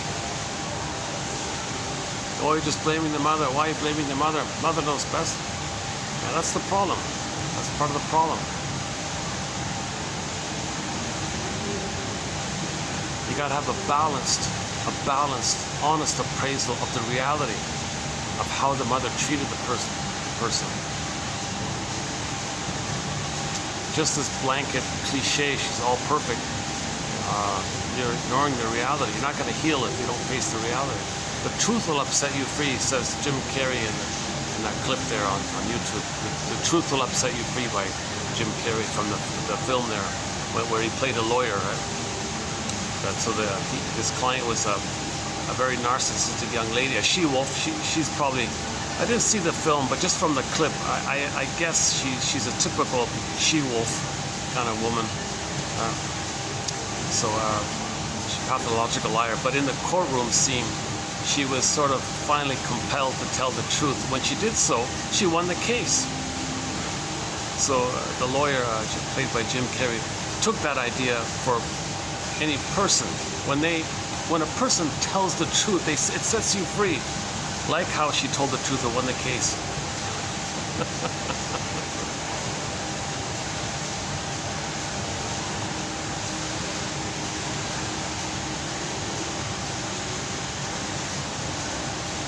A funny scene in that film was, so that lawyer was cursed, whereby he would not be able to tell a lie for 24 hours, right? So he's in the courtroom. It's, "Judge, I can't do the case here. What's wrong? Give me a day, please." Why? What's wrong? "I can't lie." Well, that's very admirable. Any other reasons? No. So the lawyer was a pathological liar himself. He always lied endlessly. So the curse was he had to tell the truth. That's the comedy about it. I didn't see the whole film. I only saw the clips that are available on there. A few sample clips.